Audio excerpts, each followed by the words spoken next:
Nityanandam Paramasukadam He केवलं ज्ञानमूर्तिं द्वन्द्वातीतं गगनसदृशं तत्त्वमस्यादिलक्ष्यम् एकं नित्यं विमलमचलं सर्वदी साक्षिभूतं भावातीतं त्रिगुणरहितं सद्गुरुं तं Namami.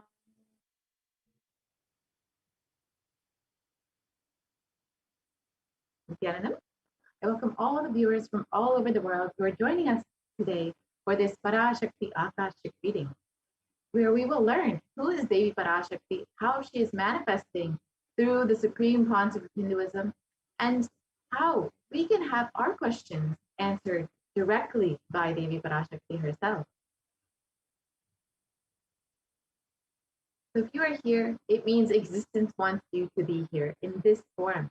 You are not an accident. You are an incident. You are a conscious miracle of existence. Existence is trying to express itself through you. Welcome to this sacred spiritual experience, your digital experience of the divine. This may be what you think as your first time in the presence of a divine cosmic being. But this is not the first time this energy has graced the planet Earth. If you are watching this now, it is not a coincidence. This is a cosmic intervention in your life to make you manifest what you want. So how is this possible? How has this worked before? Experience these answers through powerful cognition as referenced from the ancient texts of Hinduism, revived by the supreme concept of Hinduism. Let us understand who is Devi Parashakti, the divine cosmic mother. Devi, the ultimate pure feminine consciousness, the cosmic mother. She is the source Shakti. It is her cosmic womb, Brahmanda Yoni, from which billions and billions of universes come out and go in. Source where the Big Bang and black hole go on. Parashakti is the main deity of the sacred feminine and the divine consort of Bhagavan Paramashiva, who is the primordial divinity of Hinduism.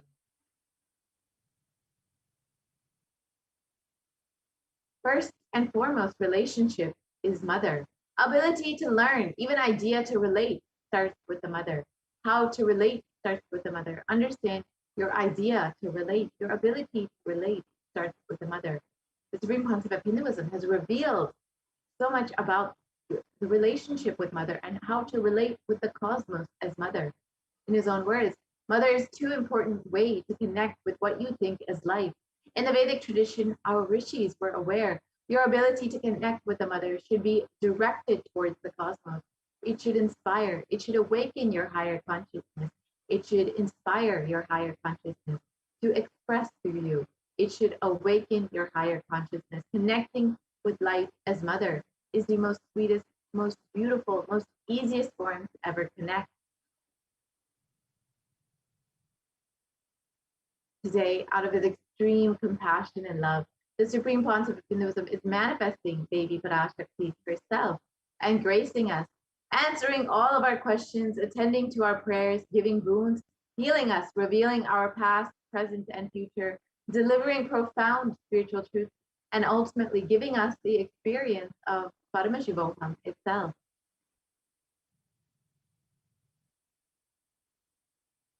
So what is Bhava Samadhi Darshan?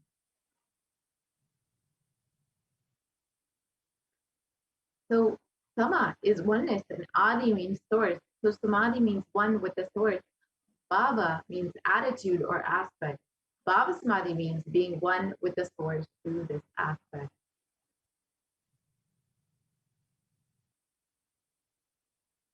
Darshan means to have a glimpse of. In the Vedic tradition, it is used to describe the moment we behold a deity, an avatar, a saint, or an enlightened being, as just seeing such a being can cleanse the karmas of lifetimes and create a deep, lasting transformation in the receiver. Darshan is the powerful, superconscious vibration that is present around an avatar at all times. He simply radiates darshan just as the sun continuously radiates light. The auspicious moment when the receiver is able to catch it becomes the moment of darshan for you, raising you to the next level of superconscious breakthrough. It's like hitting the reset button on your being.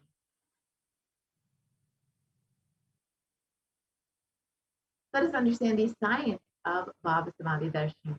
First thing you need to know is that divine cosmic beings are real. They manifest from Kailasa, the enlightened time-space zone, through deities and incarnations. And divine cosmic beings manifest through the Archavatara, the deity in temples, and through the Bhava Samadhi Darshans in the Nijavatara, the incarnation. Bhava Samadhi Darshan is the science of the Nijavatara, manifesting Paramashiva, the consciousness. It is where formless, the being of Paramashiva, expresses through the Divya Sharira, the light body, and manifests as the Nijavatara, the physical form, embodied form, for us to experience Paramashiva.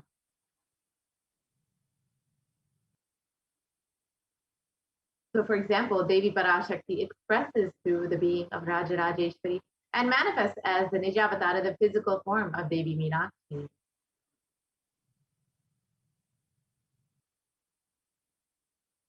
The avatar, the deity, reflects the consciousness and manifestation, the being of the superconscious energy. But human beings are not yet mature enough to receive this higher level experiences from the Archavatara directly. So the avatar, the physical embodied form, comes down to bridge the gap and create the experience of the superconscious energy in all of us. And Bhava Samadhi Darshan awakens your Kundalini Shakti, which is the latent potential energy in every human being. This influx of superconscious energy visibly slows down the aging process and improves immunity to disease.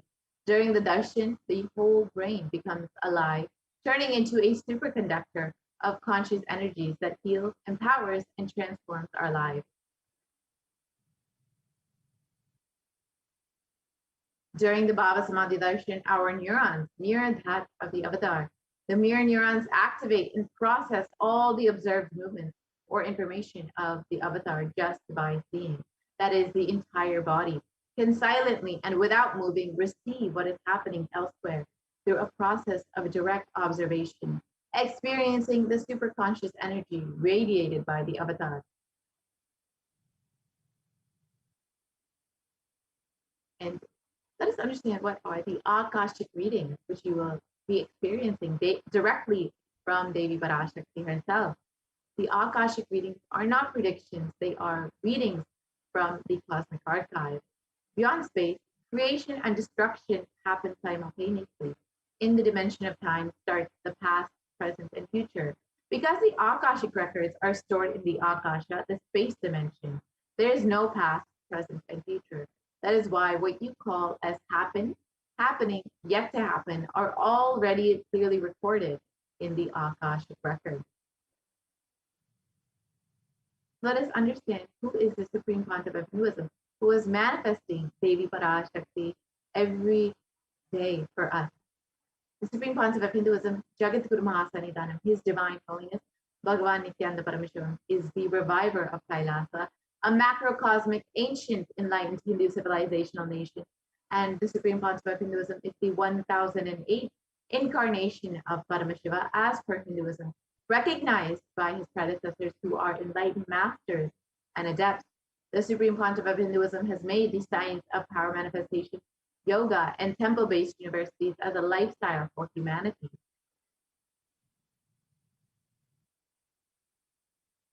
And the Supreme Pontiff of Hinduism is ordained as the 233rd Guru Mahasanidanam of the Kanchi Kailasa Sarvajyapitham, is the incumbent emperor of the Suryavamshi Surangi Samrajyam, and is the present 293rd Guru Mahasanidanam of the Kailasa Unnata Shyamala Pitha Sarvajyapitham, is the present Mahamandaleshwar of the Mahanirvana Pada, the largest apex monastic order.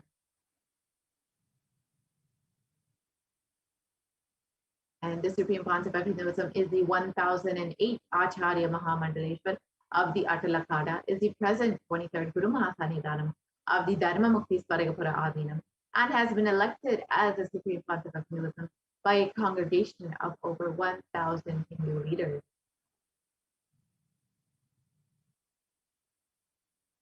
And the Supreme Pontiff of Hinduism is revered as the teacher of Hinduism the most prolific, most viewed, most read and watched, and has authored over 300 books and 10,000 articles in 3 languages, English, Tamil, and Sanskrit. And those have been translated into 50 languages with over 1,000 titles. And the Supreme Pontiff of Hinduism has over 20 million books and articles sold, read, and downloaded, and over 10,000 hours of discourses. The Supreme Pontiff of Hinduism has enriched and enriched over 1 billion lives digitally, and is respected as the commentator of all sacred scriptures such as the Upanishads, Bhagavad Gita, Shiva Sutras, Brahma Sutras, Yoga Sutras, Ashtavakra Gita, Jain Sutras, and many more. The Supreme Pontiff of Hinduism is honored as the leader of Hinduism, the most awarded, internationally recognized Hindu leader, and is the reviver of 108 ancient Hindu sampradayas, including Rudrakanyas, Rudras, Rishis, Rishikas, Bhairavas, Bhairavis, and Sanyas. And the Supreme Pontiff of Hinduism is the establisher of the world's largest Hindu university, Kailasa Nithyananda Hindu University, with satellite campuses in 150 countries, and is the establisher of 1,000 plus Kailasa Enlightenment ecosystems and founder and reviver of over 100 Sadvijnapitas. The Supreme Pontiff of Hinduism is the collector of the largest Hindu library with over 1 million books, 1 million palm leaf scriptures, and over 20 million digital books. So with this, we will be entering into the very extraordinary demonstration of the Shaktis of Paramashiva and Parashakti with the Guru Gopalasan of the Nithyananda order. So we will be right back with the demonstration of the extraordinary powers after a very short break.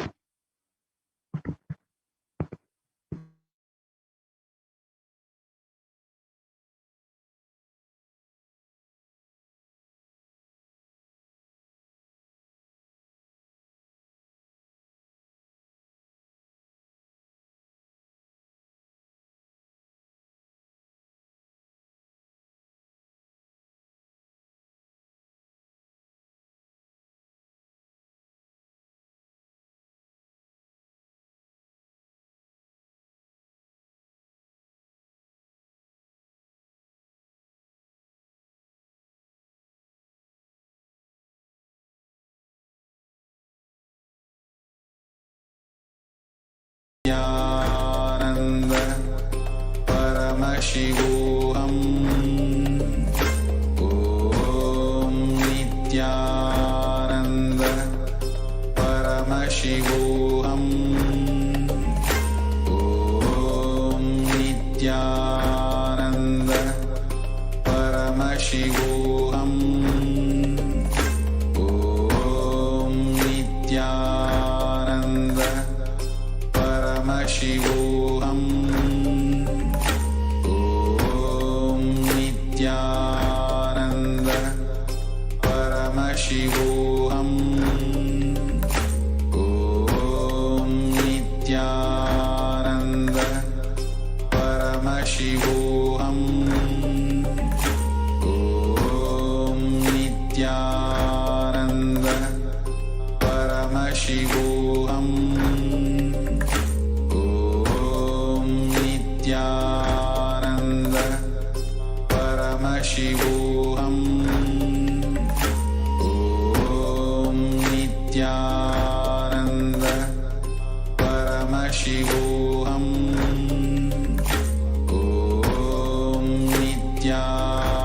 Om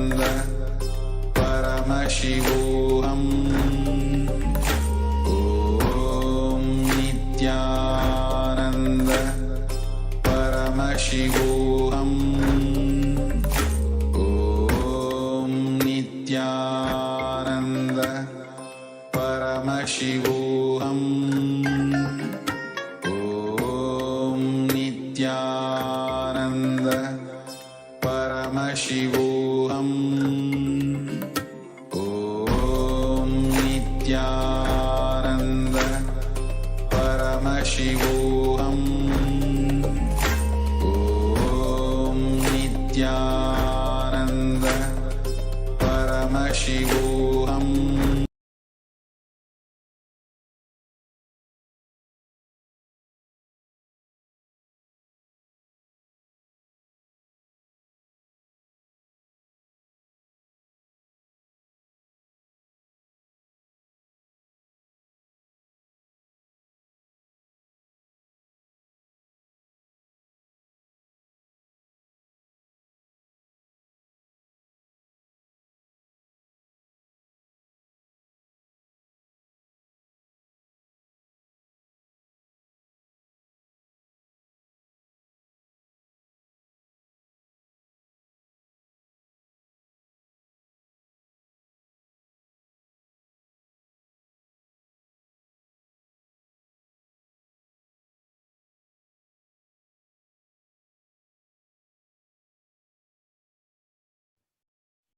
Yes. Let us now enter into the next segment, which is the power manifestation segment, where you will be witnessing the Balasins, the Nithyananda yogis, and the initiated disciples of the Supreme Pontiff of Hinduism, demonstrating the extraordinary Shaktis of Paramashiva. So today, the following powers which you will be witnessing is the powers of third eye and body scan. The power of third eye is where one awakens the ability to see through the cosmic browsing center, which is located between the brows and can effortlessly access any effortlessly express powers and see through the third eye just as you would with the two physical eyes. The next is the power of body scanning, where one awakens the ability to scan illnesses, diseases, medically diagnosed issues, and any problems in the body, and not only that, reveal even the solutions for the problems. So let us learn about what are Shaktis. Shaktis are beautifully explained by Paramashiva in the Vedas. In the source scriptures of Hinduism, Paramashiva reveals in elaborate detail that every human being is hardwired to be able to manifest the 460 plus extraordinary Shaktis. And manifesting powers are described as a system, as a method for human beings to explore the various possibilities and powers and to have access to the various states of consciousness. And Shaktis manifest from the fundamental cognition that you are the divine and that you need to manifest the divine, not from the cognition that you are a man and that you need to reach the divine. And Shaktis are the powers which express from the space of enlightenment as a side effect of feeling connection with the Guru. And Shaktis are permanent. Siddhis are the powers which manifest from tapas or penance for enlightenment. Siddhis are on the path of enlightenment. Shaktis are the source of enlightenment. Siddhis are on the path of enlightenment.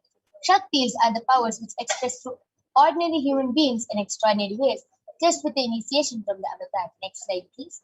And Siddhis are the powers which manifest from tapas and they are not permanent. The Siddhis may divert you from enlightenment. So, who is the source of all these Shaktis? Paramashiva is the primordial divinity, the ultimate reality and cause, which is self-effulgent, Swayam Prakasha, all-pervading, unchanging beyond time, space, form, and causality. As the fundamental base of Avyakta, the unmanifest, and Vyakta, the manifest existence, he performs the Panchakritya, or the five cosmic acts of Srishti, Sthiti, Samhara, Drobhava, and Anugraha. Creation, sovereign rulership and maintenance, rejuvenation, pulling out of delusion, and liberating gifts for all living entities. And all of you might be wondering, who is the Supreme Pontiff of Hinduism? The Supreme Pontiff of Hinduism is the 1008th living incarnation and representation of Paramashiva. And ever since the beginning of the civilization, Sanatana Hindu Dharma has been the cradle of living enlightened beings and highly advanced sciences. Swamiji is the reviver of Kailasa, and Swamiji has revived the science of power manifestation, which was lived and taught as a lifestyle.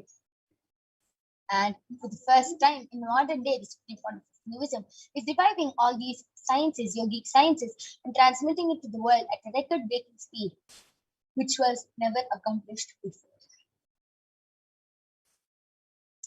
And all of you can see the Guru Parampara, the enlightened gurus who have trained and taught Swamiji how to revive these extraordinary sciences, like Mata Vivekananda Puri, Pundi Swamikal, Siddhi Swamikal, Annamalai Swamikal, Kanchi Paramacharya, Visiti Swamikal, Yogi Raj Yogananda Puri, and all these gurus who have initiated Swamiji and trained and taught Swamiji to revive these extraordinary sciences.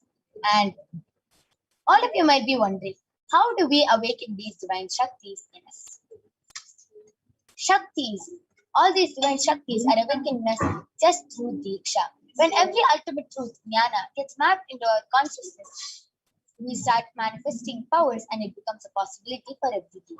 So let us see a small video which explains beautifully about the science of Diksha and how the Diksha is transmitted.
side effect, health, wealth.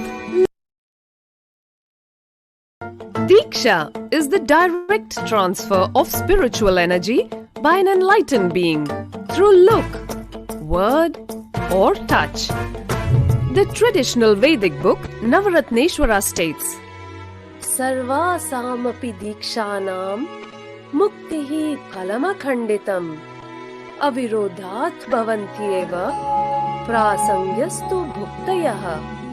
The main benefit of all initiations is moksha, enlightenment. As a side effect, health, wealth, leadership, and well-being happen. And in Rudrayamala Tantra, Shiva says, Devi Diksha Vihinasya na siddhihi na cha sadgatihi tasmat sarva prayatnena guruna dikshito bhavet. The one who is not initiated does not attain liberation nor a better future. So by all efforts, one should get initiated by Guru. What is the science of initiation? Neuroscience has proved that the process of initiation floods the brain with energy. This is the superconscious energy of Kundalini, our own highest inner potential energy. As the Kundalini flows from the thalamus to the cortex, it sets up a powerful energy loop within the brain, which awakens the latent non-mechanical parts which we have never used before. With increasing levels of coherence, the whole brain comes alive, turning into a superconductor of conscious energies that heal, empower, transform our lives, bliss and fulfillment. Initiation creates high awareness, visualization, creativity. It also slows the aging process and improves the immune system. Kundalini awakening, healing experience, levitation, teleportation, materialization. Experience the power of initiation through a range of exclusive programs conducted at the ashram. Nithyananda Dhyana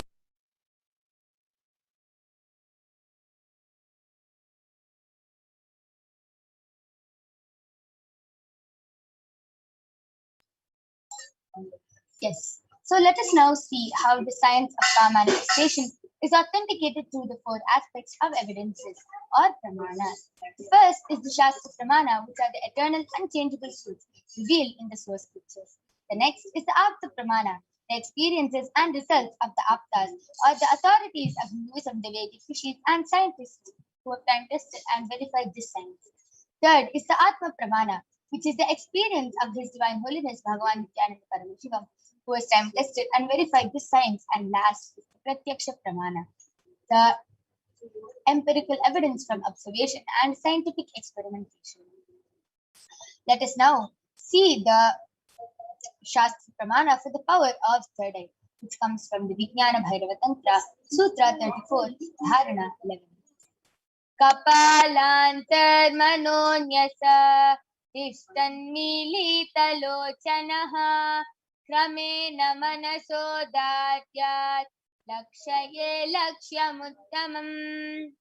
The translation goes, by fixing the mind on the inner space within the crown center and sitting stably without any movement, having the eyes closed in succession, by that stability of the mind and inner space, through the power of the third eye, one directly sees the ultimate goal Lakshyam by having the vision beyond the sight that reveals any object or place, attaining the space of oneness with the source Paramashiva.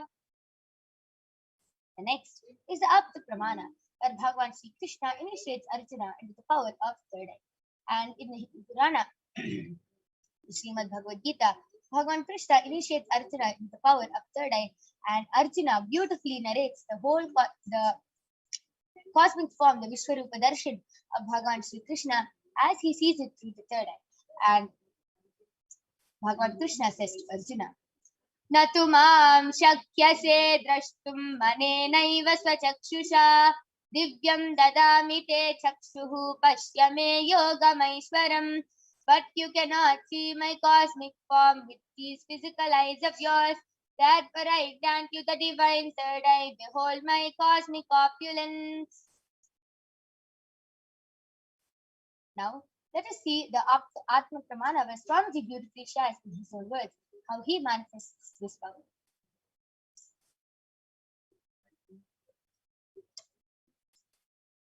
Inside and outside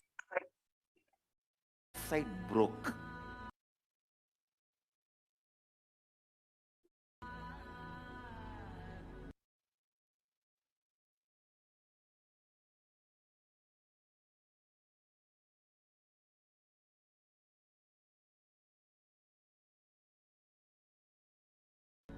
The first experience is that I was able to see everything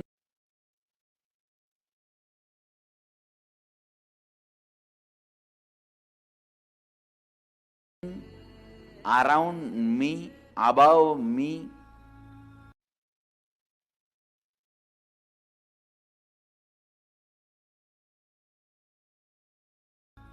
The whole 360-degree, 10 direction, below me, everything. I realized not only I was able to see, I was able to feel, experience. I felt that the skin of the stone on rock on which I was sitting and the skin of this body both carry me equally. In both I exist equally. The setting sun, rising moon, the whole Arunachala hill, all the plants, bush, shrubs, trees, everything, everything, everything. Just became so alive. The idea, something is inside,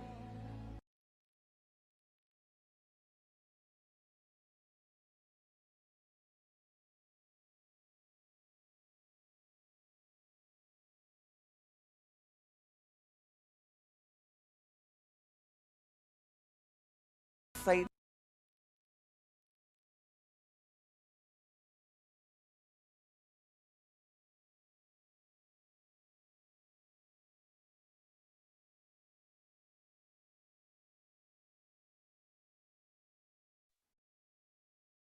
And now last is the Pratyaksha Pramana, the empirical evidence from observation and scientific experimentation.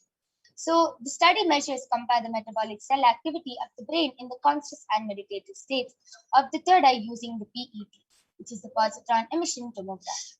And when doing daily activities, high activity is measured in the brain where the third eye is located. And when in the deep state of samadhi, only the third eye region is active and almost 90% of the rest of the brain is at peace. So without further delay, let us get ready to witness the live Sakshi Pramana by the Balasons of the Nithyananda Gurukul. So I request all of you to go ahead, post your comments in the Kailasa's HDH Nithyananda YouTube channel, and you can post scientific terms, medical terms, anything you want on the Kailasa's HDH Nithyananda YouTube channel, emojis, numbers, shapes, letters, anything. And Ma Kaladara is going to be joining with us, and she will be reading through the third eye and demonstrating this extraordinary Shakti to all of you. We will be back right after a short break.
Yes. So along with me, I have an extraordinary Balasid of the Nithyananda Gurukul, Manikya Kaladharananda, who is going to be demonstrating this extraordinary Shakti to all of you today. So Ma Kaladhara is going to be placing an eye band on her eyes. All of you can see I have the medically tested eye band with me. In front is a complete opaque sheet and behind is a thick sponge. All of you can see that there's a strap for the eye band to comfortably be strapped to Ma Kaladhara's head, and there is no possible way of light entry. As you can see, there's no gap. The eye band is completely stuck and there is no possible way of light entry from any of the sides.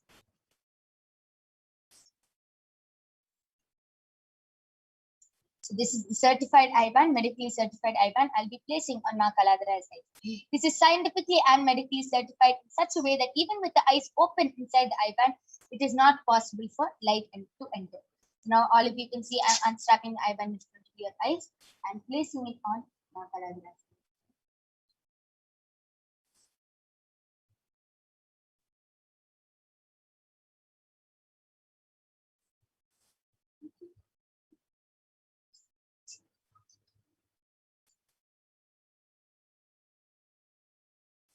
Ma Kaladhara, are you comfortable? Yes. Yes. So Ma Kaladhara is completely comfortable. I request you to turn to your right, left, up, and up. Yes, so all of you can see there is no possible way of light entering in Ma Kaladhara's eyes. And yes, I request YouTube comments to now be projected.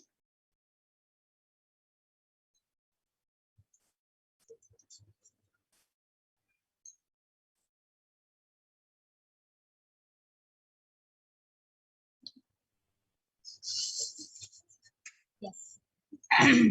Ma Kaladhara, you can start reading. Yes, the latest comment is from Nithya Paramashivoham, and she has posted a mango emoji, another mango emoji, another mango emoji, Ganapataye, and two mango emojis, Namaha, 3 bananas emoji, 1 red apple, green apple, and then there is a pineapple, and 3 strawberries, 3 blueberries, and there are 3. Okay, why don't you go ahead and describe this fruit? It is brown color. The peel is brown color. The inside part has the biggest circle is in just light green. The next circle has black dots, the seeds, and it is darker green. In middle, it is very light green with like sandal color with green. And there is another banana. Yes, and yes. So as Ma Kaladhara described the kiwi fruit. Yes, Ma Kaladhara will continue. And there is another banana, mango, strawberry, banana, mango, strawberry, and kiwi. And the next comment is from amazing. All of you saw how Ma Parashakti has posted a complete variety of fruits, and Ma Kaladhara was able to read it through her third eye so fluently. And she was, even though she didn't know the name of the fruit, she was able to even describe the fruit exactly as it is, along with the color and everything. So precise it was. Amazing. Nithya Perumal has posted Om Nithyananda Paramashivam with an exclamation mark. And the next comment is from Rockstar, and he has posted, thank you, MASTERJL.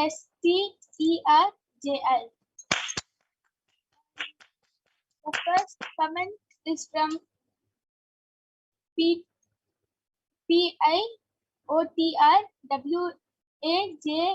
He has posted 3 namaste emojis, and Nithya Paramashivoham has posted wow, awesome with a smiley emoji.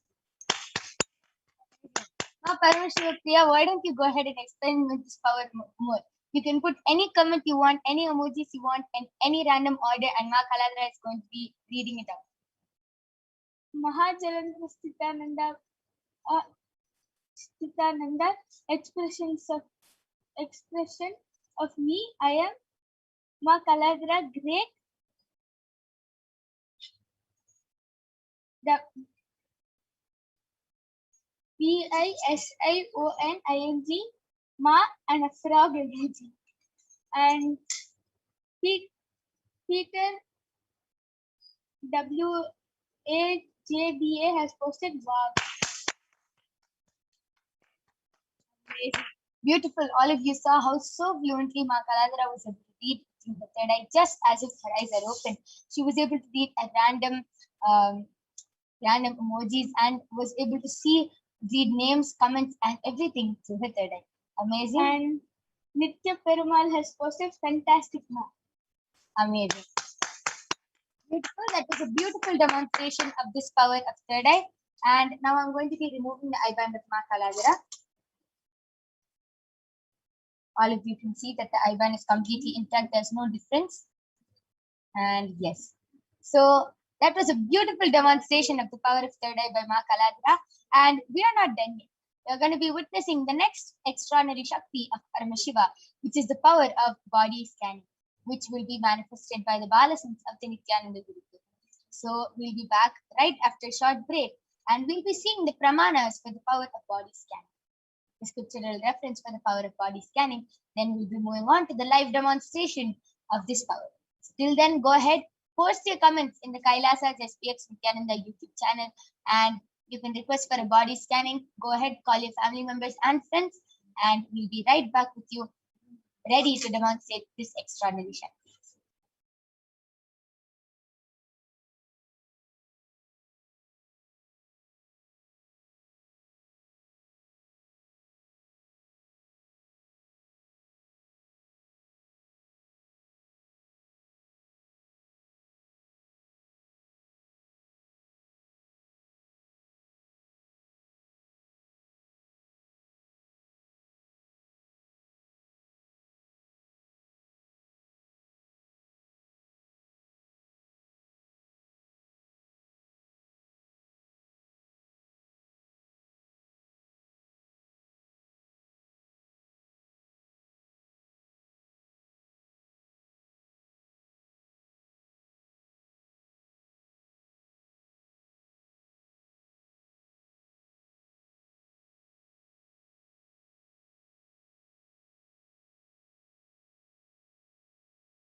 Yes, so let us now see the pramanas, the scriptural reference for the power of body scanning.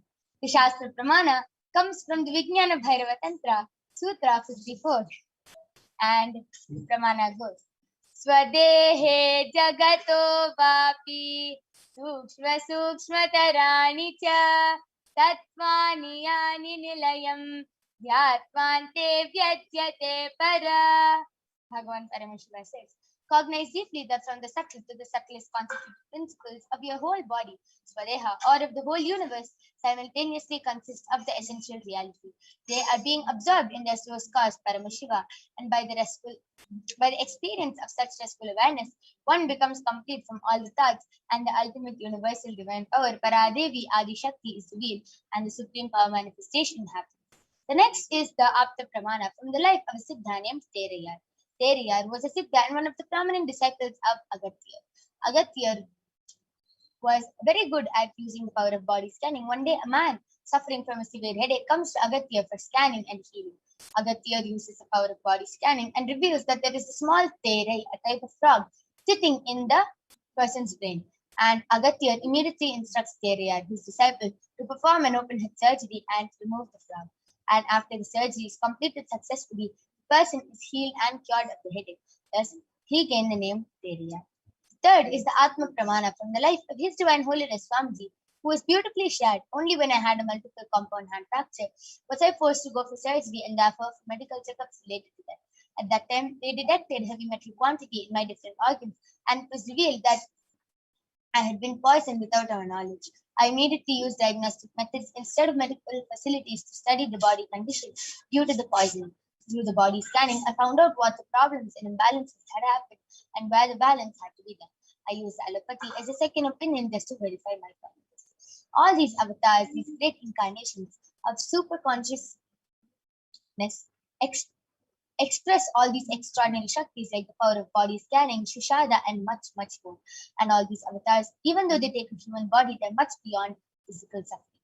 Last is the Sakshi Pramana, the experiences and results of the extraordinary manifestation happening through the initiated disciples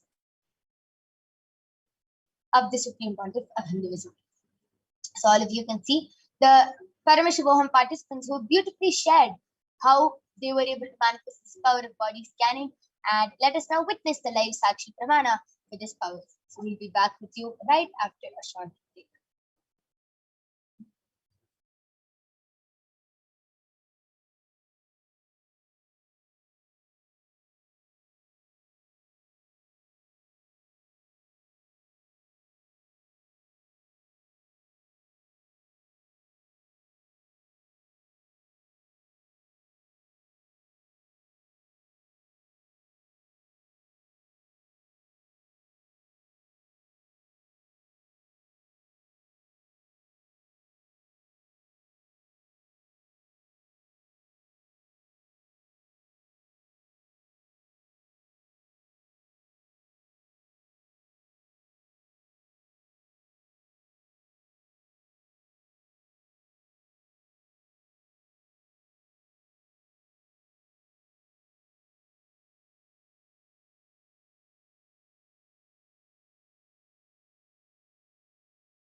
Yes. So now I'm back with the Balasant of the Nithyananda Gurukul Masoni, who is going to be demonstrating this extraordinary Shakti of body scanning to all of you today. And I request the YouTube comments to now be projected.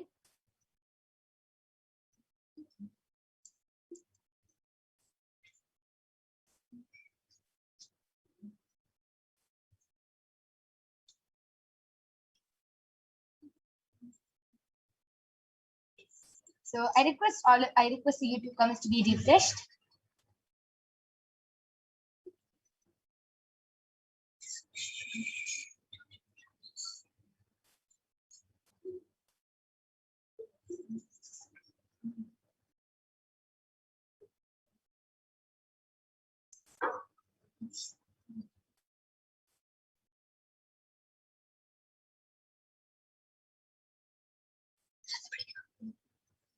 Yes. So anyone who wants a body scanning can go ahead and request in the Kailasa's HDH Nithyananda YouTube chat, and Masoni will be definitely doing a body scanning for you.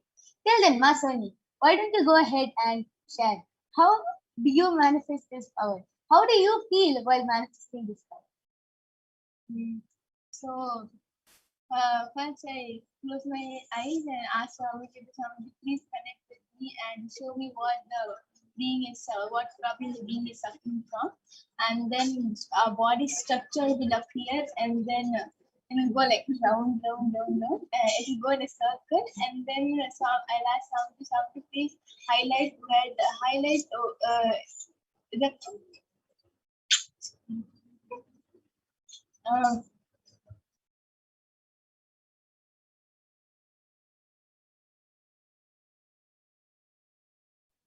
and then I'll ask Swami to please highlight in the area where the being is having problem, and then in some of the other colors, Swami will highlight, like for example, if the being is the person having problem in his heart, so Swami will highlight in the heart area, and then I'll ask Swami what problem in heart. Then Swami will zoom in and show what problem the person is having in his or her heart. Beautiful. And what I feel about the power of body scanning is that before coming to Gurukul and manifesting powers, I used to see lots of movies like Avengers, Superman movies, and I used to think, oh God, how cool it would be if I'm also able to do all these powers. And then after coming to Gurukul Swamiji in my reality happy now, I like super like how I used to see people like Superman, Avengers, manifesting all these powers. Now I am also one of them. Now I'm also one of them who can manifest the power. Amazing. A beautiful sharing of how you were able to connect it so well to how in your childhood you used to see all these movies and everything, and you really wanted to manifest them, and how beautifully Swamiji manifested your reality. Amazing sharing. And Ma Mahadalendra Sitananda has posted, Nithyanandam, please can you scan why I get knee pains from time to time? Thank you. Yes, Ma Soni, you can go ahead and do a body scanning for Mahadalendra Sitananda.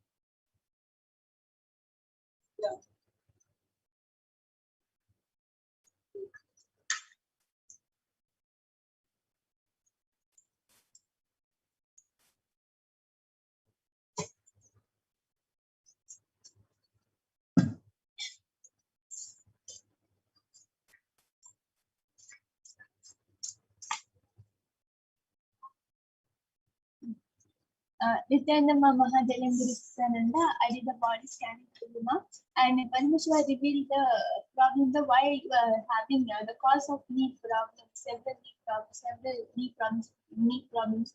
Paramashiva revealed that you are not doing yoga in a way where your whole body gets stretched, and especially this knee part, you are not being active and moving too much during the day, ma. So very much by reviewing the solution as to do yoga properly and do lots of knee exercises. Your whole body and your knee pain will be completely healed. Beautiful. That was a beautiful body scanning and a solution for Mama Hatalandra Sitananda's knee pain. And Mama Hatalandra Sitananda, I request you to get back in the comment section. And anyone else who wants to request for a body scanning, you can go ahead and request. And Ma Soni will be doing the body scanning.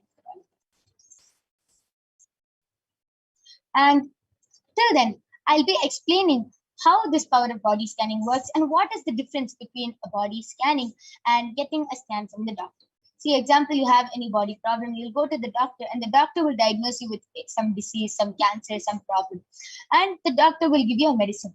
But the one thing which the doctor cannot do is find out the root cause of the problem. The doctor can only... Mahadalendra Sitananda has said, I knew that would be said. Yes, amazing, ma. And just follow the solution, whatever it is, and Swamiji will completely heal you.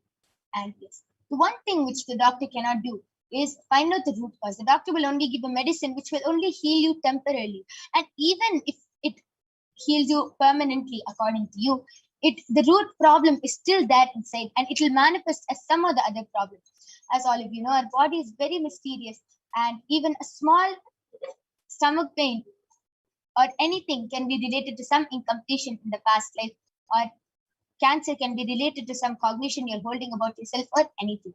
And only when you complete with that will you be able to complete with your body and will the problem get healed completely. So that is the difference in the body scanning. The third eye reveals exactly what the root cause of the problem is, why that problem started in your body in the first place. Sometimes you might not even be able to relate with the body scanning, but the third eye reveals only what is the root cause of the problem, and it reveals a solution for that. Mahadalendra Sitananda has posted, it's true, yes, I must be more active.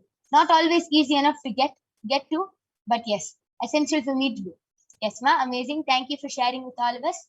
That was a beautiful sharing. Anyone else who wants to request for a body scanning, please go ahead and request in the Kailasa's HDH Nithyananda YouTube chat, and Ma Soni will be doing the body scanning.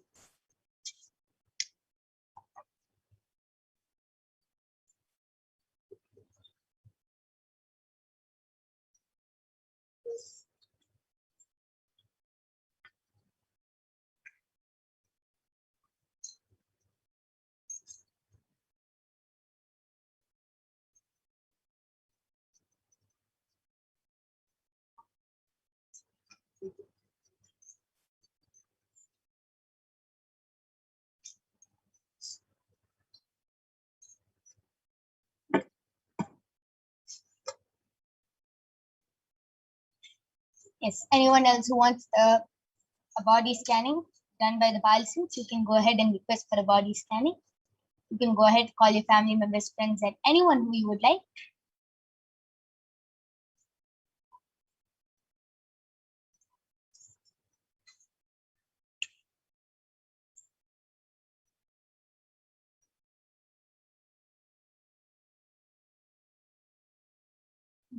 Yes. Manikandan has posted, please body scan my mom. She has uterus issue.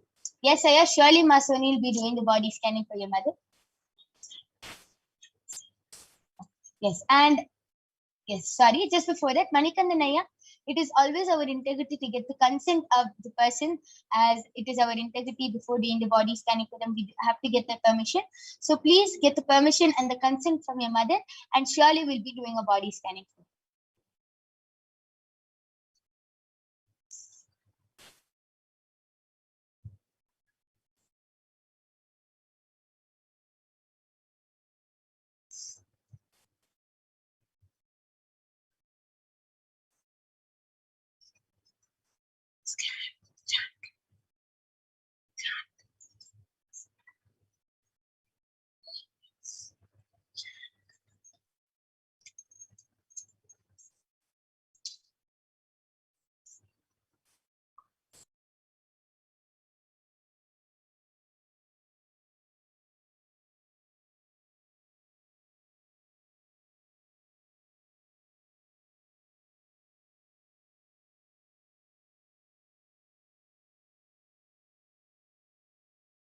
Anirban?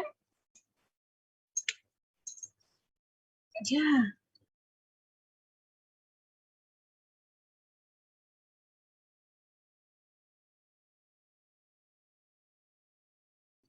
Yes. Manikandan Aya has posted. She said yes for the body scanning. Yes, Masoni, you can go ahead and do the body scanning for Manikandan Aya's mom.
Nithyananda Manikandan Aya, I did the body scanning for your mother, and Aya Paramashiva revealed that, and you shared with us that she's having uterus issue. Aya Paramashiva revealed that to make her solution is to make her drink enough water, like 6 liters in a day, and make sure the toilet, washroom in the house is being cleaned regularly. Aya. Bench revealed that it is because of not the bathroom is not being enough clean, and that is why she's getting this problem. When in nature, she drinks at least 6 liters water in a day, and the bathroom is being cleaned regularly. Toilet seat, bathroom, everything is being cleaned regularly. She'll get, if at all if the solution is being followed properly, she'll get healed in a week. Yes, that was a beautiful body scanning for Manikandan Aya's mother. Paramashiva also revealed one more thing, Aya, that your mother is having this problem because of a lot of heat in her body. And Paramashiva reveals that it is a lot of heat and kapha in her body which is causing this. So she has to do neti every day. And for the heat in her body, every day she has to, every alternative day, she has to apply castor oil on her head and nicely rub it and place a wet cloth on her head and sleep. And automatically the problem will actually reduce because the heat will reduce in the body. Yes. And with this, we would like to conclude this power manifestation session. We thank all of you for joining us in this power manifestation segment. And please stay tuned for the upcoming segments. Thank you. Nityananda.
Yes.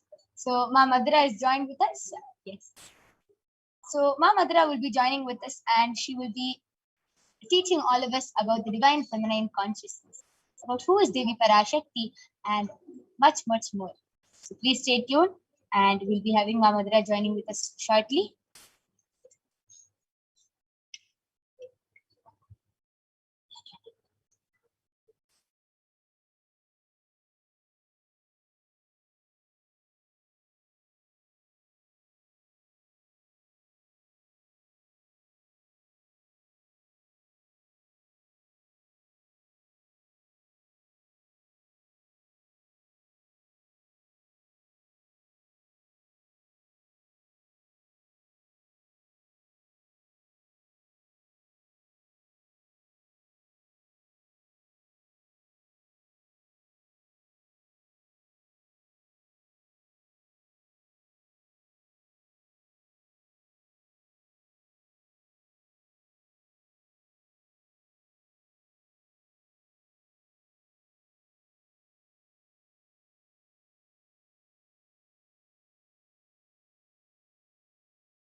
Yes, Mamadra.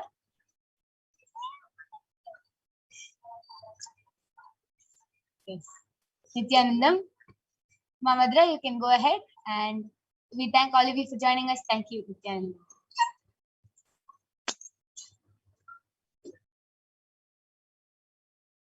Yes, Nithyanandam, everyone. So now we'll be moving to the next segment of this program. We all just witnessed a wonderful demonstration of the powers of third eye. And we'll now be seeing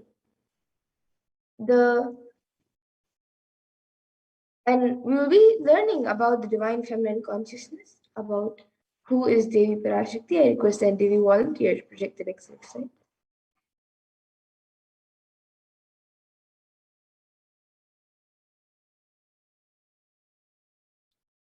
So we'll be first looking at the Dhyana Shloka of Devi Parashakti, which comes from the Lalita Sahasranama Dhyana Shloka.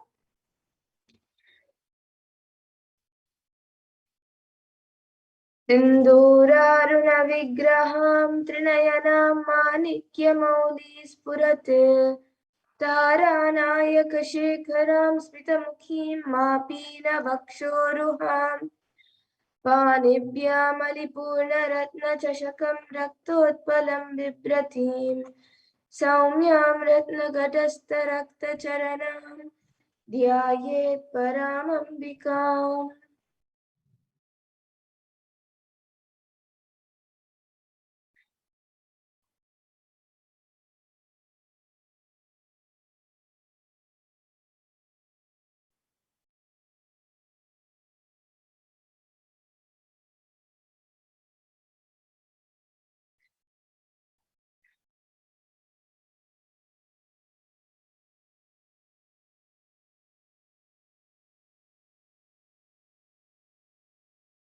And the translation for this verse says, I meditate on the great Empress. She is red in color. I meditate on the Divine Mother.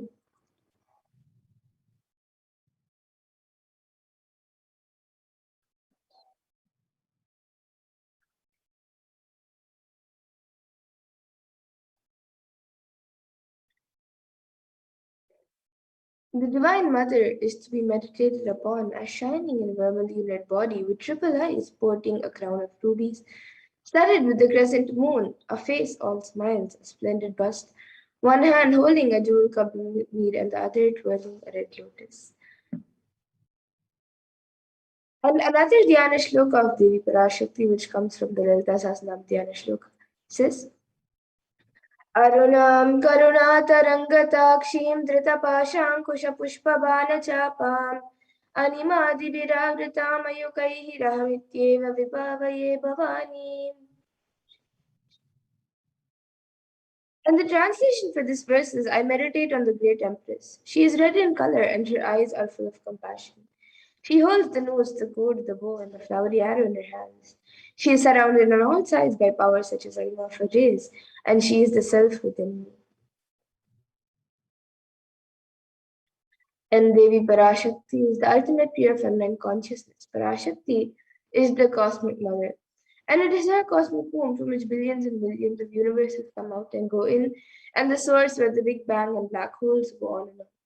And Parashakti is the source Shakti, the source energy, the source power, from which all of us came, in which all of us are in even now, and in which all of us are going to merge. And out of her extreme love and compassion, Devi Parashakti herself is manifesting through the embodied form as the Nijavatara of the Supreme Point of Hinduism, Jagat Guru Mahasannidhanam, His Divine Holiness, Bhagavan Nithyananda Paramashivam, gracing us, answering all of our questions, attending to our prayers, giving boons, healing us, revealing our past, present, and future, delivering profound spiritual truths, and ultimately giving us the experience of Paramashivoham itself.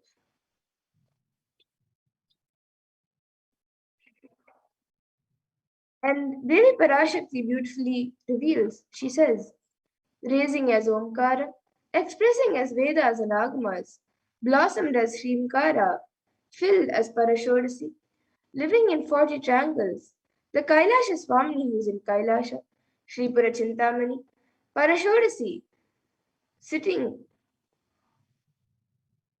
living in 40 triangles. The Kailasa Swamini, who is in Kailasa, Sripura Chintamani, Parashodasi, sitting as part of Paramashivoham, Parameshwari, who rules the world, Paramashakti, Manonmani, Meenakshi, as Nithyananda, I took Nijavatara here to give good boons to everyone, to bestow all goodness. Hiranyagarbha Swarupini, Brahmanda Yoni, Shami, Chandramauli, Rapala, Aparna, Uma, Parvati, Savitri, Navayavana, Samrajya Lakshmi, Parameshwari, Parashodasi, Meenakshi. Taking the form of Nithyananda, I came here as Nijavatara. With great compassion and blessing, listen, people, to do good to all of you, I took the form of Nithyananda and came down as Nijavatara.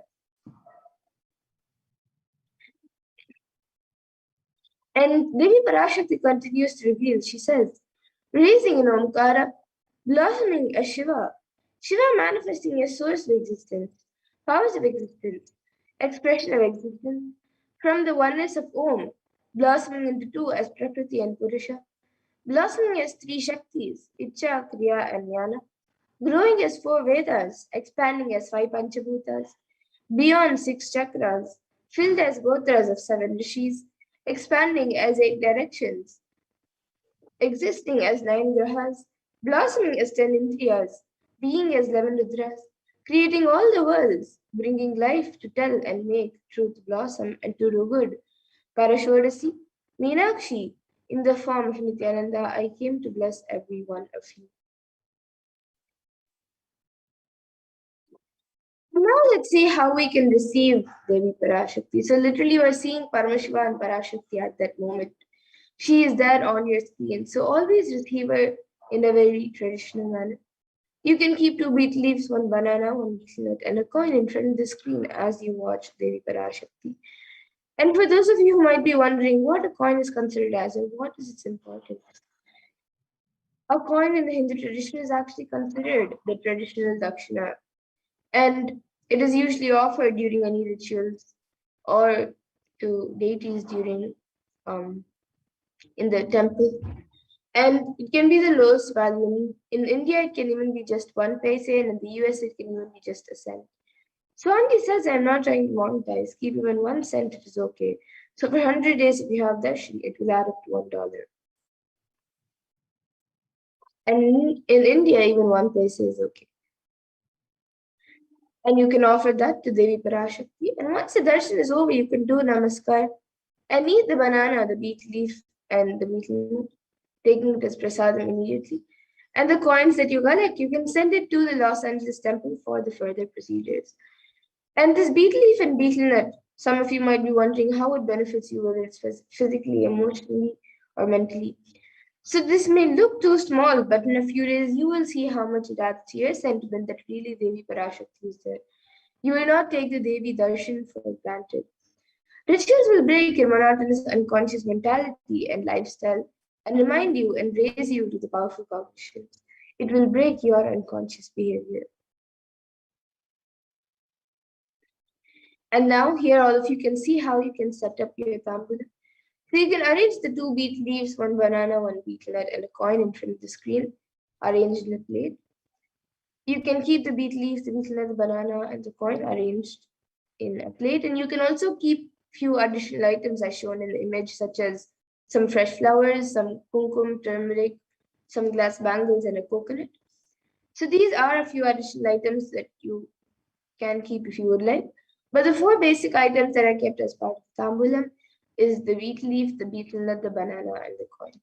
So you can arrange it in a plate, keep it in front of the screen as you get ready to receive Devi Parashakti.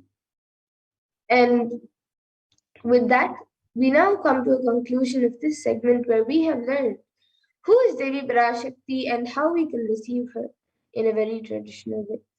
And we'll be moving to the next segment of this program where we will be seeing what exactly Devi Parashakti has revealed for humanity about all the various problems that humanity is going through right now, especially due to this pralaya. And We will be learning what she has revealed in the Akashic readings and how important it is for us to understand, internalize, and follow what Devi Parashakti has revealed for all of us. So we will have Mapuna Priya joining and learning, and we will be learning what Devi Parashakti has revealed in the Akashic readings. So please stay tuned. We will be back after a really short break.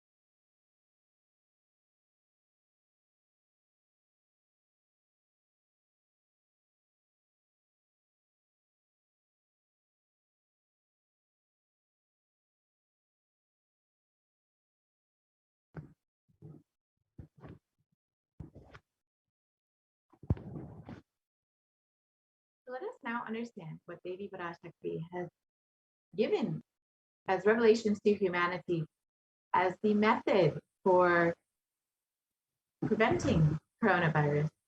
So let us first understand the compassion of the avatar.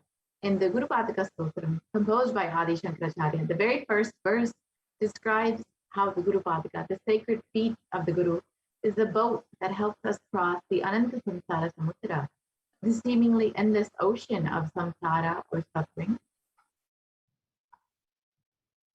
And the verse translates, salutations to the sandals of my Guru, which is a boat which helps me cross the endless ocean of life, which endows me with a sense of devotion to my Guru, and by worship of which I attain the dominion of renunciation. Many of us feel stuck in the same storming and raging ocean, being unable to navigate ourselves and lost in the overwhelming vastness of the suffering that surrounds us during this pralaya, the great deluge. Our loved ones are dying due to the pandemic. Our homes are being destroyed due to natural disasters. Social institutions are crumbling, and the whole of humanity is in a desperate and dire need of hope. It's at this time the Supreme Pontiff of Hinduism, the incarnation of the cosmic superconsciousness, out of his love and compassion, having taken this spiritual responsibility for the superconscious breakthrough of the whole of humanity, is manifesting Devi Parashakti, the cosmic mother, and guiding and healing the whole world as literally the boat that sails us through this pralaya, the cosmic deluge.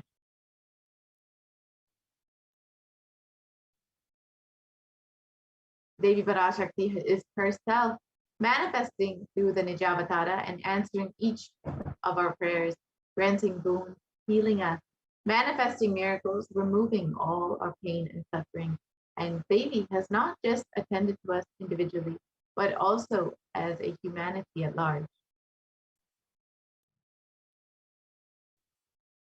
Devi has guided the whole of humanity in the form of various revelations of profound sacred secrets of Sanatana Hindu Dharma, and by showing us the future regarding global issues, COVID pandemic, natural disasters such as fires, floods, and more, and even the twisted human conspiracies and underground wars, which have not surfaced to common knowledge as yet. In this segment, we will be elaborating on the statistical, scientific, and scriptural references of each sacred revelation, which is manifested precisely as the same guidance emerged from Devi Parashakti, for us to imbibe deeply and start following as Devi Parashakti continues to protect us until the storm ends and we are safely harbored at the shores of our consciousness.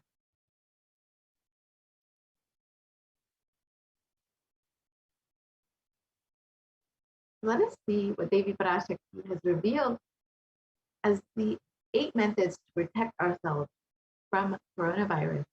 And Devi revealed this on the 30th of April, 2021. Let us watch that revelation now. Parashodasi Meenakshi, Parameshwari Meenakshi, Parashakti Meenakshi, இங்கு எழுந்து அருளினோம் எல்லோர்க்கும் ஞானமும் தன்மையும் தந்திட நன்மையெல்லாம் அளித்திட நாமே வந்தோம் இங்கு கைலாசத்தின் சுவாமினியாய் பரமசிவன் கிரகத்திருந்து நம் அனுக்கிரகத்தினால் நித்யானந்தன் விக்கிரகமாய் மலர்ந்தோம். உங்கள் எல்லோருக்கும் நல்லதை செய்திட நன்மையை சொல்லிட தர்மார்த்த காம மோக்ஷம் எனும் புருஷார்த்தங்கள் நாளும் பொங்கி மலர்ந்திட வந்தேன் இங்கு. மாந்தர்கள் கொடுந்தொற்று கொரோனா கண்டு அஞ்ச வேண்டாம். 8 வழியின் மூலமாகவும் எண்ணத்தில் தியானித்து என்னை பிரார்த்தித்தல் ஒன்று, சமூக வலைதளங்கள் மூலமாய் என்னை சரணடைதல் 2, எங்கெல்லாம் என் மகமாரி வடிவத்தில் நான் குடிகொண்டிருக்கின்றேனோ அங்கெல்லாம் பூமிதித்து என்னை வழிபடுவது 3, நெஞ்சில் மஞ்சள் தடவி வேப்பம் சாரருந்தி தினந்தோறும் என்னை தியானிப்பது 4, நிர்விகல்ப நிலையிருந்து நித்யானந்தத்தை நிறைத்து உயிர்வது 5, சிவ சிவ சிவ எனும் பிரபஞ்ச பெரும் நாதத்தை அஜபா ஜபமாய் நிகழ்த்தல் 6,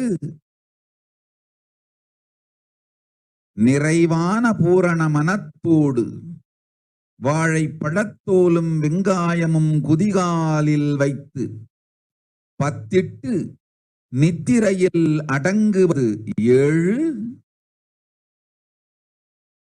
பூரணமாய் பரிபூரணமாய் அருணாச்சல ஸ்மரணையில் நினைப்பும் மறப்பும் அருந்த உணர்வு ஸ்மரணையில் அகம் அகம் என ஸ்புரிக்கும் அருணாச்சல ஸ்மரணையில் ஆனந்த ஸ்புரணத்தில் இருப்பது 8 எனும் 8 முறையிலும் என எண்ணியோர் அத்துணை பேருக்கும் இல்லை கொரோனா கொடுந்தொற்றின் தாக்கமும்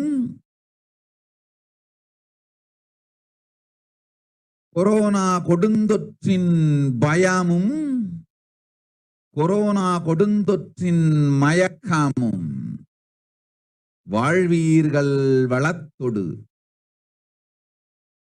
நல் ஞானம் யோகத்தொடு நாமே நிம்மோடு நானே நீயாய் நீயே நானாய் நல்வாழ்வு வாழ்வீர்கள். 8இல் 1 செய்தாலும் கொரோனா உங்களை எட்டவிடாது காப்பு.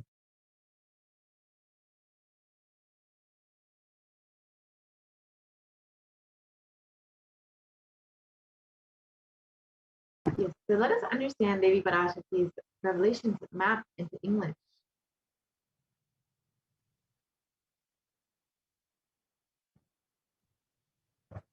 Oh, humans, don't be scared of the deadly infection corona.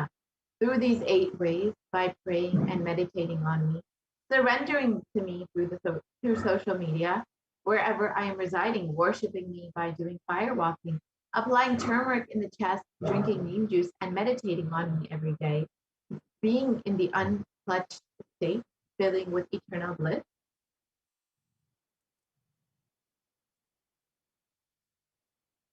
Doing Ajaba Ajaba, the cosmic sound, Shiva, Shiva, Shiva, with complete mind, applying banana peel and onion in the field, and going to sleep, being in the state beyond any remembrance or forgetting in the Arunachala Purana, that blossoms as aham, aham, in the state of Ananda Purana. Everyone who thinks on me through these 8 waves, they will not have effects of corona. They don't have fear and delusion of corona. You will live with prosperity, with wisdom and fortune. Me with you, you as me as you. You will live good life. Even if you do one of these 8 ways, I will protect you. Corona will not reach you. Don't have fear, oh people. Be blissful. So let us look at these 8 methods and understand how each one has its benefits and what is the science behind each of these methods.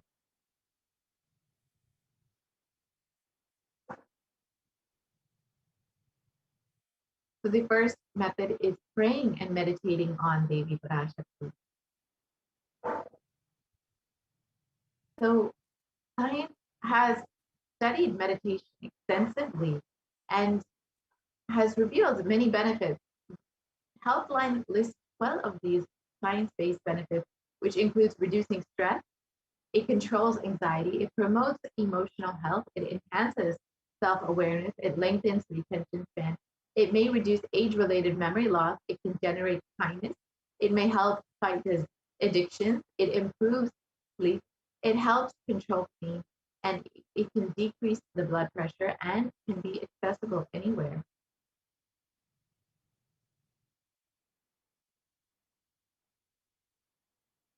And their department of a study done by the US Department of Health and Human Services has found that meditation has a direct impact on our physical as well as our mental health.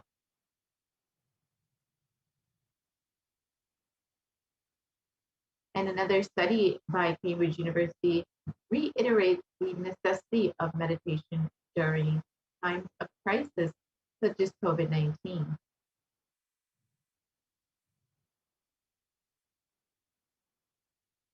And a study published in Everyday Health has explained how prayer and spirituality protect the emotional health by offering a bigger sense of purpose, by providing social support, by lifting the spirit and helping you cope with difficulties.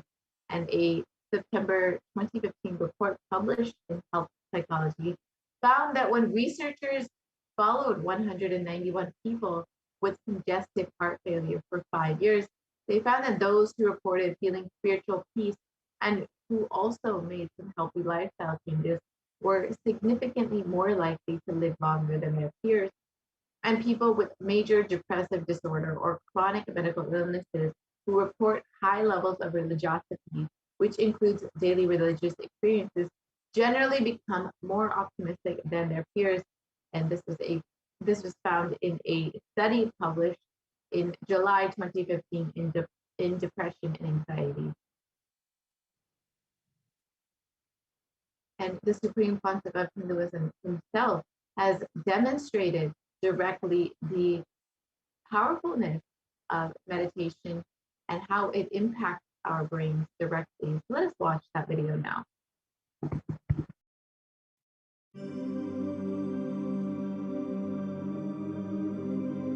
Nithyananda participates and encourages scientific researchers to derive evidences for meditation and healing through meditation.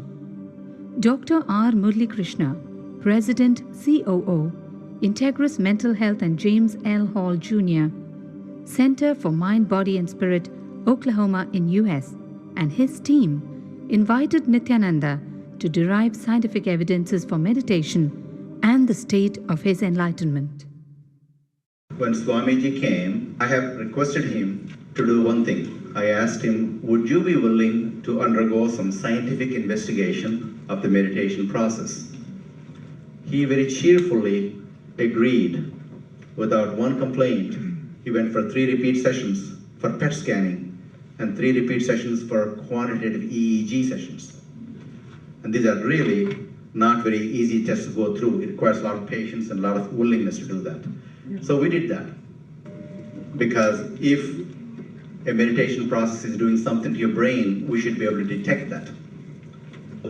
Scientific findings are verifiable. They're replicable. You can replicate them, duplicate them. So Swamiji went through those sessions and we found some interesting findings. In PET scan, they inject a radioactive dye which goes and sits in parts of the brain that are active. In the normal, non-meditative state, the brain is very active.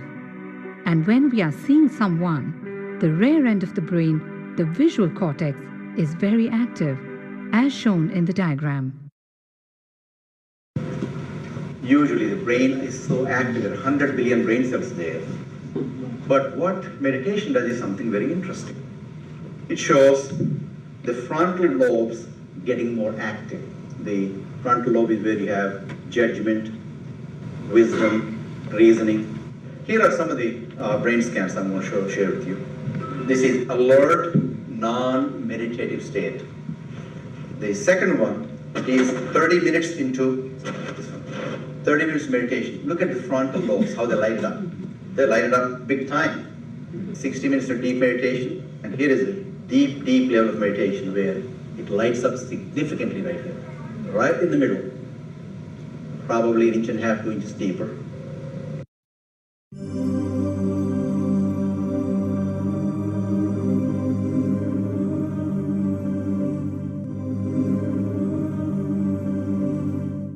What's interesting was, Swami was inside, and that's the last part of that one. See that light right here? So what's interesting was, I've never seen that before in my life. So the other parts I've seen may not be to the extent that Swamiji showed, but this is something interesting. There is something called dopamine, which is a chemical our brain is involved in. Dopamine is produced mostly in this area. And when you have any pleasurable feeling in your body, it is mediated through dopamine. It's a neuroreceptor. It's a chemical that transmits messages of pleasure. It basically evokes pleasure. If you eat, the same thing is with visual pleasures you have. Beautiful people, beautiful sceneries, nature, whatever gives you pleasure. It's mediated through dopamine. Everything that human being experiences involves dopamine. But what's interesting is that you and I have the potential to create our own dopamine in a big way. So I named it, for lack of a word in the past, the D spot, which is the dopamine spot. If you can discover your D spot, you got it made in life. The D really stands for divine spot. The D also stands for delight, and the dopamine spot. What's also interesting is that he could, at will, go in and out of the states. Those are some of the findings I want to share with you. There's so much more talk about physiology of mind and brain and the body. It's a fascinating field that this is something that all human beings can relate to, can apply in our own lives. Not only a sophisticated knowledge, but these things have application in daily life for all of us. Nithyananda's system of free healing, known as Nithya Spiritual Healing, has been baffling the medical world, curing diseases from migraine to cancer.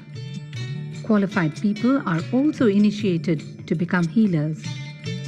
The complete report of the research conducted on Nithyananda's neurological system can be found in the book Mystic Phenomena, Scientific Data.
And let us watch what the Supreme Pontiff of Hinduism has revealed about puja and prayer.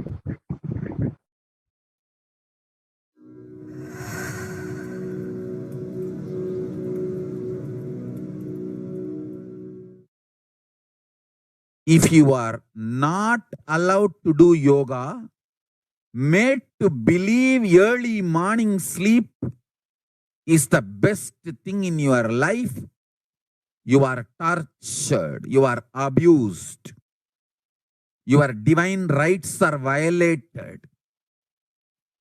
If you are constantly inspired to do yoga early morning, Brahma Muhurta time, and everyday puja, sit that 30-40 minutes and melt down by feeling connection. Understand? Nothing can be compared to prayer to bust your stress.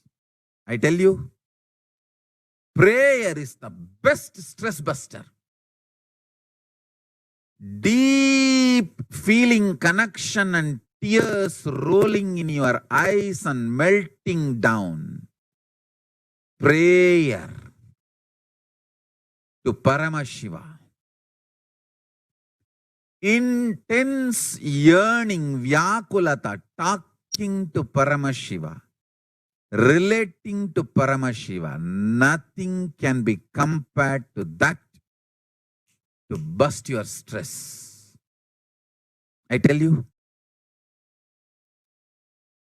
every day puja is an ultimate recharging experience. If you do every day puja,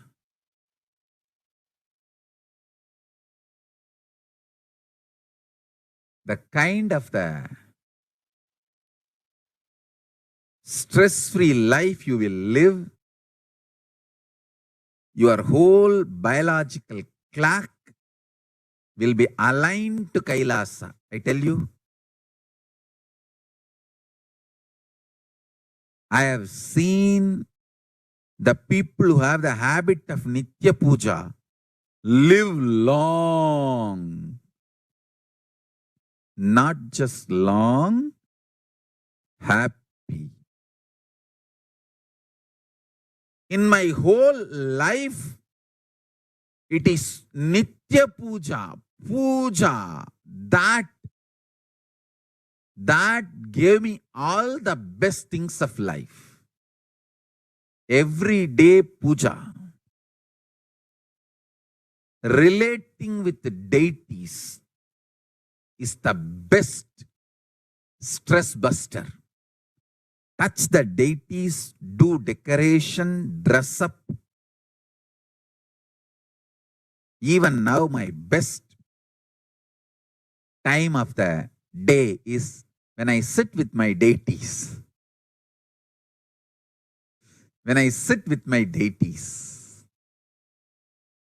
dress up the deities, jewel them, spend time with them, talk to them, intensely pray, deeply connect and pray. Understand? You do not know the power of Archavatara. God landing in physical deity form. Never underestimate the power of Archavatara.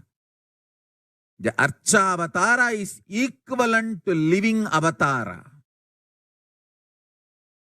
What living avatar can do to you, an Archavatara can do. Atma Linga I am giving to all of you is literally living Archavatara. Is a piece of God. Literally.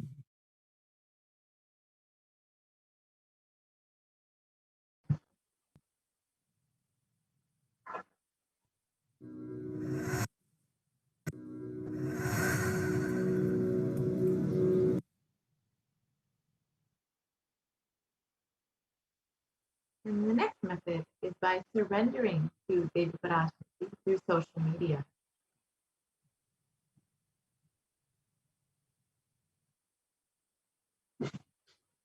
During the Akashic readings, Devi Parashakti gives us the opportunity to connect with her through various social media platforms and attends to each of us individually through our prayers and showers us with blessings and boons. Let us now see how we can connect with Devi Parashakti through social media.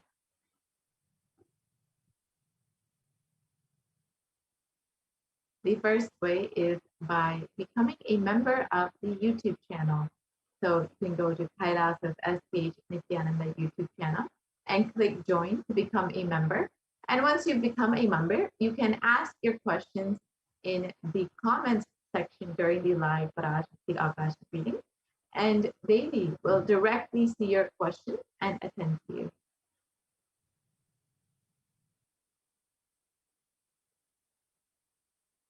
And the next way is by liking and following Kailasa's SPH JGM Nithyananda Paramashivam Facebook page. And you can go ahead and ask your questions in the live video during the live Parashakti Akashic reading. You can ask your questions in the comment section.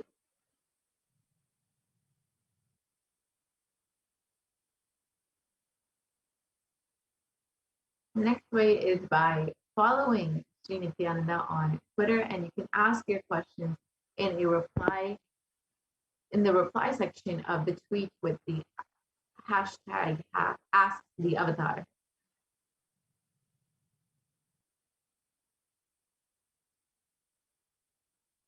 And the next way is by following Sri Nithyananda on Instagram, and you can ask your questions in the comment section.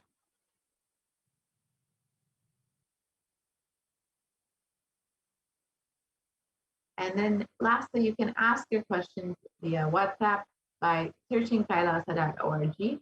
And then you can ask your questions in the WhatsApp chat that pops up. And all of these methods are an easy way to ask your prayers, your questions directly to Devi Parashakti, and they will fall directly in the eyes of Devi Parashakti herself.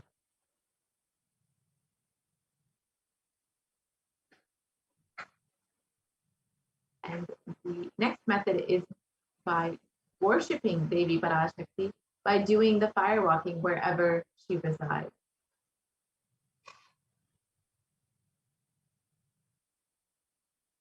And the Supreme Concept of Hinduism has revealed that fire walking is an alchemy process. And in the words of the Supreme Concept of Hinduism himself, our rishis and munis have been adept and master in every field, whether health or keeping the society safe, and every field. So all the vratams, the pujas, the spiritual techniques, the religious rituals, anything they design is highly scientific and directly useful to the life. Coronavirus will not affect you at all because that fire walking time, that small blisters you get just shoots up your whole immunity. That power, the power to protect yourself from any virus or any problem, it's actually a powerful technique. It's a very powerful technique followed in those days, especially during this season.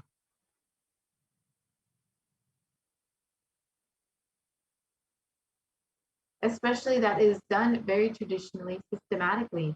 If you had even small blisters, and even if you did not have any blisters, you are protected already from corona problems. You will not be affected at all. Corona will not work on you. It will not affect you. And don't worry, it's a traditional way of making you immune. Actually, it's a traditional vaccination process. It's 11 feet length, the burning live charcoal on which you are supposed to walk with the traditional powerful music, which activates your lymph system, that mukulam, we call it in the back of the neck.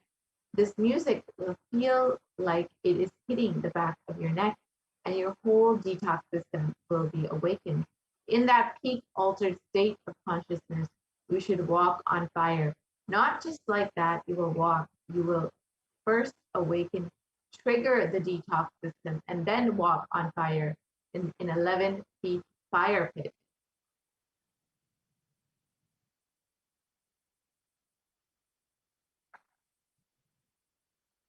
If you do one fire walking, you are absolutely protected from corona. Pray to Mahamariam and do the fire walking. That is all. It's like a traditional, powerful vaccination. Pray to Parashakti Mahamari and do the Pachepatni Vratam. Do this traditional fire walking. You are absolutely protected from coronavirus. No need to panic. Traditional vaccination, traditional, natural, organic, no bad side effects vaccination is the Hindu fire walking. Let us listen to the Supreme Pontiff of Hinduism himself revealing the benefits and the science of fire walking.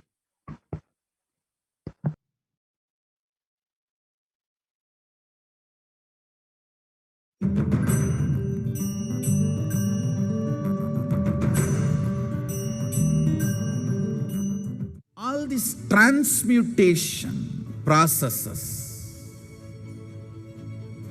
means balancing the system and awakening the whole consciousness to your whole body is what I call transmutation processes. Some parts of your body becomes insensitive to the existence because of the job it is doing, like a feet, because of the continuous walking, it becomes insensitive. Your cheeks, how they are sensitive, they don't become, they lose sensitivity to the reality. But for the complete Kundalini awakening, your whole body needs to be alive and experiencing the reality and ability to experience the higher consciousness. That is the reason we have the process of firewalking.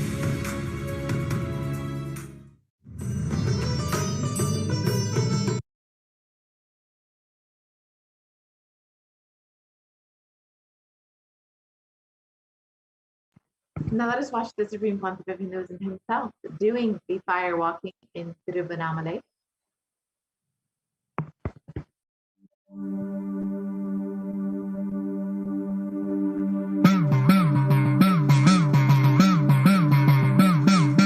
சத்தியம் காத்திடும் உத்தமத்தியே சத்குருவாய் வந்த நித்திய தாயே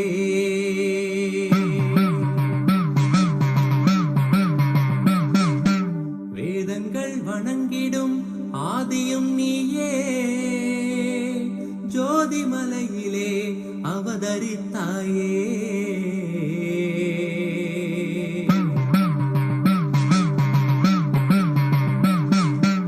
அவனியை பேணும் ஞானமும் நீயே அக்னி வடிவிலே அருள் புரிந்தாயே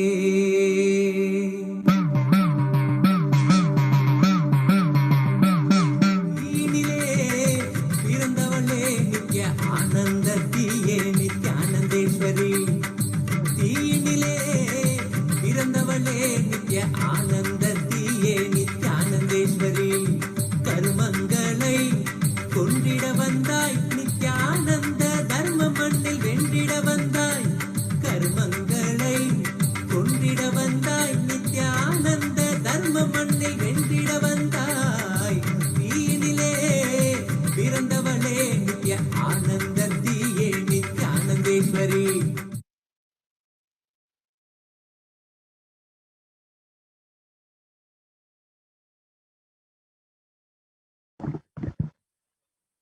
And a study conducted by the U.S. National Study of Medicine, the National Institute of Health, has studied the various effects and benefits of firewalking.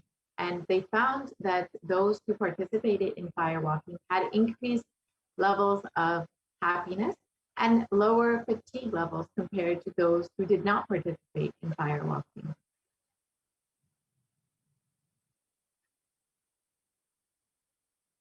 The next method is by applying turmeric on the chest, drinking neem juice, and meditating on Devi Parashakti every day.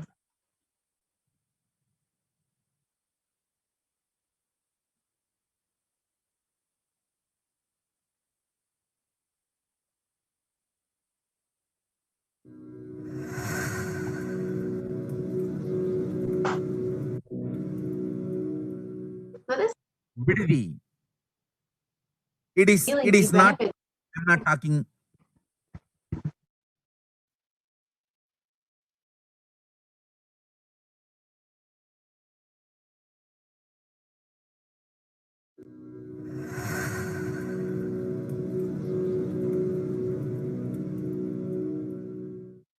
Bididi. It is not, I'm not talking from air. I'm talking from ground. In Bididi, before we came to that land, 30 borewells were dug, no water. Now, from the day we came till now, we have water for 10,000 people to live comfortably in that very land. It's only pouring, pouring Karumari's grace. Wherever we started ashram, nature completely cooperates because we know biology, whole biology thinks.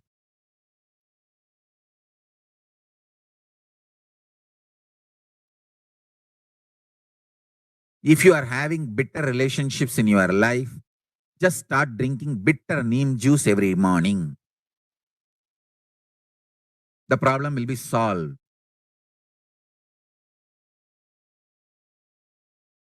Understand, if you are irritated, even if you don't react, even if you don't talk to people, you release that kind of vibes. Take Haritaki. You will see you release sweet kind of vibes. Take neem juice. You release healing, compassionate vibes. A woman who applies neem powder and takes bath, who applies turmeric powder and takes bath, is equivalent to Karumari Mahamayi.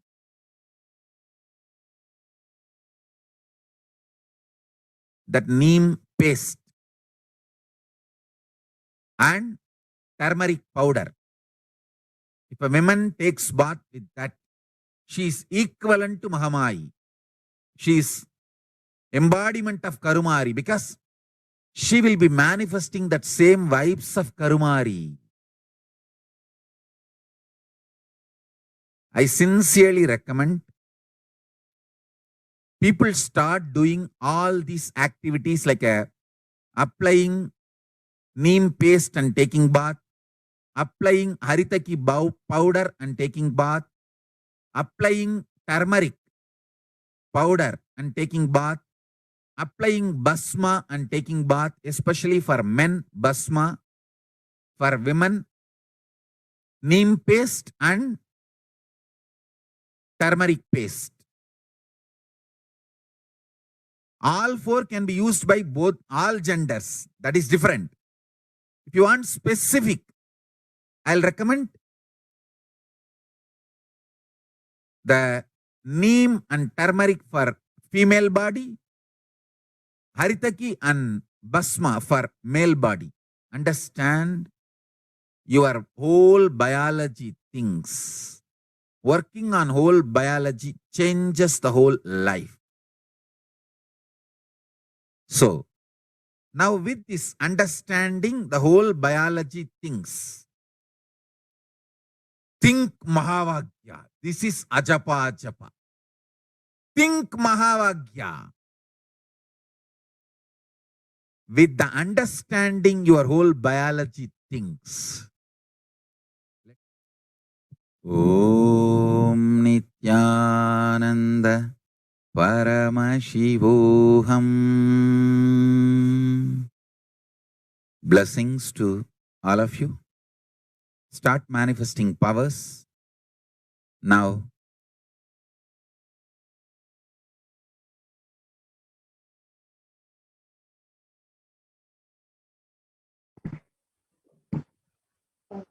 there's been extensive research that has been done on turmeric, and the National Center for Biotechnology Information in the US has studied the various health benefits of turmeric, and they found that traditionally turmeric is known for its anti-inflammatory effects, and curcumin, the active agent in turmeric, has been shown in the last 2 decades to be a potent immunomodulator agent that can modulate the activation of T cells, B cells, macrophages, neutrophils, natural killer cells, and dendritic cells. And curcumin can also downregulate the expression of various pro-inflammatory cytokines, including TNF, IL-1, IL-2, IL-6, IL-8, IL-12, and chemokines. And this is most likely done through the inactivation of the transcription factor NF-kappa B.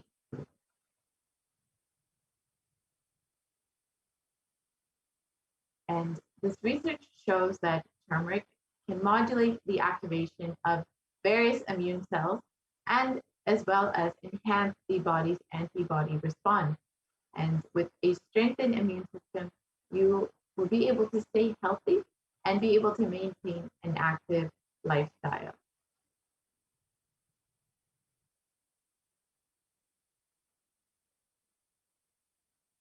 And in India.com, it was also reported that neem can help fight against coronavirus, and is a very important component of Ayurveda.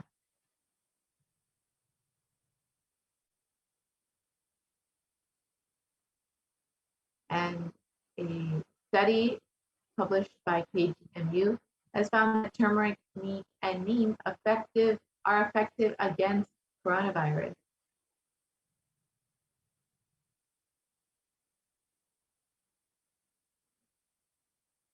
The next method is with complete mind, applying banana peel and onion in the heels and going to sleep.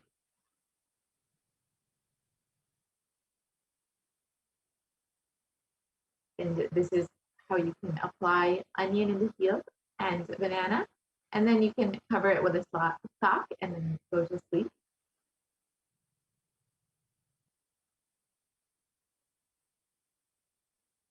And onion is very well known to be a potent detoxifying agent, and in Medical Daily, it was reported that onions contain a high amount of sulfur compounds, which not only give onions the recognizable smell, but are also powerful detoxifying agents. And with more than 100 sulfur-containing compounds, which are what cause the eyes to tear, onions can help prevent and treat ailments from diabetes to heart disease. This is why in Ayurveda, it's very well known as a medicine that is very potent. And it was also reported in the Journal of Phototherapy on the detoxifying effects of onion.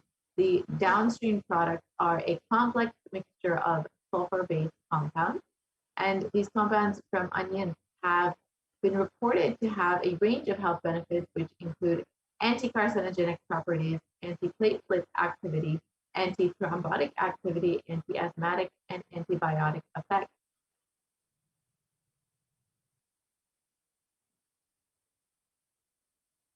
And the next method is being in an unclutched state, filling with eternal bliss. Let us understand the signs of unclutching revealed by the Supreme Pontiff of Hinduism himself.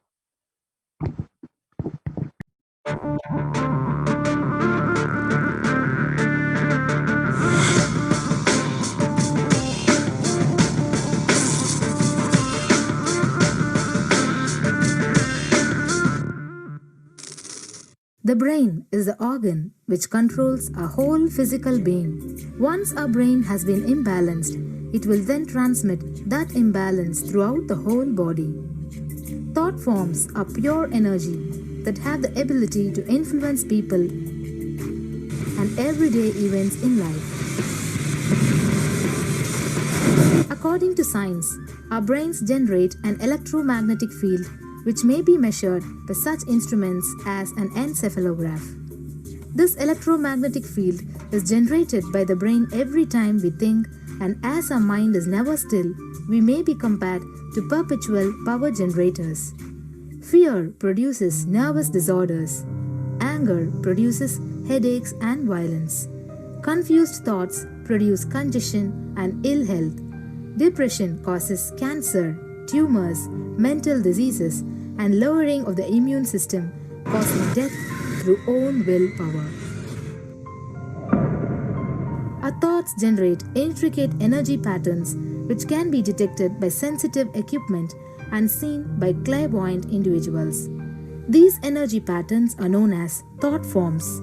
Surprisingly, thought forms are shaped by the thoughts themselves.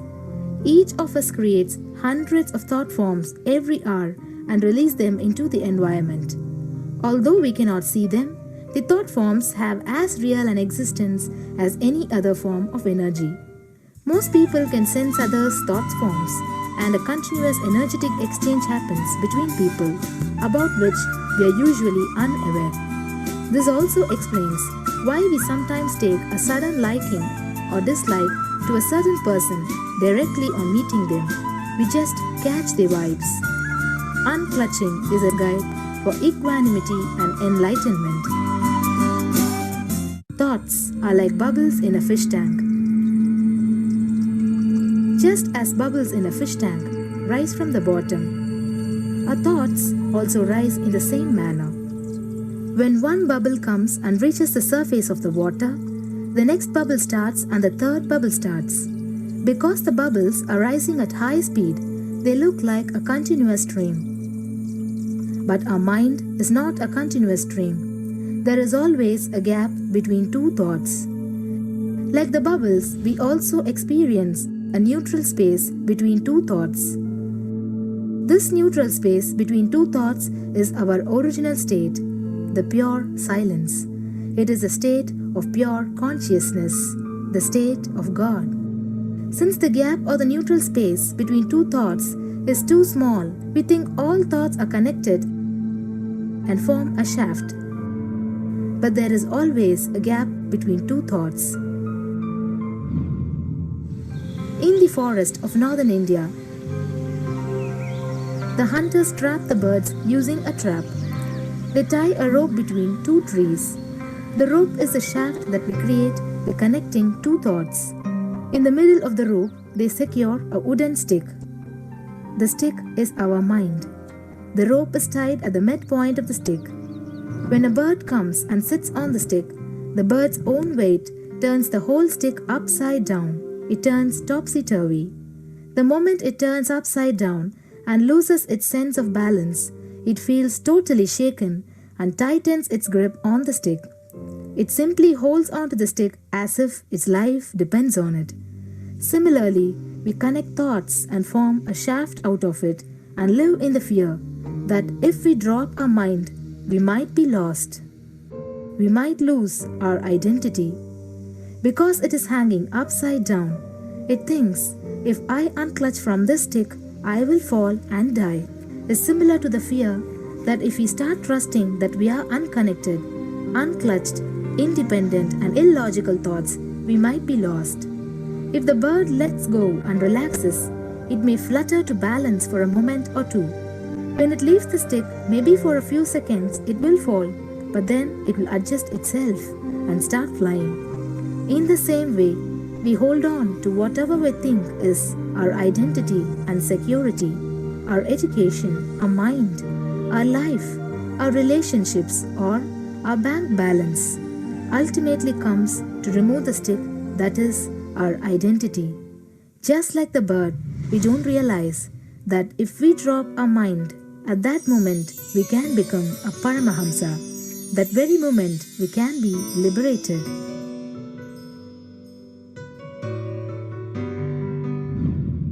In Mundaka Upanishad, there is a story which explains, there is a huge tall tree, and in the tallest branch of the tree, there is a golden bird sitting unclutched from everything in bliss, like Dakshinamurti. In the lower level branch, there is a small bird which jumps from here and there to various branches eating fruits. When it eats a bitter fruit, it feels bad.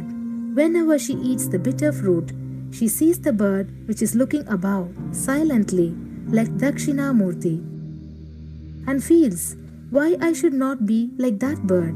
But unfortunately, when the same bird, when it eats tasty fruit, it forgets the bird sitting above it. In the same way, she keeps battling between branches, eating bitter and tasty fruits again and again. One day, as a small bird flies up higher, and as it reaches near the golden bird, it realized that he and she are the same. There is no difference between them both and realizes her original state. The small bird realizes that she also can be in the same state of the golden bird and become a Paramahamsa. This moment, trust yourself. Don't bother about losing your identity. Just trust yourself and let go of your identity. You will immediately become a Paramahamsa and be liberated. All you need to do is to trust that you're unclutched. Dropping the conclusions you can't be transformed is unclutching.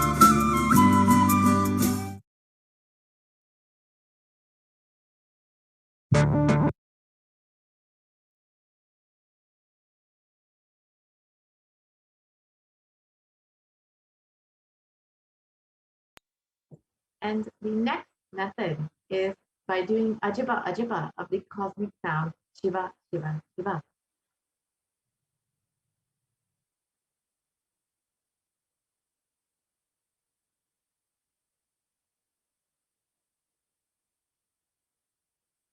And a study conducted by the US National Library of Medicine on the benefits of chanting has found that doing Ajaba Ajaba chanting has a direct and positive benefit for the physical health as well as the mental well-being. And the study correlates the chanting of Ajaba Ajaba to the vagus nerve stimulation used as a treatment for depression and epilepsy.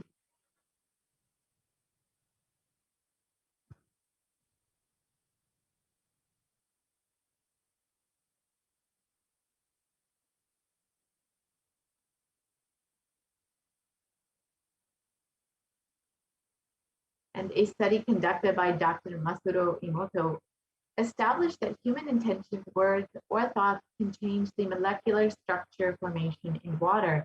And this is interesting research. This interesting research clearly depicts how when the water is being exposed to positive sound vibrations, the molecular formation in the water changes to a pleasant formation, whereas a negative sound vibration or word can disfigure or distort the water molecule formation. So here you can see the various sounds that were spoken to water, and there were two experiments done where one positive sounds or vibrations or words were given to water, so compassion, thank you, wisdom, and they found that the water formed these beautiful crystal snowflake-like structures, and when negative words or sounds were played for the water, like heavy metal music, I will kill you, you fool, and they found that the water had very disfigured, disjointed structures, and it did not form into this beautiful molecular structure when, like what the positive sounds created in the water. And this research shows that the impact of few words on one glass of water, but imagine what happens inside your body, which is composed of up to 60% water when you chant the Ajaba Ajaba, the chanting of the powerful sacred mantra.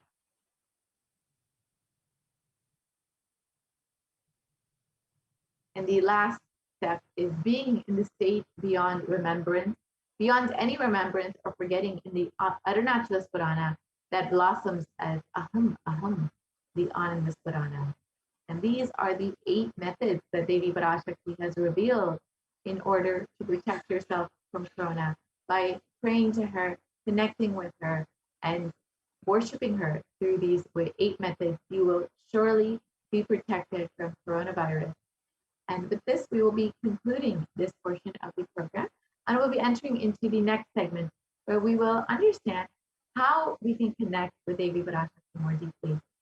And Devi has been continuously guiding us over the last several months. She's even revealed the method for protecting ourselves from coronavirus. So if you are just overflowing with love and gratitude for your divine cosmic mother, you can stay tuned for this segment where we will understand the various offerings that you can make to Devi Parashakti and how you can connect with Devi more deeply.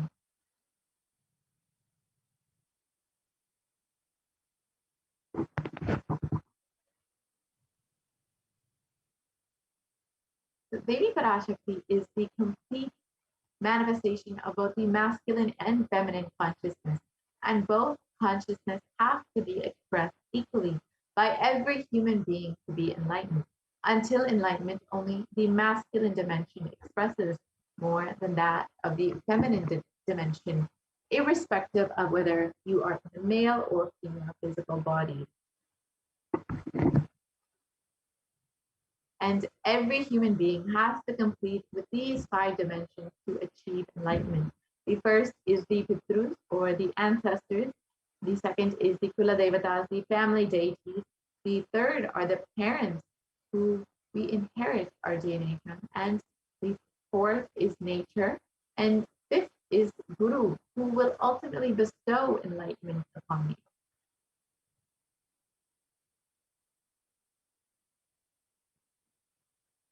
And the incompletions are light negative adharmic cognitions in these 5 dimensions, which lead to misconstrued karana and karya, the cause and effect, which further lead to suffering and pain and calamities in individual, personal, and collective and global levels.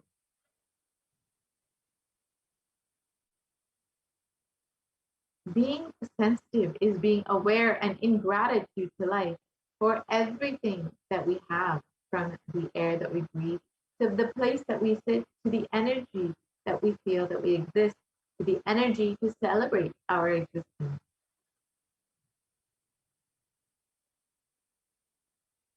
These 43 energies constitute our human body, which, when all 43 are integrated to Dharma, one becomes enlightened.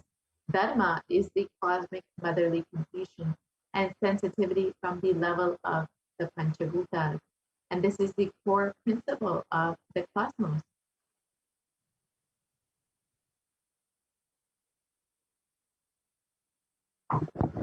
Awakening the sacred feminine is key to enlightenment. When awakened, man expresses the sacred feminine consciousness. He becomes a great revered leader. And when awakened, a woman expresses the sacred feminine consciousness. She becomes Devi, the cosmic mother expressing all the powers.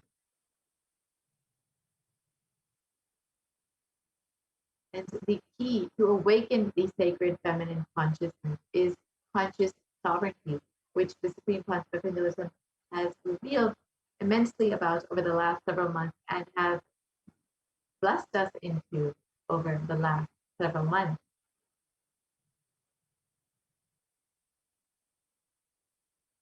And out of millions of paths, the easiest, sweetest, and most beautiful path to enlightenment is connecting with the cosmos as mother, as Devi Parashakti, the cosmic feminine consciousness.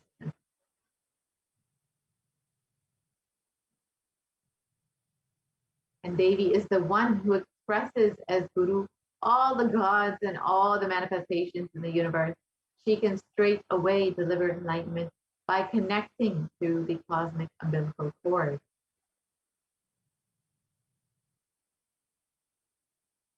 And an offering is not done to benefit the divine, but to close our gap with the divine consciousness. And when we achieve completion with the divine mother, her infinite powers with her sweet grace starts nourishing all our dimensions through the cosmic umbilical cord. An offering is not done to benefit the divine, but to close our gap with the divine consciousness. And when we achieve completion with the divine mother, her infinite powers with her sweet grace starts nourishing all our dimensions through the cosmic umbilical cord.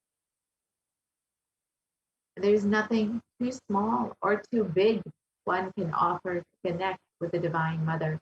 It has to be from a space of love, of a child looking at a mother and handing her what it has to share with her out of deep love and gratitude. It can be a cup of milk or a flower, or it can be a precious jewel to adorn her smiling face or her hair.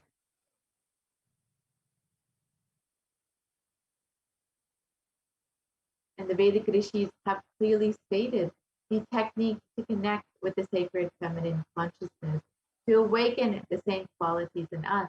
And one can connect with Paramashiva through oneness, but with the divine cosmic mother, it is only by worshiping her feet with devotion.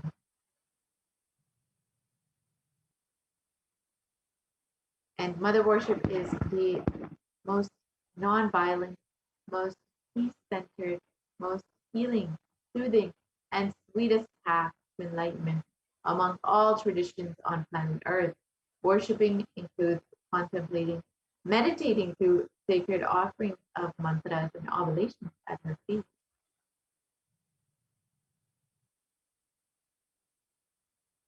And mother worship, as we have stated, is the sweetest path to enlightenment.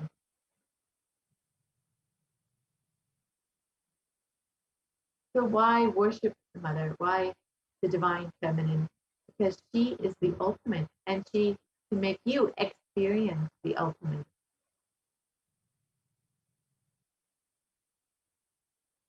This is the Shastra Pramana for Devi Parashakti.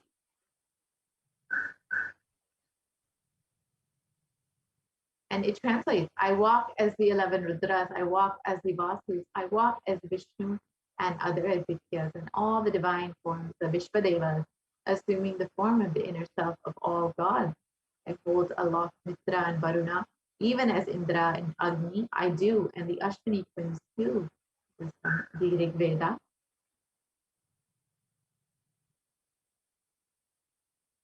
The Ekadasha Rudras, Maharudra, Ashtavasus, Dvadasha Adityas, the Vishvadevata, all of them are my retinue. I move around in my various forms with them as my retinue. I protect all of them, including Mitra, Varuna, Indra, Agni, and the Ashwini Devatas.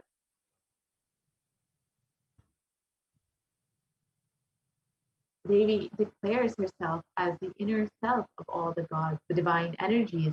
She is all pervading and all permeating, and we are the most blessed beings on planet Earth to be able to relate with Devi Parashakti as our very own Guru, manifesting through the Supreme Concept of Hinduism himself, to bestow all the divine energies upon us and to guide us through this crisis.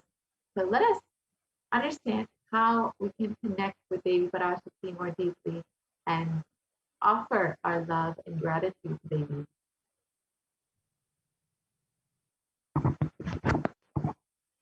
So the very first offering that we have is the E-Hundi offering, which is the general donation, which can be made in any amount.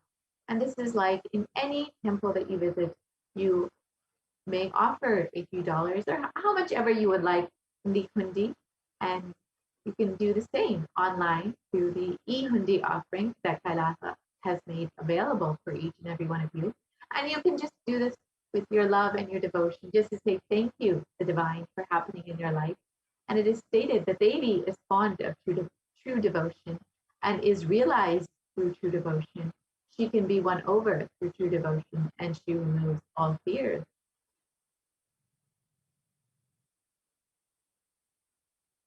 And if there is any fear in the minds of the devotees, Devi is sure to remove that fear.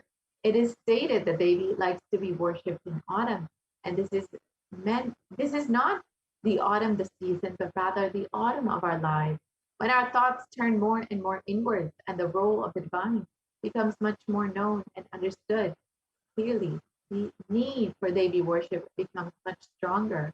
And Devi is described as the one who bestows happiness on all her devotees. So you can offer your gratitude and devotion to Devi Parashakti by offering your Kanika, and your name shall be chanted during the puja to Devi Parashakti.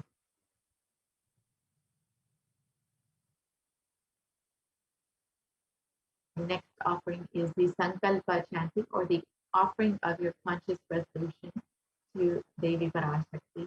And in the Saundarya Lahari, it states that the mantras I chant with the sacrifice in my soul become chanting of your name. Let all my movements become auspicious mantras, that my travel become perambulation around you. Let the act of eating and drinking become fire. Let become fire offerings, oblations in homas and yajnas to you. Let my act of sleeping become salutations to you, and let all actions of pleasure of mine become part of your worship.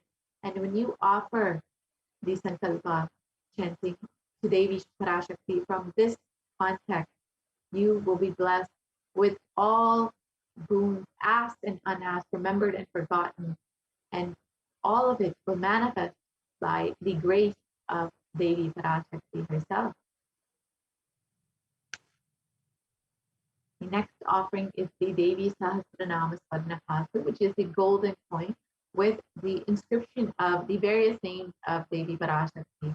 And each of these various names are the various divine qualities of Devi Parashakti, whether it's her infinite compassion or her overflowing knowledge. Whichever quality you may be connecting with, you will be blessed with all of these Ananta Kalyana Gunas, the divine qualities and attributes of Devi Parashakti when you offer this Sahasranama Swadnapatu.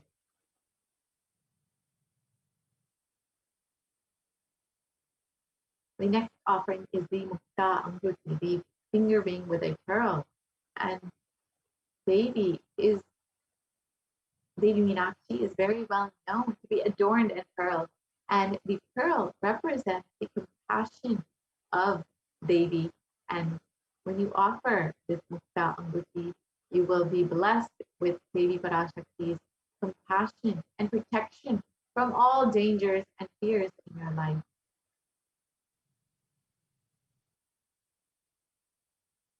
The next offering is the Sarna Padma Pushpa, the golden lotus.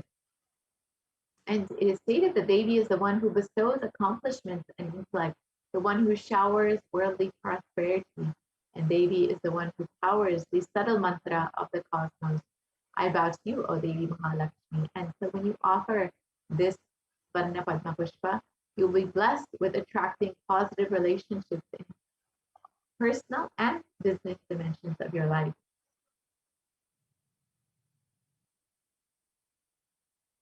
The next offering is the Swarnamekhi, the golden covering that you can offer to the divine lotus feet of Devi Parashakti. And in the Saundarya Lahari, it states that Lord Brahma, the creator of your, selects a dust from your feet and creates this world.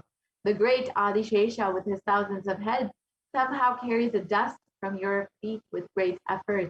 And the great Lord Rudra takes it and powders it nicely and uses it as holy ash.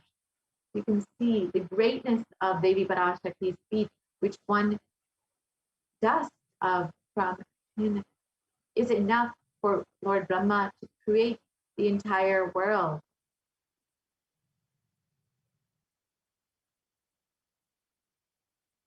You will be blessed with a lifetime of leadership qualities by offering worship to the divine lotus feet of Devi Parashakti. And this can be achieved even by worshiping a tiny grain of dust from her feet.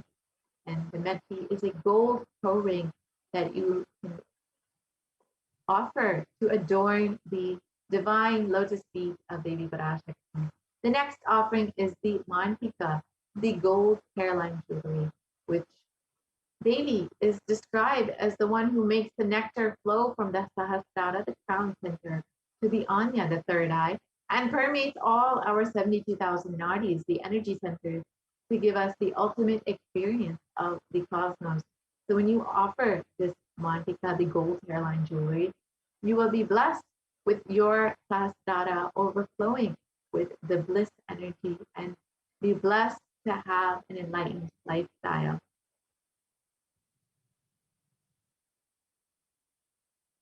The next offering is the Pratiksha Pada Puja, which is the most favorite offering of all the devotees and disciples of the Supreme Consciousness.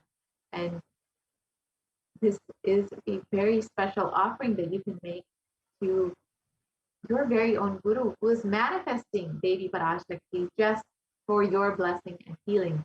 And Adi Shankaracharya has stated the greatness of worshipping the Guru's feet. And he describes, my repute has traveled in all directions through my philanthropy and prowess. All things of this world are in my hands as rewards for my virtue. Yet if one's mind be not centered upon the lotus feet of the Guru, what then? What then? What then? You can see the greatness of worshipping the Guru's feet, who is manifesting a feminine consciousness, the one who is beyond the idea of male and female. And when you worship the divine lotus feet of the Guru in the dimension of the Cosmic Mother, you will be blessed with the most auspicious, sweetest path to enlightenment.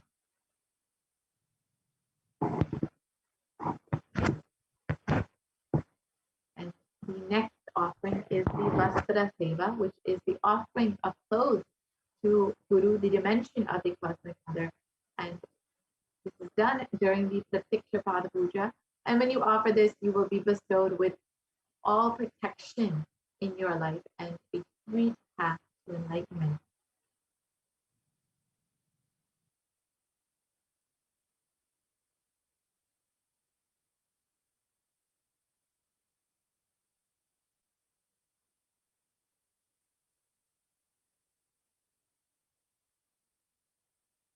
And here is the list of all the various offerings. The first is the Ihundi offering, the general donation. The Sankalpa chanting, the offering of a conscious resolution. The next is the Devi Sahasranama Sparnakasu, the gold coin with the inscription of Devi's various names. The Mukta Anguti, the finger ring with a pearl. The Svarna Padma Pushpa, the golden lotus. The Svarna Metti, the golden toe ring. The Mantika, the gold hairline jewelry. And the Pratiksha Pada Puja, the worship of the lotus feet of the Guru. And the Vastra Seva, which is the offering of cloth to the Guru. So you can make any of these offerings by visiting gateway.nithyanandeshwarahindutemple.org/NHTLA, and you can direct yourself to the Parashakti Bhava Samadhi Darshan donations page.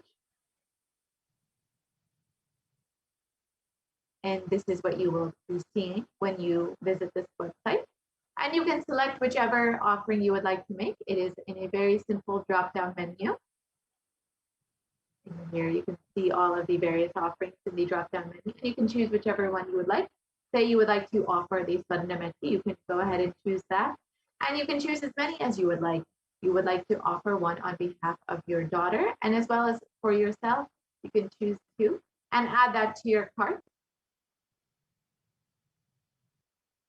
And this is what your cart will look like once you have added all of your offerings. You can verify everything is there, and then you can proceed to the checkout.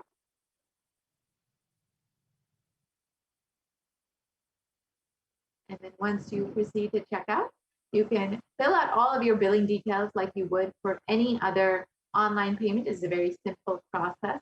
You can fill out your order details. And once this is done, you can go ahead and place your order and offer your seva to Devi Parashakti. After that, you can also go ahead and become a member of Kailasa's HDH Nithyananda page. This is also a very simple process. You can just go to YouTube and visit Kailasa's HDH Nithyananda page, and you can click the join button on this page. And once you have clicked that, you will be directed to this window where you can choose which level of e-Kailasian or member you would like to be. And you can choose between the bronze, silver, gold, platinum, and premium level.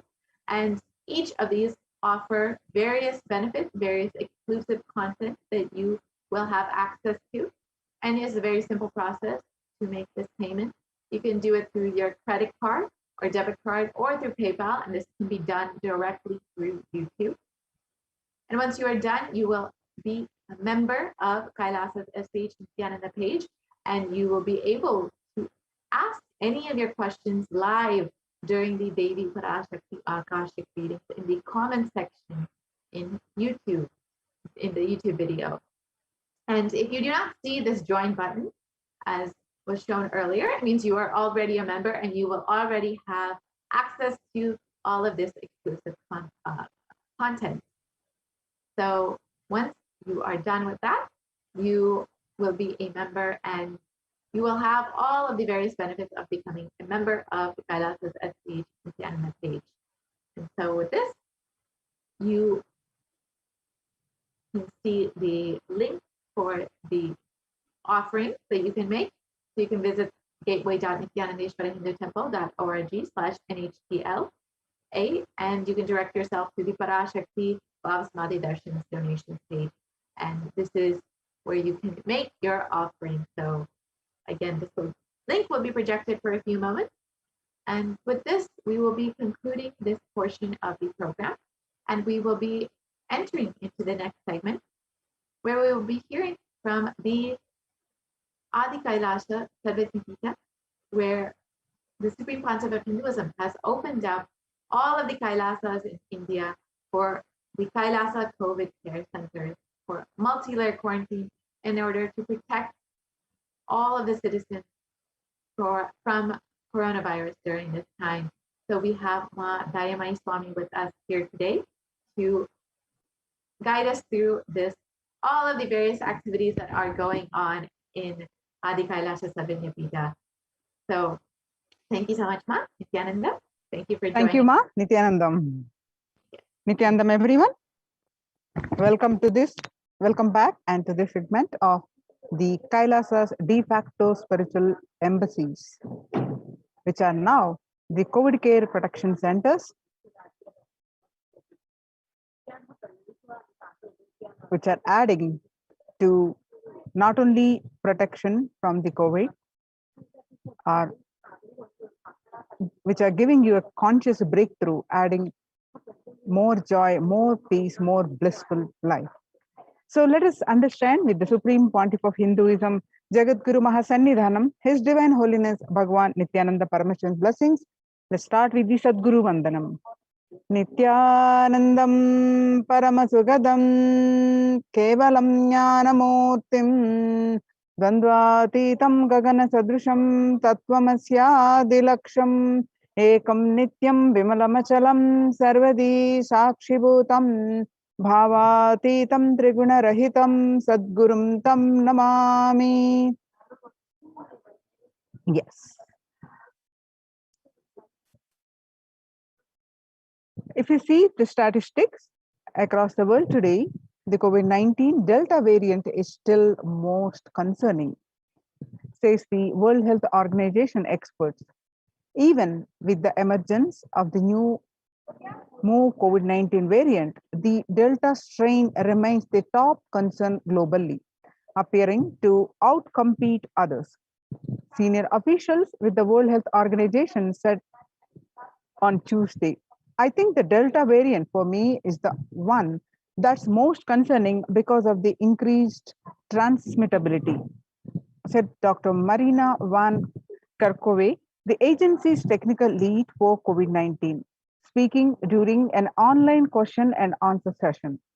It's doubly transmissible compared to the ancestor strain, which means that it can spread to more people. According to the World Economic Forum, the reports, the COVID-19 made the world less peaceful. COVID-19 variant incidences and fatalities, January 2020 to April 2021. You can see the violent incidences related to the pandemic peaked in April 2020. The prevalence of depression and anxiety remains high among younger adults in France. Younger adults are more likely to report symptoms of anxiety and or depressive disorders during the COVID-19 pandemic. Ages 18 to 24, the younger adults, which are aging between 18 to 24, about 56.2% got affected, and ages 25 to 49, about 48.9 got affected, and about ages 50 to 64, about 38.1% got affected, and ages 65 plus, about 29.3 are reporting symptoms of anxiety and or depressive disorders. And what it was from January to June, a 6 month period, the average share of adults reporting symptoms of anxiety disorder and or depressive disorder, the 6 months period in the year of 2019 was 11%, but now in just 1 month, in January 2021, it spiked up to 41%. And the set of result which shows the younger adults are more affected the anxiety and depressive disorder during the pandemic.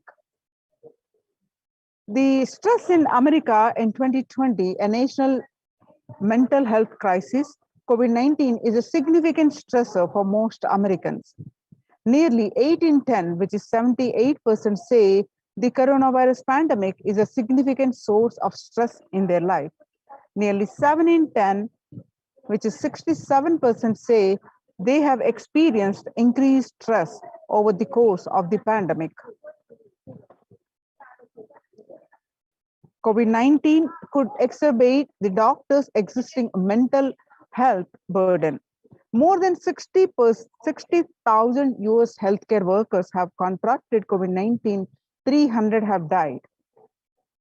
Of the healthcare workers who treated patients during China's COVID-19 outbreak, 50% showed signs of depression and 40% showed signs of anxiety. The self-reported mental health among pregnant women, new mothers, before COVID-19 pandemic, depression was 15%. Now, during the pandemic, the depressive rate increased to 40.7%. Now, what it was, the anxiety before the pandemic was 29%, and now during this pandemic, the anxiety level is increased to 72%.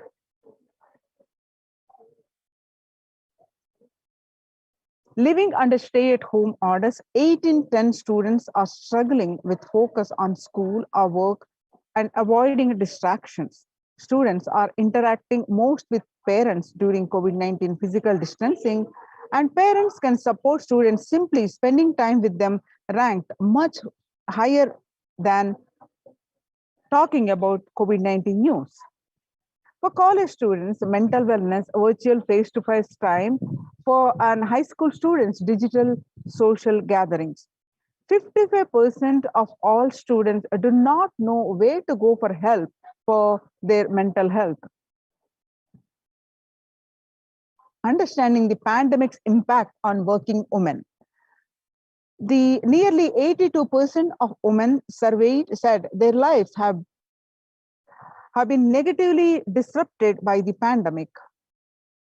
The global economic outlook during the COVID-19 pandemic, a changed world. The pandemic is expected to plunge most countries into recession in 2020, with per capita income contracting in the largest fraction of countries globally since 1870. The COVID-19 recession has seen the fastest, steepest downgradable in consensus growth projections among all global recession since 1990. According to the UN news, COVID-19 threatening global peace and security. UN chief warns. While the COVID-19 pandemic is the first and foremost a health crisis, its implications are far more reaching and could threaten global peace and security. The UN Secretary General told members of the Security Council in a closed video conference held on Thursday. But the pandemic also poses a significant threat to the maintenance of international peace and security, potentially leading to an increase in the social unrest and violence that would greatly undermine our ability to fight the disease. He warned, later stating that the Council's engagement will be critical to mitigate these implications. COVID-19 profoundly affecting peace across the globe, says the Secretary General in address to Security Council. The COVID-19 pandemic is profoundly affecting peace and security across globe. Secretary General Antonio Guterres told the Secretary Council in a 2nd July 2021 video conference debate, pressing the chamber to use its collective influence to protect the millions of people affected by conflict and already facing acute vulnerabilities. Addressing the 15-member organ on the impact of COVID-19 on international peace and security, Mr. Guterres said the health pandemic is fast becoming a protection crisis. Collective security and our shared well-being are under assault on many fronts. He emphasized, led by a relentless disease and abated global fragilities, our challenge is to save lives today while buttressing the pillars of security for tomorrow. The COVID-19 updates from UNEP, the environmental program. Time to get serious about the climate change. On a warming planet, no one is safe. You have been telling us for over 3 decades of the dangers of allowing the planet to warm. The world listened, but it did not hear. The world listened, but it did not act strongly enough. As a result, climate change is a problem that is here. Now, nobody is safe and it is getting worse faster. According to the International Labour Organization, COVID-19 is a threat to peace building in conflict-affected nations. The COVID-19 crisis has worsened already fragile situations. The ILO is more aware than ever of its responsibility to promote peace and resilience in the time of this global pandemic. The Mumbai mayor says the third wave is here. What do the September surge in COVID cases tells us? The city's mayor has said that the third wave of COVID is already upon Mumbai, pointing to a sudden spike in cases. The third wave of COVID-19 is not coming, it is here, said Kishori Padnekar, adding that an announcement regarding the matter had already been made in Nagpur. Speaking of the coming festive season in Maharashtra, the mayor urged people to remain in their homes. The mandals have been asked to allow only 10 people and have them work in shifts, she said.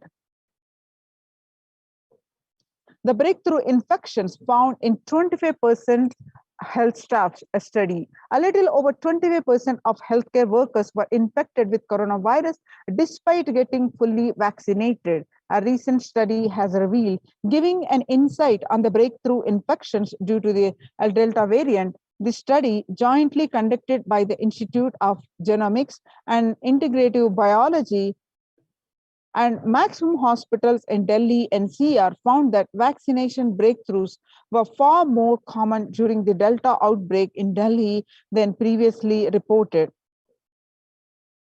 The new COVID-19 variant, Mu, shows signs of vaccine resistance. All you need to know.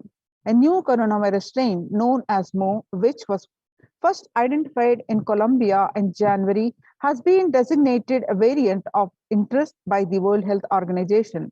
After being detected in Colombia, Mu, known scientifically as B.1.621, has since been reported in other South American countries and in Europe. The Mu variant has a constellation of mutations that indicate potential properties of immune escape, the General Health Body said Tuesday in its weekly pandemic bulletin. The new strain of COVID-19 detected in 6 countries, Power Breakfast, CNBC TV 18.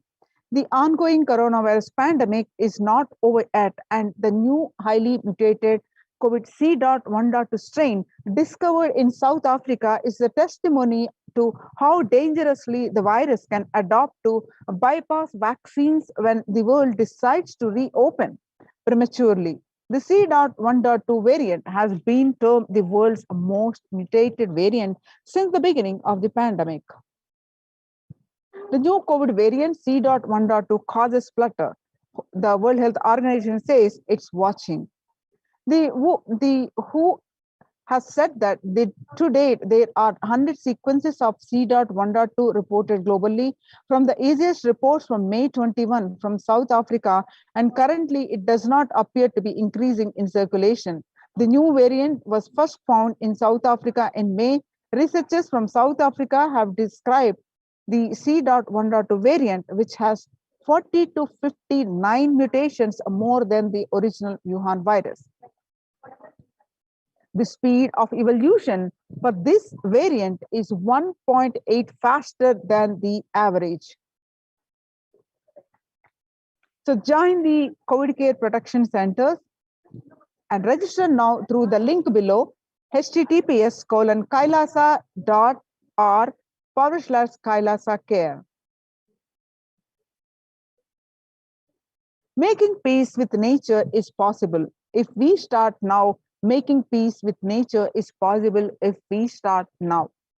Even amid a pandemic, 2021 can go down as the year we made peace with nature and set the planet to healing. Our environmental, societal, and economic challenges are interlinked. They must be tackled together. For example, we cannot achieve sustainable developmental goals, including ending poverty, by 2030 if climate change and ecosystem collapse are undermining food and water supplies in the world's poorest countries. We have no choice but to transform our economies and societies by valuing nature and putting its health at the heart of all our decisions. Now let's watch a video clip on this. Making peace with the nature.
The World Health Organization Health and Peace Initiative. Health and peace are interrelated. In the words of Director General of World Health Organization, Dr. Tedros, there cannot be a health without peace, and there cannot be a peace without health. If individuals and groups enjoy equitable access to health services, fulfilling their rights to physical and mental health, and health actors design neutral health interventions that promote trust and dialogue, and communities are empowered to cope with violent conflicts, then health coverage is more universal. Grievances can be heard and addressed to generate trust around the health emergency. Concerns affected communities are more likely to make meaningful contributions to peace and reconciliation and to resist incitement to violence. The world today, on International Yoga Day on 21st June 2021 theme, Yoga for Well-Being. The day will be marked at a time when COVID-19 pandemic continues to upend lives and livelihoods of people globally. Beyond its immediate impact on physical health, the COVID-19 pandemic has also exacerbated psychological suffering and mental health problems, including depression and anxiety, as pandemic-related restrictions continue in various forms in many countries. This has highlighted the urgent need to address the mental health dimension of the pandemic, in addition to the physical health aspects. The message of yoga in promoting both the physical and mental well-being of humanity has never been more relevant. A growing trend of people around the world embracing yoga to stay healthy and rejuvenated and to fight social isolation and depression has been witnessed during the pandemic. Yoga is also playing a significant role in the psychosocial care and rehabilitation of COVID-19 patients in quarantine and isolation. It is particularly helpful in allaying the fears and anxiety. The United States Institute of Peace, amid COVID, we need enhanced international coordination to build peace. The tackling the pandemic and building resilience in fragile states requires concerted international action at local, national, and global levels. As the humanitarian and economic toll of the COVID-19 pandemic continues to grow, so does the risk that this crisis will fuel new conflict around the world while stemming prospects for resolving ongoing ones. The Sustainable Developmental Goals, the UN spotlights health benefits of yoga, ancient practice that can see stress in our modern laptop lives. Yoga is a practice that can be relevant to all ages, relevant to all cultures, irrespective of what socio-economic status people represent. It can be used to unite our complex, difficult world to promote not only healthy lifestyle, but to promote peace and security in the world, says Dr. Nata Manabde, Executive Director of the New York office of the World Health Organization, at an event entitled Conversation Yoga for Health. The stronger health systems and universal health coverage must be a priority. For the first time since 1945, the entire world is confronted by a common threat, regardless of nationality, ethnicity, or faith. A new social contract between people, governments, and private sector, civil society, and more can tackle the roots of inequality with fair taxation on income and wealth, universal benefits, and opportunities for all. Food systems hold key to ending world hunger. Effects of the COVID-19 pandemic on UN has noted a dramatic increase in world hunger. According to the state of the food security and nutrition in the world, 1/10 of global population and as many as 811 million people were undernourished in 2020, an increase of 118 million from 2019. According to the EAT, the Lancet Commission, moving towards diets with a diversity of plant-based foods, low amounts of animal source foods, unsaturated rather than saturated fats, the limited amounts of refined grains, highly processed foods, and added sugars could prevent between 19 to 24% of all adult deaths each year. International peace and security. Our contemporary world is showing no signs of decline in the intensity of violent conflicts, crime, displacement, and prevalence of a continued state of tension in many regions of the world, adding to a UN report in the year 2019 alone, about 50% of 358 political conflicts worldwide involve the use of violence. Geopolitical tensions, which have been on the rise even before the COVID-19 pandemic, have only prolonged violent conflict, making it difficult for policymakers to come together and resolve their differences peacefully and amicably. The last decade witnessed the highest number of people internally displaced by conflict and violence. The international peace and security, the Vedic tradition beautifully describes Yastu sarvani bhutani atmani ivanu pashyati sarva bhuteshu chatmanam tatona vijugupshate. Isha Upanishad verse 6. The inner peace leads to world peace. Now let us see the contributions of the Supreme Pontiff of Hinduism to the world peace. The Supreme Pontiff of Hinduism always says the self-transformation secret to achieve global peace.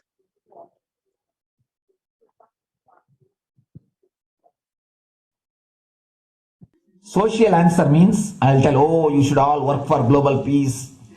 You should all work for turning the world. You should work for revolution. You should work for all these, that things. You should vote only the party which says that it will stop the war and all these things. This is the social answer. Nonsense. If you want the honest answer, I tell you, simply transform yourself. You can't do anything. If at all you can do, you would have done it. Be honest. If you can do, you would have done it. You are raising this question because you are not able to do. Am I right? So let us be very clear. Let us be honest. We are not able to do socially. That's the truth. That's the reason you are sitting here and raising the question. I tell you, understand few important things. There are a lot more attached to this question. There are many things which is attached to this question. We always feel the present is the world is totally spoiled. It is not going according to the rules or how it is supposed to be. It was wonderful once upon a time. In ancient time, things were going properly. Everything was well and great. And I tell you, 10,000 years ago, they found some writings on stone in Harappa Mohenjo-daro culture. Some stone writings have been discovered. The other day I read a beautiful book about that stone writings. That writings, it says, oh, nowadays the society is not as it should be. So much of war. There is no peace. In the early times, there was so much of peace. Society was really great. Things were as it should be. And it almost looks like a today newspaper editorial. 10,000 years ago, the same thing carved on a stone. Then understand, there was no such time as only good prevailed. It is just a fantasy. Hinduism, they call it Satya Yuga, the age of truth. There was a time only truth prevailed. And every religion, Christianity, they say the Garden of Adam and Eve. There was a time everything was wonderful. Every religion has got the fantasy. The past was great. There was golden past. Always the idea of golden past exists only in the past. The more you go back, again you say the past was great. And I tell you one thing, it is a wonderful way of postponing accepting the reality. Otherwise, I can be sure the world was same as it is today. Whether it is 5,000 years ago or 10,000 years ago. Maybe one thing, there was no CNN channel that time. So the news did not reach you so quickly. That's all. The news did not reach you so quickly. That may be the only difference. But otherwise, I can be sure the good and the bad was equal. Good and the bad was equal. The same amount of wars were there. All the other things were there. If you read the Puranas, the mythological stories of India, you see enough of things. Enough of dirty things. I think sometimes I find a little more. And if you read completely the Puranas or the Hindu scriptures, there are a lot of things much worse than modern day. The criminal activities or bad things or negative things, whatever you say, all this stuff. And never think only present day is corrupted or violent. In the ancient days also, all these things were there. Only one thing was not there, the CNN news or the internet. So the news did not reach you. But otherwise I can tell you, enough the good and bad was there. It always will exist. It will exist. All you can do is, if you awaken yourself, if you reach the enlightenment state, you can go beyond it. And I tell you, enlightenment is the only service you can do to the society. Just become enlightened so that you will reduce the negativity. Now, as of now, you are also the part of negative group. Naturally, we will be a negative group. As long as we are unenlightened, we will be the part of collective negative consciousness. So if you become enlightened, at least you will reduce your weight. That's the only thing we can do. Nothing else can be done. So all I request you to do is just become enlightened. Realize that you are a lion. That's the only way to help yourself and the society. Otherwise, all revolutions, you see, all revolution again end up as one more tradition. In last 2000 years, 3000 wars have happened in the humanity. In 2000 years, 3000 wars. Human beings have not done anything except doing wars, except fighting. Everybody claims he wants to do revolution. He wants to spread peace. You see, every country claims their army is a defensive army. Then who is offending? Tell me.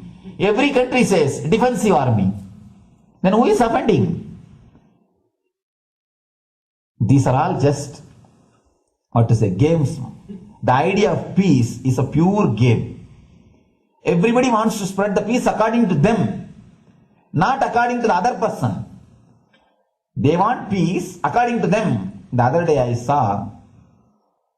was in one interreligious gathering. One guy is preaching, let all of you convert to my religion so that we will not have fight.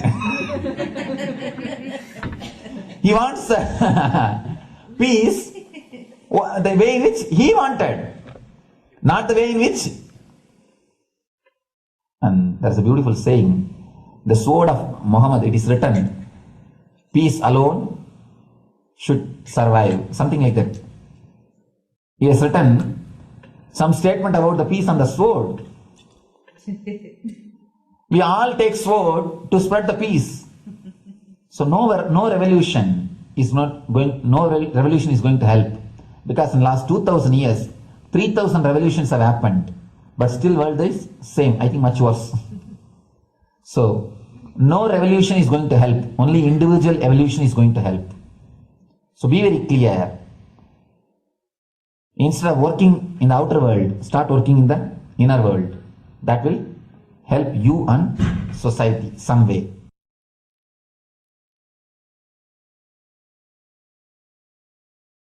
Social answer means, I'll tell, oh, you should all work for global. Social answer means, I'll tell, oh, you should all work for global.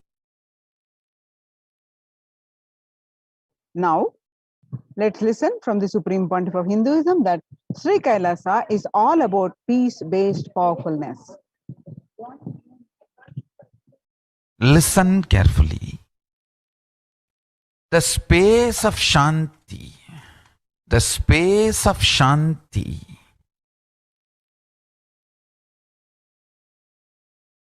is where Kailasa grows. Listen carefully. It is in the deep powerfulness of peace, or peace-centered powerfulness is the ground, breeding ground for Paramashivatva to manifest. Please understand. Like how pure mirror reflects everything, pure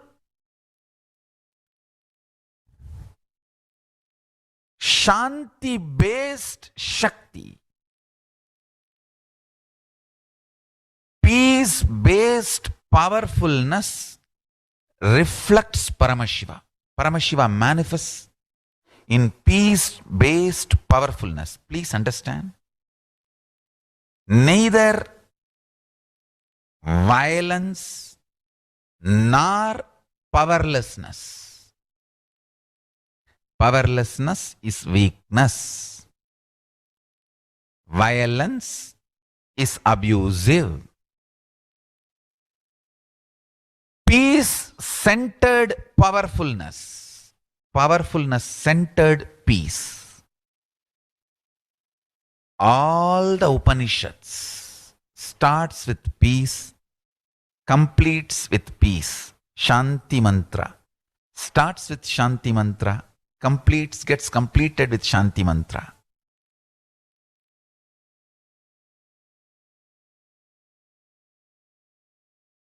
Peace-based powerfulness is a fundamental requirement for Paramashivatva to manifest. That is why people who don't want us to manifest Paramashivatva or power manifestation do not want to allow the peace in our life or do not want peace in our campus. Understand?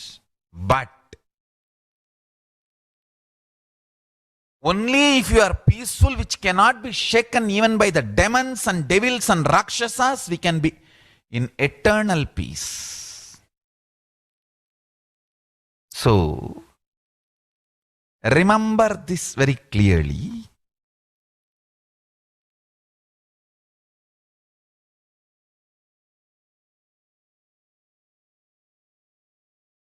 Peace alters the very DNA structure, genetic structure, the core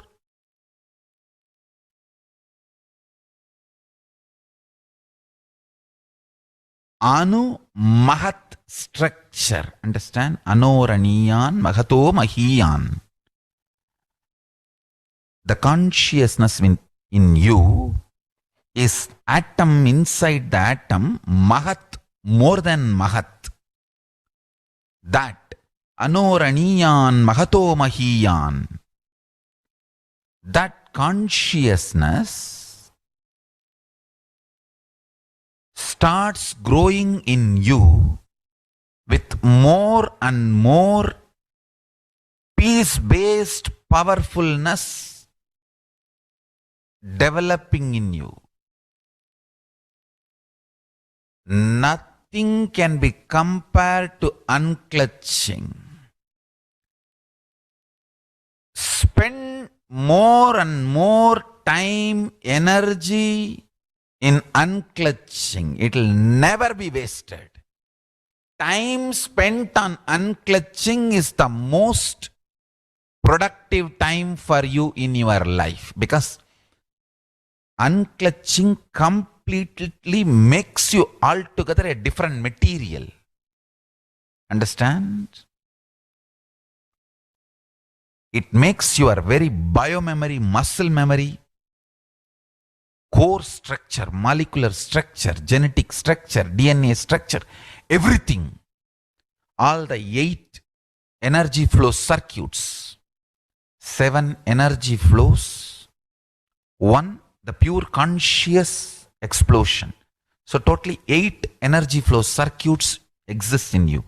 All the 8 explodes when you unclutch. Understand? Unclutching is the space of Sri Kailasa.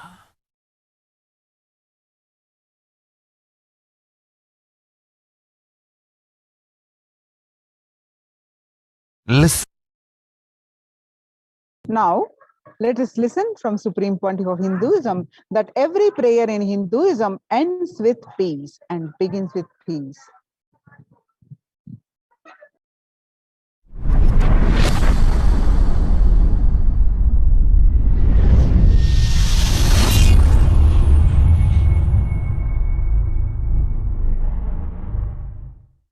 every chanting, every prayer in Hinduism ends with Shanti, Shanti, Shanti 3 times.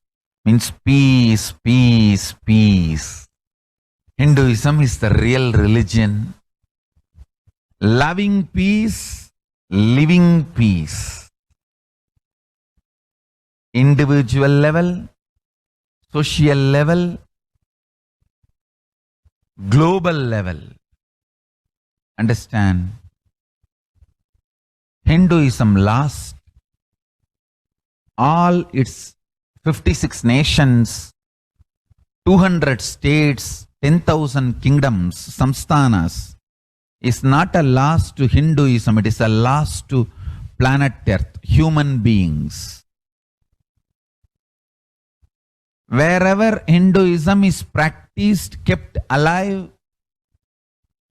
the ideal of global peace is kept alive. Just do this one simple statistics. You yourself study. Google and study. Take the top 10 religions and list how many people they converted in last 200 years, how many people they killed. List for each religion. I can be 200% sure you yourself will realize Hinduism is the most peace-loving and peace-living religion, neither conversion nor terrorism. Neither conversion nor terrorism. Being the supreme pontiff of the most peace-loving, peace-living religion, I give you all my blessings on this International Peace Day. Understand? It is we Hindus need to keep the global peace as a living possibility, and we need to make this global peace as reality. Just talking about global peace will not work. Working for global peace only is the responsibility of the real living Hindu. Anyone who wants to claim themselves as a Hindu or practicing Hindu should work for global peace. Global peace is our responsibility.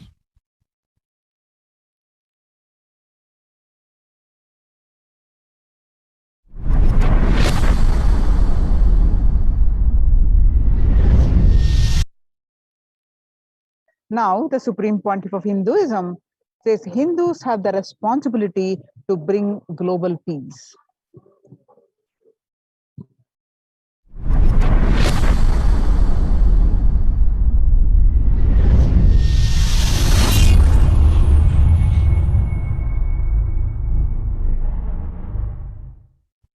Hindus have the responsibility to bring global peace. So you can also throw a challenge. See, if you are making a Hindu micronation, you can throw this challenge to each one, your friends, family, 10 people. Let them participate in the challenge and then let them send a challenge to others. So I welcome all the living and practicing Hindus to become founding fathers of Kailasa micronation in your countries. You can also make a challenge, like how they made ice bucket challenge and all that. We can make a challenge. You form Hindu micronation and claim, I am the founding father of the Hindu micronation Kailasa. And then you can invite your family, friends for a challenge, 11 people. You form and you challenge 11 people and they also form and they spread So let us start spreading. This project is my message on this International Day of Peace. Let us start working for global peace instead of just talking. What the work we do will talk for us, the talk we do will not work for us. This is the message. The work we do will talk for us, the talk we do will not work for us. Global peace is the responsibility of Hindus. We living, practicing Hindus, not only we should achieve the individual peace through unclutching yoga meditation, we should also create an ecosystem where the global peace starts manifesting. This Kailasa Hindu micronation is the enlightenment ecosystem. I request every living practicing Hindu to manifest, do it. So the global peace can manifest from these Kailasa Hindu micronations all over the world.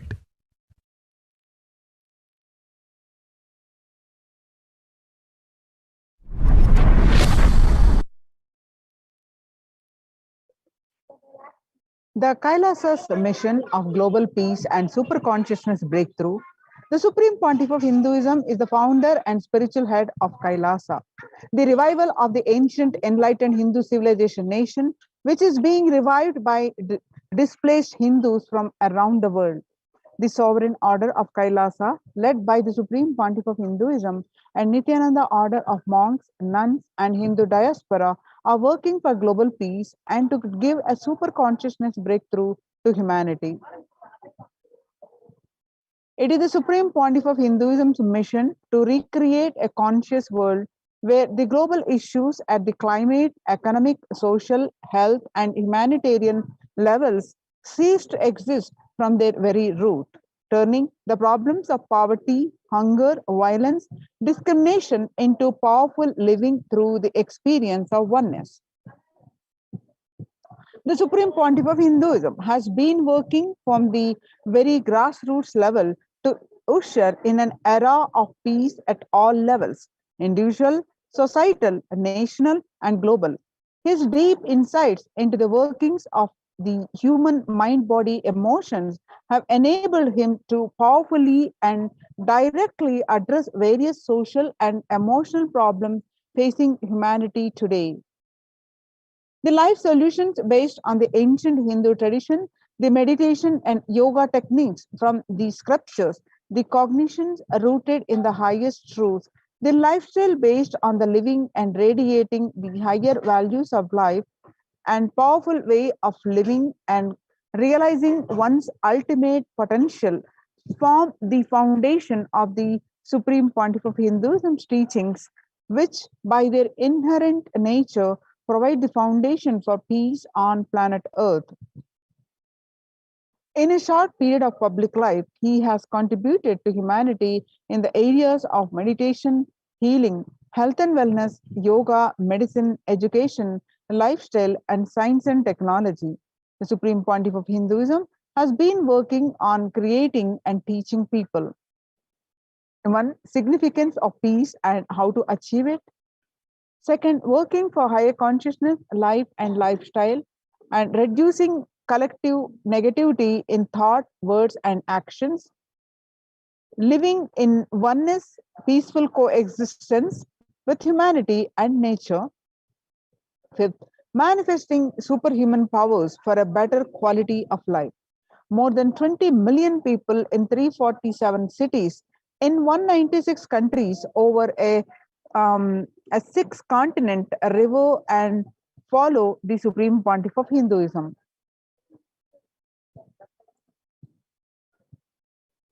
The Supreme Pontiff of Hinduism launched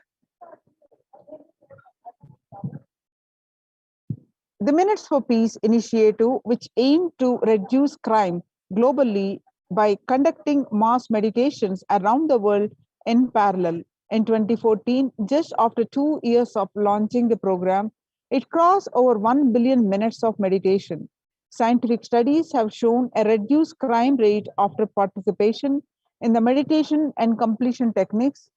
In 1976, it was found that when 1% of community practiced meditation pujas, the crime rate was reduced by 16% on average. The current tally in the Minutes for Peace website is more than 4.3 billion cumulative minutes of meditation logged. Include all the events, programs, and festivals where people have gathered in large numbers and participated in meditations and rituals. The total count comes out to be a staggering 409 billion minutes for peace so far. Kailasa's Minutes for Peace, you can see the pictures here. The about 5,000 devotees gathered and participated in a 45-day meditation program called Shuddhatvaitam. Kailasa's mission of global peace and super consciousness breakthrough. The Supreme Pontiff of Hinduism has hosted Kumbh Mela, United States of America, in Los Angeles since 2007. Nithyananda Sangha is entrusted as the only organization to host Kumbh Mela outside India by the Akhila Bharatiya Akhada Parishad. In September 2006, the Supreme Pontiff of Hinduism organized the first confluence for the world peace to honor the memory of those who lost their lives saving others on September 11, 2001 at Irvine, California, USA. The second Confluence for Peace was held in Los Angeles in 2007 in collaboration with Vedanta Society, BAPS, ISKCON, Siddha Yoga, and other organizations. The Kumbh Mela festival spread fast to other countries, including Australia, Canada, etc. Kailasa's mission of global peace and super consciousness breakthrough.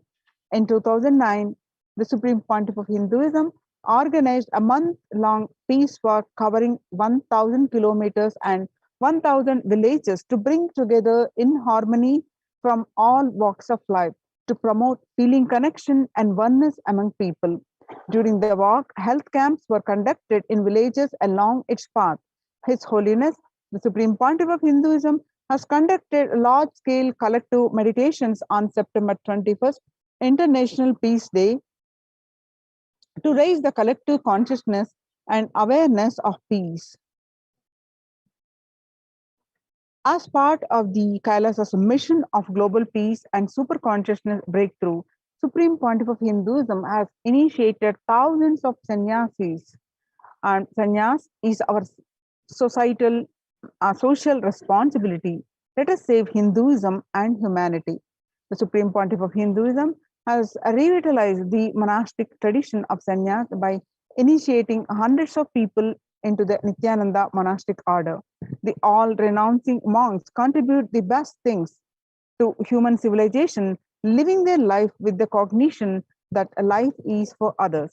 These monks and nuns act as harbingers of peace and empowerment for the human society distraught with violence, depression, and other forms of life negativity. The Supreme Pontiff of Hinduism revived the ancient practice of embarking on pilgrimages. The Supreme Pontiff of Hinduism has also revived the ancient practice of embarking on pilgrimages, the spiritual journeys, taking spiritual aspirant to high energy sacred spots such as the Himalayas, Kailasa, Varanasi, Angkor Wat, which is in Cambodia, and various powerful temples of India. Even though prevalent in India, this practice is rapidly losing its original context, turning into a recreational family vacation. Reviving the original spiritual context, the Supreme Pontiff of Hinduism has made it possible for modern-day human beings to benefit from the spiritual energy present of these centers and accelerate their journey of spiritual evolution, hence ensuring individual and collective peace as a natural consequence.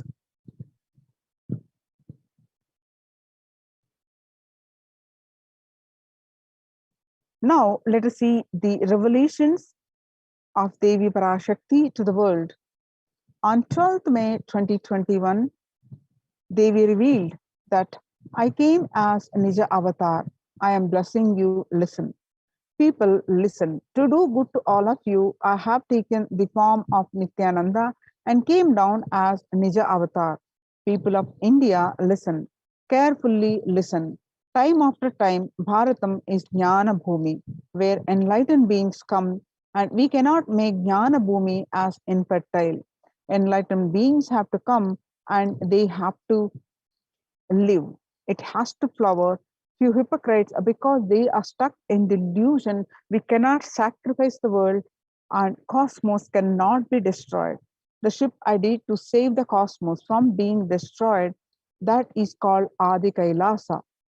The ship I did to protect beings from Pralaya in Adi Kailasa because of conspiracy of Drohis and enemies rule. The captain has to leave the ship.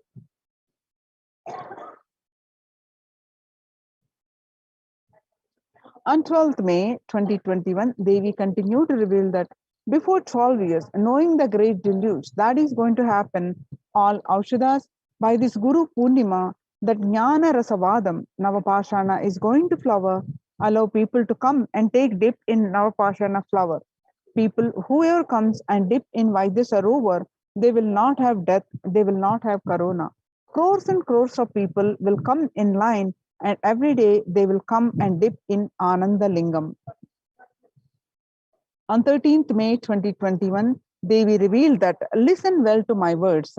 For India, I made ship as protection. Nithyananda Navapashana Lingam in Vaidyasarovar. Go to Adi Kailasa, O Indians, listen. All those regretting losing the Nithyananda Nija Avatara without confusion and without talking just as lip service, go to Adi Kailasa.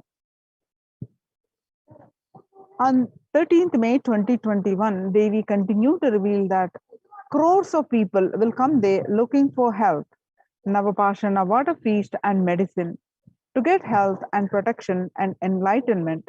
To protect India from the great destruction, I, Parashakti, made this huge ship. Even if captain is not there, ship is there. On 14th May 2021, Devi revealed that whoever comes to Adi Kailasa and does the good work of saving people from deadly corona, I myself will do all their life's work. This is a commitment Paramashakti is giving you all. Parameshwari, I will do what I say. On 19th May 2021, Devi revealed that to save people from corona, I have set up a huge ship, Ananda Sarovar, Vaidya Sarovar, and Ananda Lingam. I have made it in Adi Kailasa. Go there, take water every day, worship Ananda Lingam, water, turmeric, milk, and neem rasam showered on Navapashanam are the medicines for this. On 19th May 2021, Devi revealed that the doors of Adi Kailasa will be open for all those who will come with trust. It will protect. It will protect body and will give conscious health. It will also give highest powers, dharma, artha, kama, moksha, jnana, powers, and the God beyond kama, Adi Kailasa life will give all goodness. On 11th June 2021, Devi revealed that drop the foolish mind with the business motive of bargaining and attain surrender and go to Adi Kailasa, be in Adi Kailasa, I will do good to you. On 18th June 2021, Devi revealed that for saving your life, go to Adi Kailasa, best life is there. Before Corona takes your life away, go to Adi Kailasa and save your life. On 5th July 2021, Devi revealed that the soil of Adi Kailasa is the Sarva Roga Nivarini, that means cure for all diseases. For all the diseases in the world, Paramashakti, myself taking the form of Nithyananda as Nija Avatara, walking there barefoot for many years, manifesting all powers, The very soil was converted into great medicine that solves all karmas. On 5th July 2021, Devi revealed that taking the soil of Adi Kailas and mixing it with the water of Navapashana Linga of Vaidyasarovar, and by applying it, all pains will vanish. Breaking the attachment to body, it will make you enlightened. Goodness is there. I told the truth. Go to Adi Kailasa.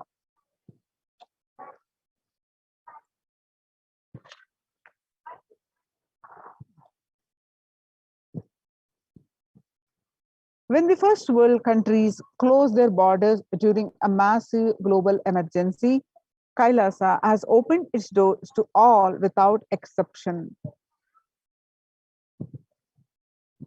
Now, the various COVID care centers open across India are Adi Kailasa, Enbadadi, Bangalore, Salem Adhinam, Tirunamalai, Rajapalam, Puduvai, Pattanam, Srirangapadi, Sripuram, Madurai, Avatipalam, Huzur, and Baroda, mainly in Tamil Nadu, Hyderabad, and Gujarat and Pondicherry.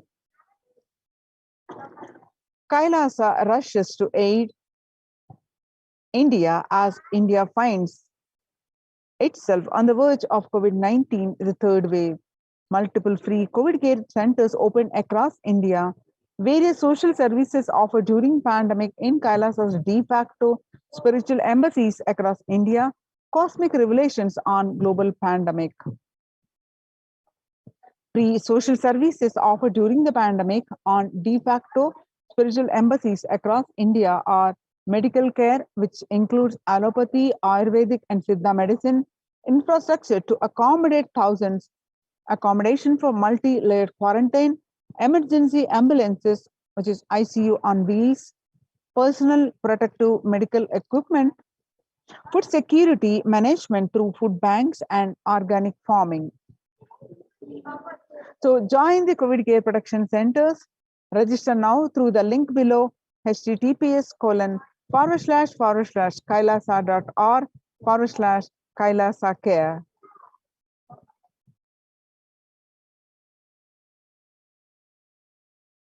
The link again, registration link to join the COVID care protection centers, https://kailasa.org/Kailasa care.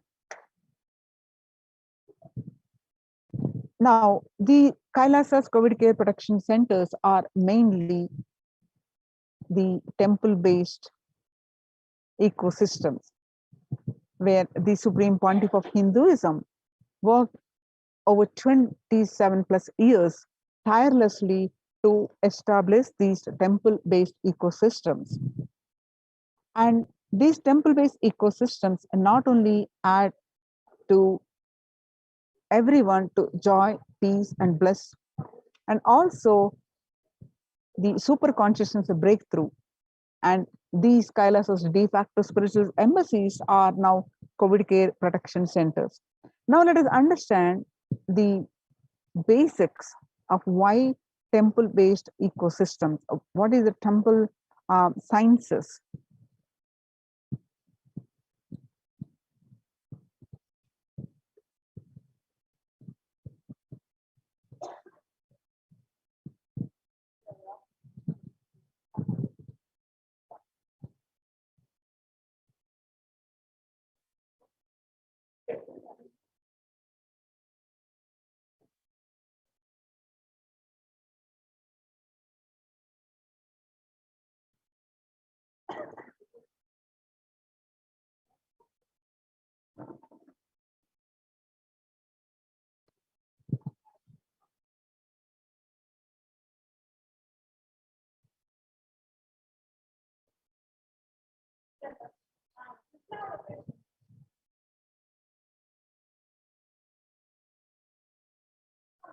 Little about this particular Meenakshi temple.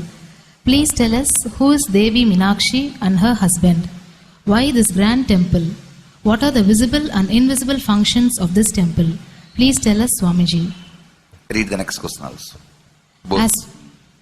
As we see in our present time, towers of mobile, TV or dish TV antennas everywhere, connecting invisibility to satellites, doing an incredible function for individuals and for society. My question is, there is and was everywhere temples and deities in this culture. Anybody coming from outside just wonder, is this just sentimental carved stones, worshipping culture, or just artistic sculpture? What is the invisible function of temples, deities? See, both questions, same answer. That is the reason I wanted to answer both the questions together. Modern day dish TVs, antennas, mobile towers, all of them work in the level of certain frequency where the words, pictures, visuals can be transmitted. See, the verbalization and visualization, names and forms can be transmitted from one place to another place through these mobile towers, dish TV antennas. But the temple towers are created to transmit super consciousness from one place to another place. Please understand. In Meenakshi's time, there was television, conscious television. It used to be in stone slab. And if you just sit in front of that stone TV, meditate, connect with Meenakshi, she will appear live and answer whatever you want. So each of the stone slabs only slowly later on became deities. You can see in our temples this happening. The TVs in which I am appearing and speaking are slowly becoming deities. They are receiving worship. Flowers are offered to it. Aarti is done to it. Incense is given to it. Now, all our temples are planning to have a separate throne for this TV. In Los Angeles, already I am on the throne. The TV is in the throne. The TV, in which people are seeing me, have already become deity. Same way, please understand, the stones through which people were able to connect with the super consciousness have become deities. Same way, all our temples, deities, everything is a connecting mechanism with super consciousness. The mechanism which connects with the super consciousness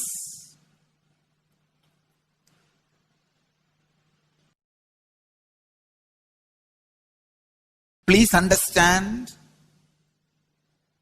the deities and temples are not just sentimental carved stones, or they are not just artistic sculptures. They are conscious transmitters. They raise you to the super consciousness. In each house in Vedic tradition, we have a puja room.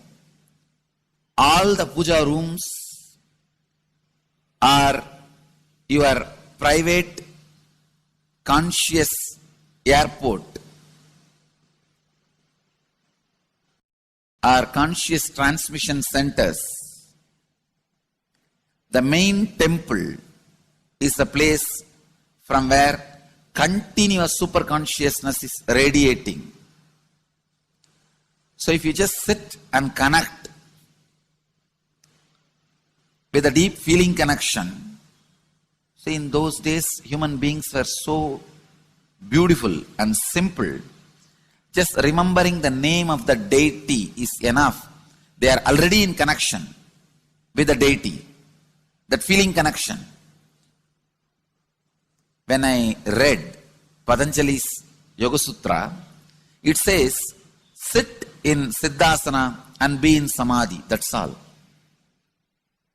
So the human beings were so simple in those days.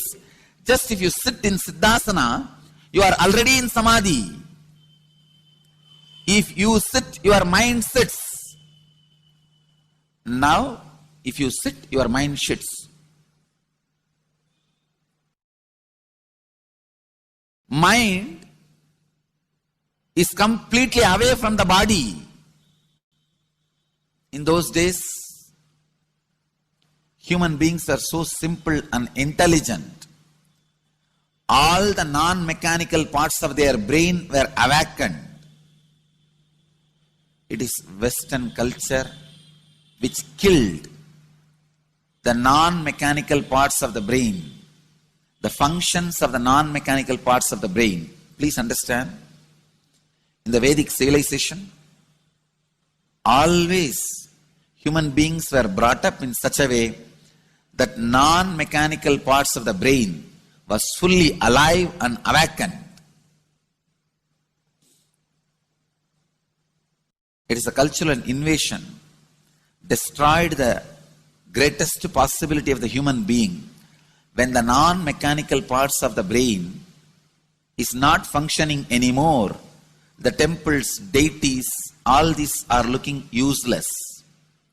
Otherwise, they are a huge conscious infrastructure. Please understand. One example, suddenly, if we find some method to travel just 20 feet above the air or 30 feet above the air without petrol or diesel, all our automobiles, roads, everything will become useless. Then you will wonder, why so many automobile industries are established? Why so many cars are produced? Why this huge road waste? I think our ancestors are fools. You don't understand. At one period, it was used. It was being useful. Our temples, our deities, all these are useful if all your non-mechanical parts of the brain is awakened.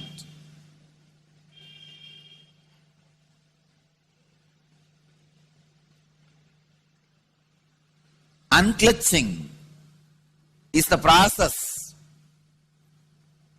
to awaken your non-mechanical parts of the brain. When your non-mechanical parts of the brain is awakened, you will understand temples, deities, how useful they are, how directly useful they are, how they are part of our life, how they enrich our life,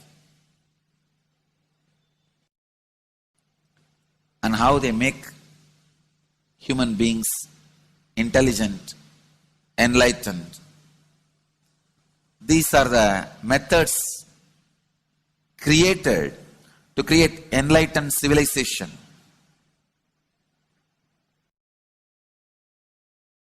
These grand temples are not built as an just monument. They are built as a conscious movement. It is not like Egyptian pyramids, monuments. No. It is conscious movement to raise human beings to the highest consciousness, to make human beings experience the highest purpose.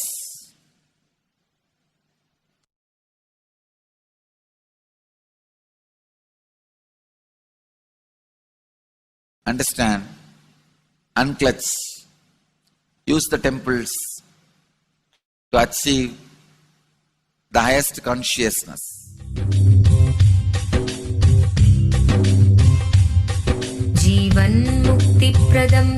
Paramahamsa Nithyananda, a rare living incarnation.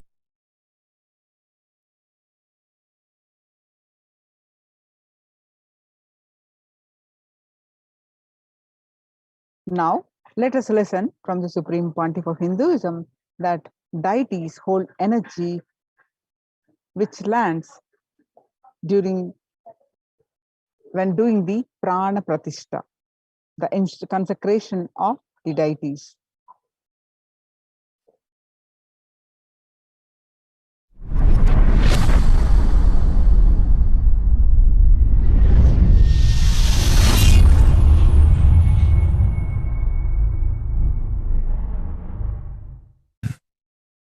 Actually, after the great pause settling, I wanted to do this Kumbhabhishekam, and then the Shivacharyas have advised us that only after the Uttrayanam, Uttrayana Punyakala, means after the Uttrayana starts, we are having a good date, Uttamottama date for Kumbhabhishekam. So that's the reason we waited.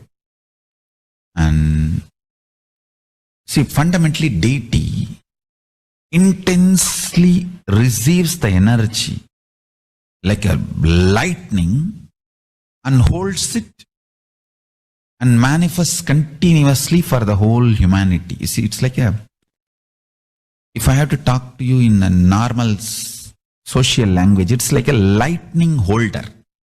Like I can get into the samadhi, one with Paramashiva, and bring the whole thing to planet Earth. But the deity should be able to hold it and manifest it, radiate it for the humanity. So that is the reason the beautiful, dense, most dense granite deity is made. The earlier, the Avudayar we made, too much of power manifestation, it has given crack in multiple places. I don't know how you guys will be able to believe. Maybe I'll tell them to show the video. Such dense granite cracks to pieces and so carefully maintained with so much of all the Abhishekam, Puja and everything. Crack is the last thing you can imagine in dense granite, but so many places that earlier Avudayar has had, and that's the reason we made the new deity with more dense granite now. More dense granite, the deity is done, so it can withstand the power manifestation and hold the power for quite a long time. Maybe at least next 12 years it can hold. And before that I'm planning for the different level of granite for Avudayar. I wanted to teleport from the other planets where the 100 times more dense than planet Earth's granite is available. And anyhow, all that I'll do it and then show, and instead of giving material for trolls, I'll give information after everything is achieved, after everything is done.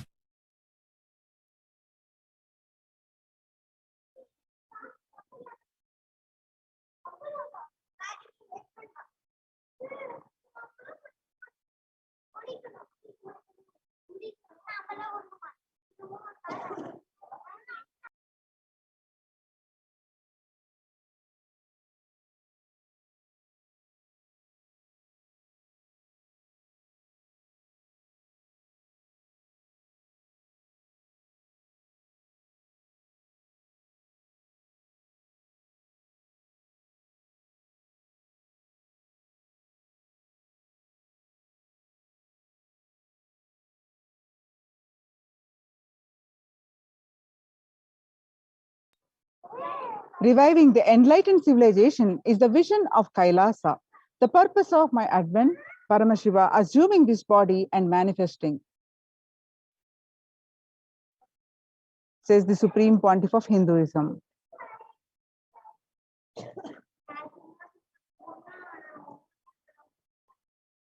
The Kailasa is basically an enlightened civilization where everything happens based on the ultimate cosmic principle and ultimate possibilities and powerfulness. You want to know about the universe, they will show you the universe and teach you. And you want to know about the cosmos, they will just show you the cosmos and simple, straightforward. And in Sanatana Hindu Dharma, we had at least 10,000 sampradayas, religions, spiritual traditions, keeping this enlightenment science alive. And each Hindu sampradaya is a spiritual ecosystem created for keeping enlightenment science alive. Every monastery, every adhinam, every mutt, every temple, every Veda Patashala, every Sarvajna Pita is a lineage sampradaya created to keep the ecosystem of spiritual enlightenment alive. Some may be Shakta, some may be Yoga, some may be Vedanta, some may be Tantra, some may be Yoga Vedanta, some may be Yoga Shaiva, some may be Vaidika Shaiva, all kinds of permutation and combination. Each temple, each mutt, each monastery, each adhinam, each Veda Patashala, each Sannyasa Sampradaya is a spiritual ecosystem created to keep the enlightenment science alive of that Sampradaya.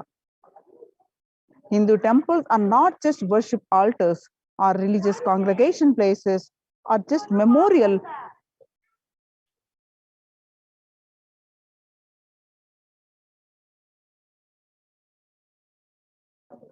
Hindu temples are not just worship altars or religious congregation place or just memorial for certain legendary person or incident. Hindu temples are residences of God.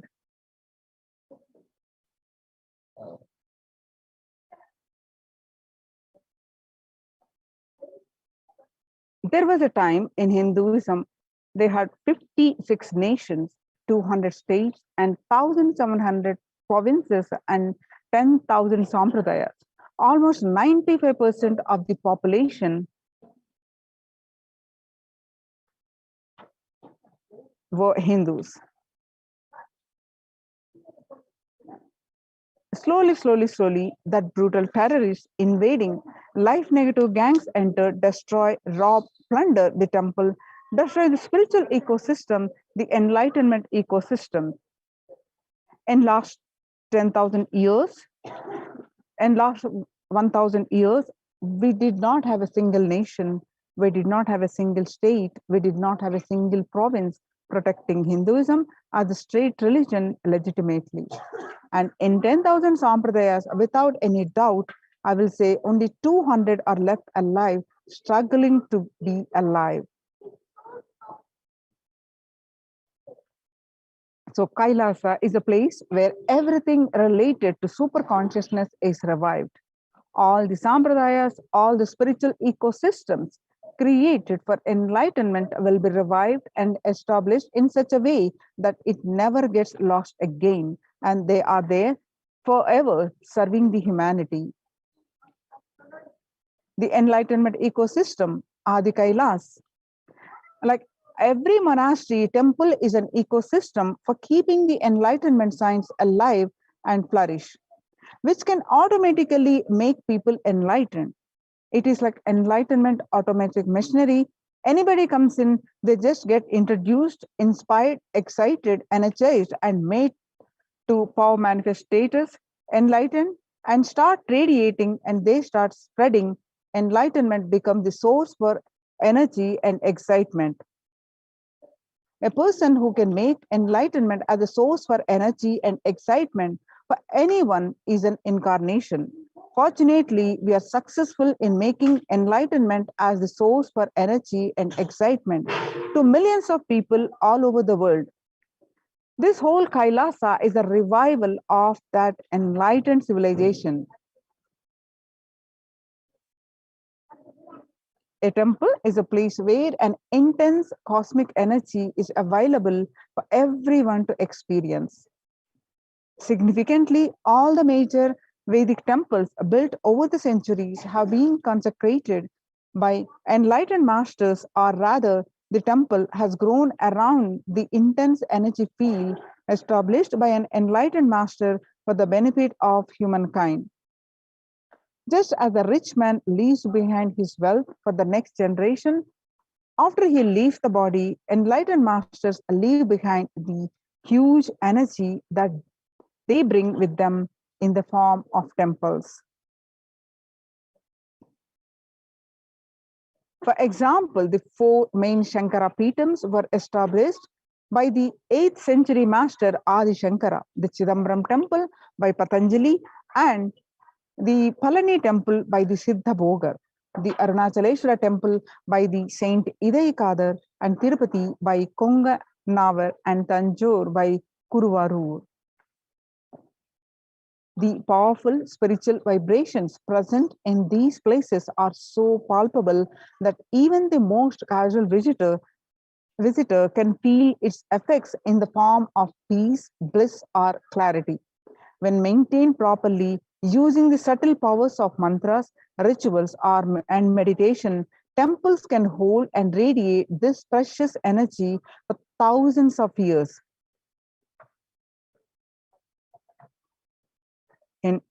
Temples are designed as energy centers, energized by the great enlightened masters to radiate, and the enlightened masters present even when they leave their body.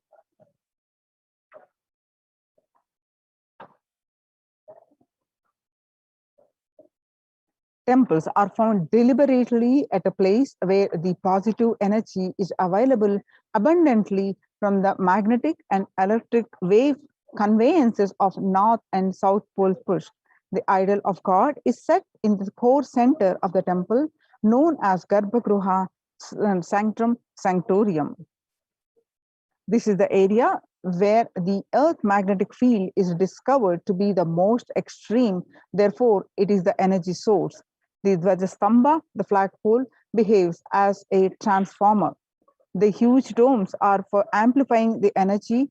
Temples were systematically built for the transmission of energy on a large scale.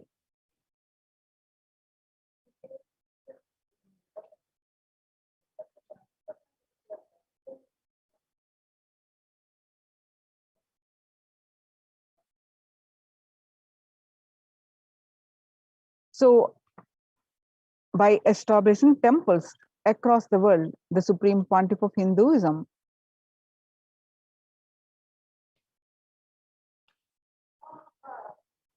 contributed to the global peace by transforming each individual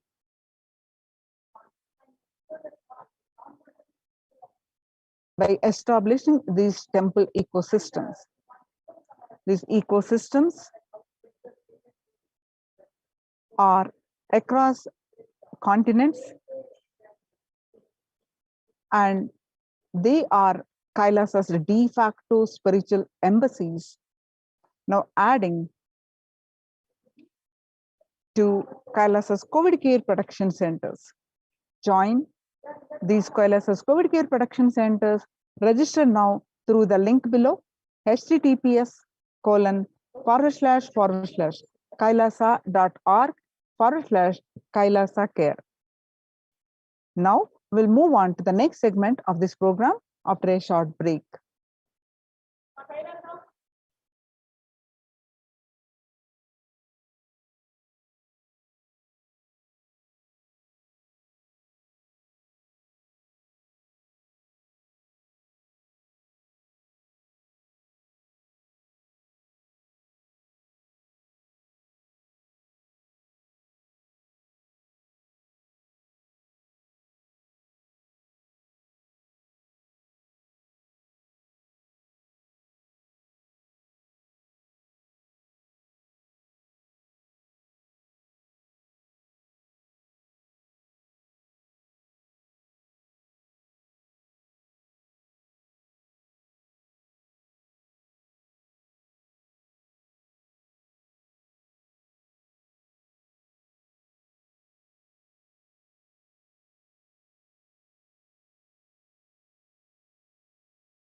Nithyanandam, Jnanapatati Manual, under the guidance of Supreme Pontiff of Hinduism, Jagadguru Mahasannidhanam, His Divine Holiness, Bhagavan Nithyananda Paramashivam.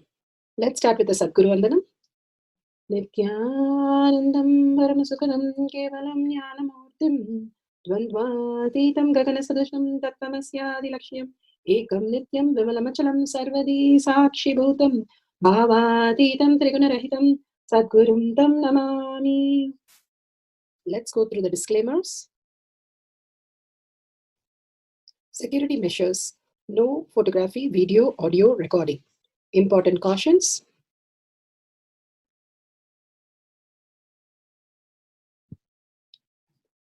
Please be aware of the important cautions.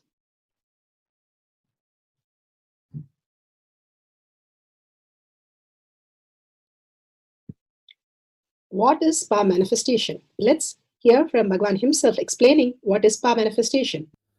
All the 25 states of consciousness, when they happen in you, due to your chemicals and hormones ups and downs, it is powerlessness. When it happens in you, out of your free will and consciousness, it is powerfulness. That's all. When you fall into sleep, it is powerlessness. When you enter into sleep, it is powerfulness. When you fall into dream, it is powerlessness. When you decide to dream, it is powerfulness. So I have added the ultimate powerfulness, Turiyatita, in your whole being and doing. Manifest all the powers. Understand, power manifestation is nothing but cognitive shift. It is not work. It is cognitive shift. Understand? It is just cognitive shift. It's not work. Work is a 4-letter word. Power manifestation is cognitive shift. Playing with life. Playing with being alive. Static matter, dynamic activity, strategic existence, all these three has no boundary. You are one with it. You are alive in everything. Everything listens to you. Everything decides as you want. Power manifestation is cognitive shift, raising your frequency, not work.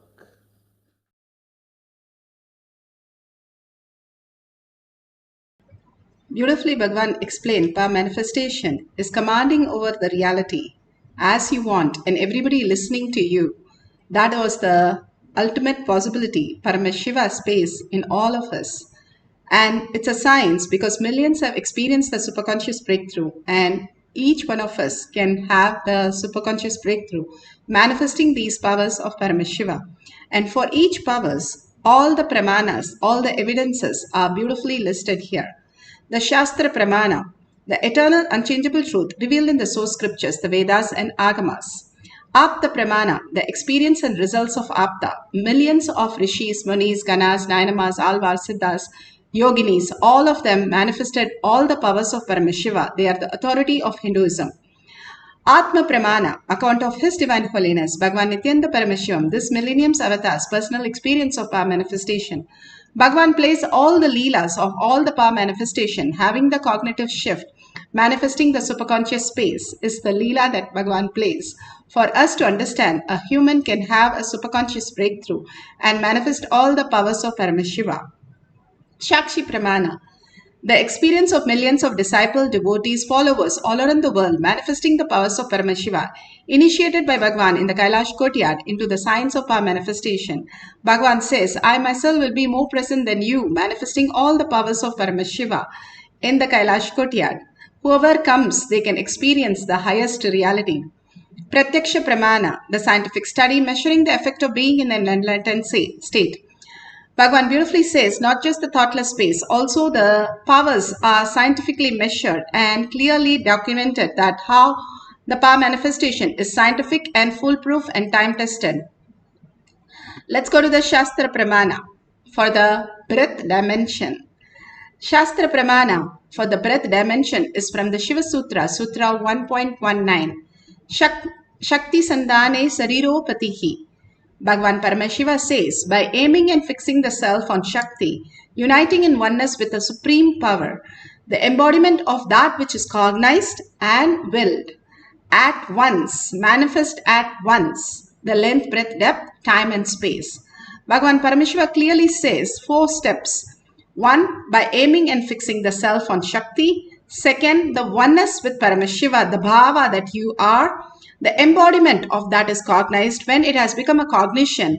And when it has become cognition, when you have the will persistence, when you know it is going to happen. How you prepare in the outer world, exams or anything, that you know it is going to happen. And you know very clearly that you are preparing for that and you are going to achieve it.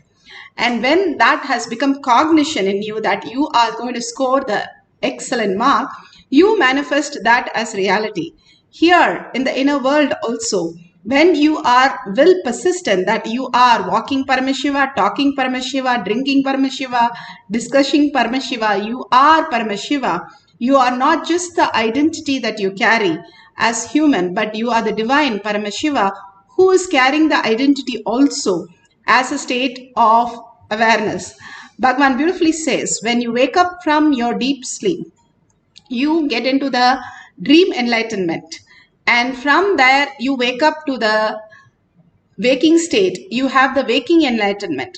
And from waking enlightenment, you have the awakened enlightenment. And finally, the Turyatita, when the master initiates the living enlightenment.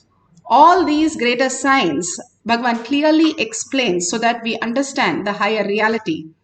When Arjuna asked Krishna, who's that is so devoted to you? And Krishna beautifully says, come with me. And he takes to a kingdom where there was a king and the mother and the son. And they receive Krishna and Arjuna and do all the requirement for them and please them, offering the food and offering everything. And then suddenly Arjuna was thinking, what is their big devotion in doing all these things?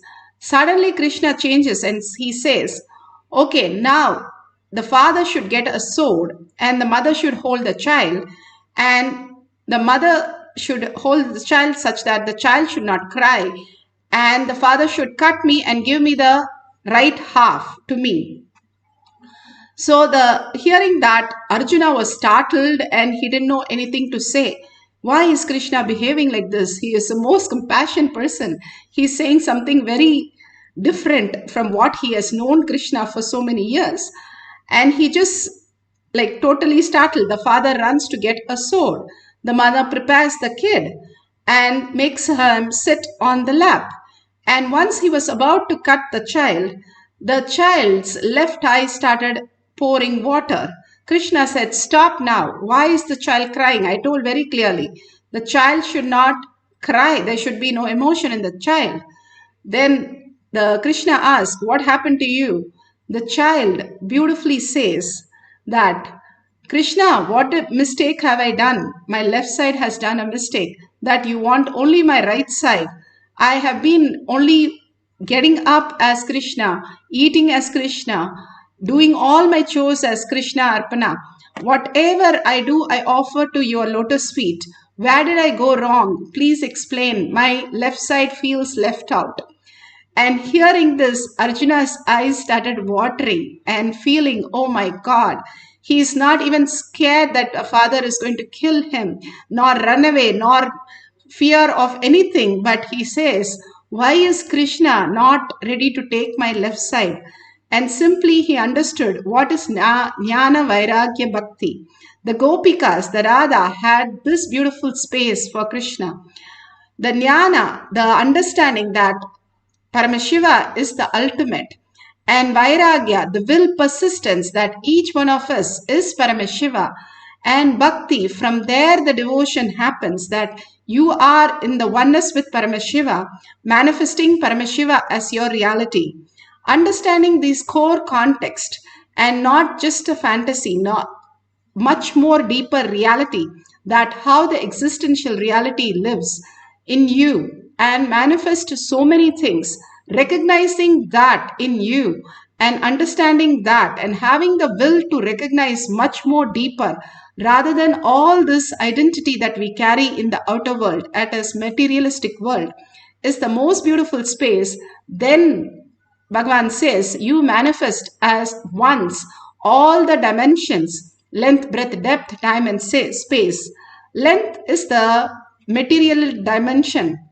Breath is more liquid, making us understand when you overflow with the length, you go into the breath dimension, that you understand that this is fulfilling. But when you have the breath fulfill, then you go into the cognition, the depth dimension fulfills you. And then when you are enriched and cognize that Paramashiva is the ultimate, you overflow into the space dimension, breaking the time dimension.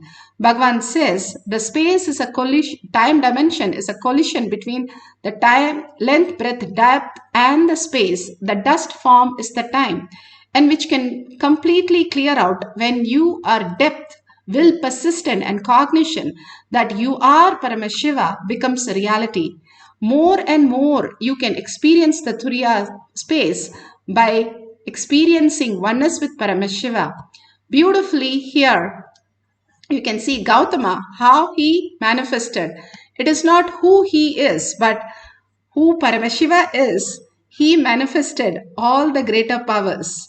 In Shiva Purana, Koti Rudra Samhita, verse 24-27, this is for the breath dimension, the Apta Pramanam, the power of the GPS. The Shiva granted a boon to Gautama. Shiva was so pleased and appeared before Gautama and told him to ask for a boon.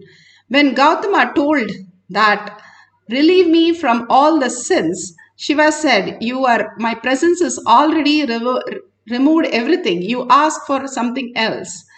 And looking at Shiva, so he said, Shiva told Gautama to ask for another boon. Gautama thought that the news of his sin has spread everywhere and his intention to purify should be carried out. He therefore requested Paramashiva to make Ganga flow there.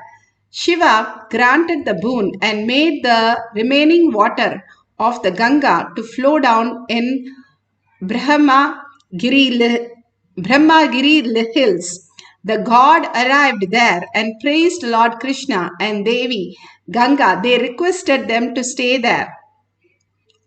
All the gods will arrive there at the request of the gods and sages. Sage Gautama, Ganga flowed there by the name of Gautami, and Lord Shiva abide there as Triambakeshwara, the Jyotirlinga. Both of them wash away everybody's sin. Such a beautiful space that enriching and causing that Ganga flows through all the way and clears everybody's sins. Bhagavan beautifully says, when Ganga enters the ocean just engulfs her, and simply the ocean is part of Ganga. The purification happens in the whole Ganga. It is how when we drop ourselves, we drop all the sins to Ganga. When the avatars take the dip in Ganga, they purify Ganga. The beautiful space with Ganga, Bhagavan has many satsang on it. Now let's go to the Atma Pramana, where Bhagavan beautifully explains the power manifestation of how we can manifest the ultimate powers. If you have greed for the Ishwaratva, it will be such a big obstacle for enlightenment. You will be a Bandha Jiva, bound person. If you are afraid of Ishwaratva, again, you will not go into the depth and become enlightened. It is like a doorstep. If you are afraid of doorstep, you will never go there. So you will never go out and be enlightened, be in the open space. If you are greedy of doorstep, again, you will be sitting in the doorstep. You will not go out and experience the free space. Neither be greedy, nor be afraid of this Ishwaratva. This all happens during the process. Understand? The technical term in this sutra is again Pradipa. Patanjali uses the same samyama second time only in this sutra. No other sutra speaks of same samyama again. Patanjali is a highly intelligent guy. He doesn't waste words. He's a straightforward guy. He doesn't waste words. He doesn't mince words.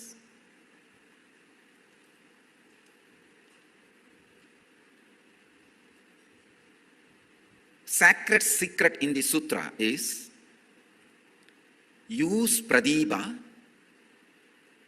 to awaken the extraordinary powers like able to see anything you want anywhere, able to smell anything you want anywhere, happened at any time and space. I can exactly tell you when the Meenakshi's marriage happened, how the smell of the room was, how the havan was happening, what was the smell of all those herbs, and what was the smell of the flowers, what was the smell of the flower she was wearing.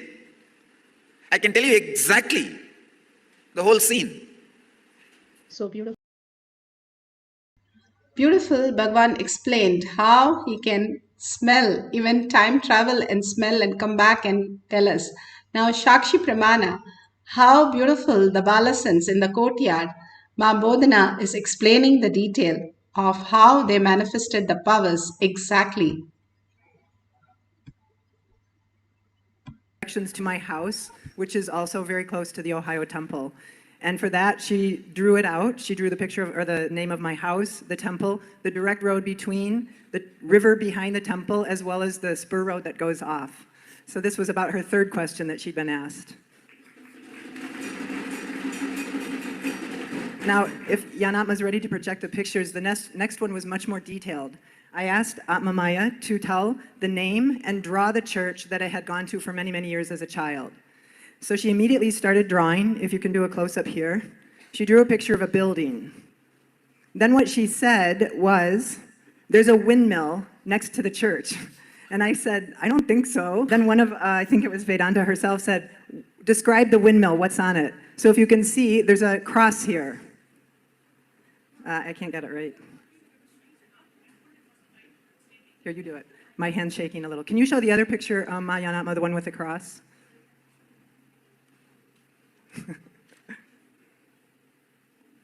So show the other picture. So this was the picture of the cross. So she called this a windmill. And then later she kept describing this as the plus sign next to the church. So this is what she saw. Now, see the name, and you can see on the paper that she wrote two names for the church, either Jasmine or Rose. And so you saw from that picture the correct name of the church is St. Rose Catholic Church. And third, to compare the actual photograph of the church with the drawing that she wrote.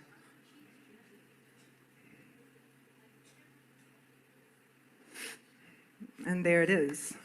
So we are so happy and excited to be entangling in part of this process. Thank you so much, Swamiji, Atma Maya. You can see how beautifully the Balasans manifested the powers of Paramashiva. Now, all of us can draw the GPS, the direction, from one unknown point to another just through the power of third eye.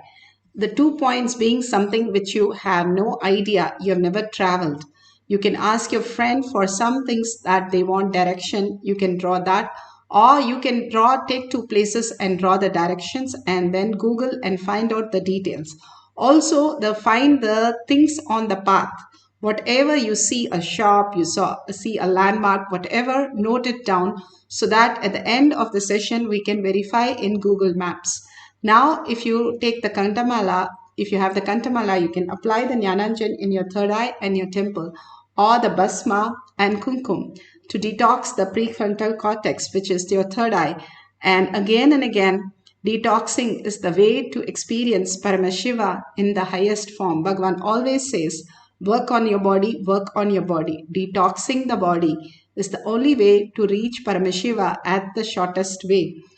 Now, after you write down the 2 places, and you can write multiple places also, that's fine. You can sit straight with the head, neck and spine in a straight line. and visualize Sundareshwara Paramashiva in your third eye. The beautiful darshans that we had again and again. Whatever your Ishtadevata, bring it to third eye and only verbalization, visualization of that deity. Absolute unclutching from everything that you know as the outer world. It is not so and so having Paramashiva as identity. It is Paramashiva and the identity completely dissolving into Paramashiva. Who you are, what you are, whoever you're living, whatever job you're doing, everything surrendered to Bhagwan's lotus feet. Whatever knowledge from the outer world you have, surrender to Bhagwan's lotus feet, like how in the deep sleep you have no identity except the karna sarira, just the Paramashiva exists there. Same way, drop everything that you know, and who you are is the complete completion, absolute unclutched in a beautiful space of oneness with Paramashiva. That is the Tyaga that Bhagavan talks about again and again for us to manifest the powers. The Shaktipada, Shaktinipada, having the bhava of Paramashiva as our reality. Entangling with Bhagavan, chanting the Mahavakya from the navel center. The mantras are the frequency raisers, which raises your frequency. Bhagavan said, manifestation is all about raising your frequency. That happens when you chant the mantra with the deep listening. When you chant the mantra, if you see all the god and goddesses, they all have the beads. They all talk about the ajaba jaba in all the religion. It's so important to raise your frequency by chanting the mantra. Mantra are the pure forms of sound. When you chant it again and again, you become so auspiciousness and abundance that it has to flow through you. And the easiest method, Valmiki Ramayana. Valmiki was a murderer, but after Narada initiated him to Mara, not even Rama, he gave a blessing that Mahavakya, which is a reverse of Rama. But simply he went and sat until the anthill grew. He just chanted the Mahavakya, whatever Narada Muni Rishi initiated him to. And finally he became the Valmiki, the greatest happening on planet Earth, who wrote the Ramayana, the Itihasa, which happened so beautifully. Now all of us chanting the Mahavakya and raising up frequency by deep listening and holding the bhava, sit as you are literally seeing the mirror of you, Sundareshwara, in your screen, and sit with 25 heads and 75 eyes and 50 hands, so alive, and just chanting and merging into Bhagwan's lotus feet again and again, experiencing the oneness with Paramashiva. Let as the side effect, whatever appears, do the drawing. Do not bother about the drawing, whether I got it or I don't have it. Today is not happening. When will I manifest? Drop every identity. Only our responsibility is to merge into Paramashiva. Recognize the Paramashiva space in us. That space in us will manifest whatever it needs at that point. Just us recognizing the Paramashiva space and dropping, losing our identity into Paramashiva's lotus feet. Let's start chanting the Mahavakya to experience the oneness and manifest the powers of breath dimension. Paramashivoham. Om Nithyananda Paramashivoham. Om Nithyananda Paramashivoham. Om Nithyananda Paramashivoham. Om Nithyananda Paramashivoham.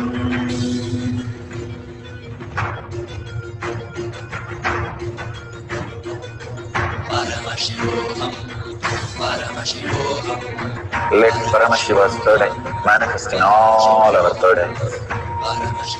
Let the Amrita pour. Let the Varni open up. manifest in all of us. Paramashivoham, Paramashivoham, Paramashivoham, Paramashivoham. Let Paramashiva overflow, manifest the powers in all our third eye. Om Nithyananda Paramashivoham. Om Nithyananda Paramashivoham. Om Nithyananda Paramashivoham. Om Nithyananda Paramashivoham. Om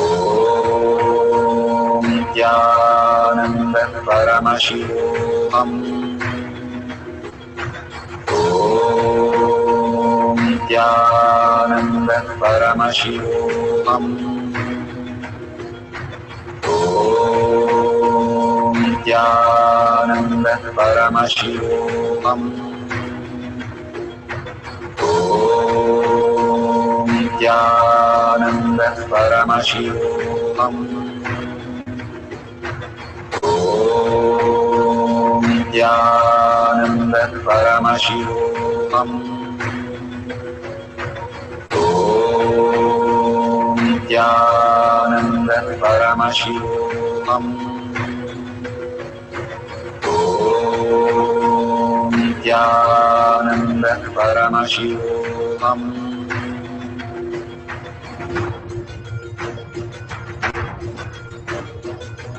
Paramashivoham, Paramashivoham. Let Paramashiva's third eye manifest in all our third eyes. Let the Amrita pour, let the Varni open up, manifest in all of us. Paramashivoham, Paramashivoham, Paramashivoham, Paramashivoham. Let Paramashiva overflow, manifest the powers in all our third eyes. Om Nithyananda Paramashivoham. Om Nithyananda Paramashivoham. Om Nithyananda Paramashivoham. Om Nithyananda Paramashivoham. Om Nithyananda Paramashivoham. Om Nithyananda Paramashivoham. Om Nithyananda Paramashivoham. Om Nithyananda Paramashivoham.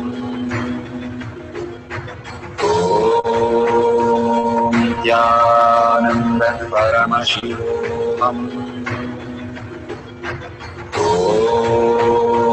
Nithyananda Paramashivoham. Om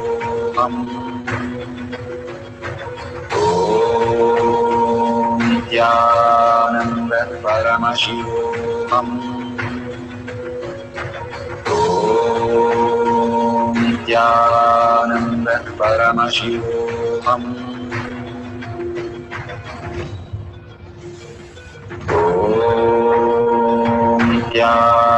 Nithyananda Paramashivoham. Om Nithyananda Paramashivoham. Om Nithyananda Paramashivoham. Om Nithyananda Paramashivoham. Om Nithyananda Paramashivoham. Om Nithyananda Paramashivoham. Om Nithyananda Paramashivoham.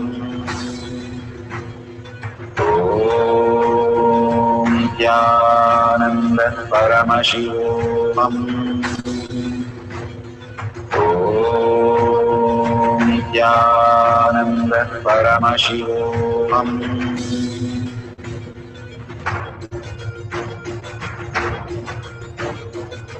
Paramashivoham, Paramashivoham, Let Paramashiva's third eye manifest in all our third eyes. Paramashivoham, Let the Amrita pour, let the Varni open up.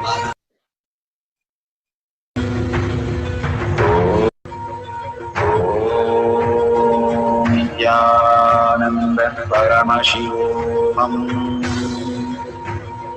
Om Nithyananda Paramashivoham. Om Nithyananda Paramashivoham. Om Nithyananda Paramashivoham.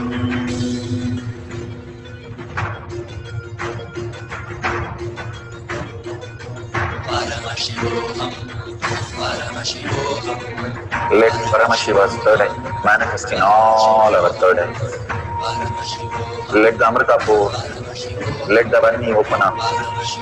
Manifest in all of us.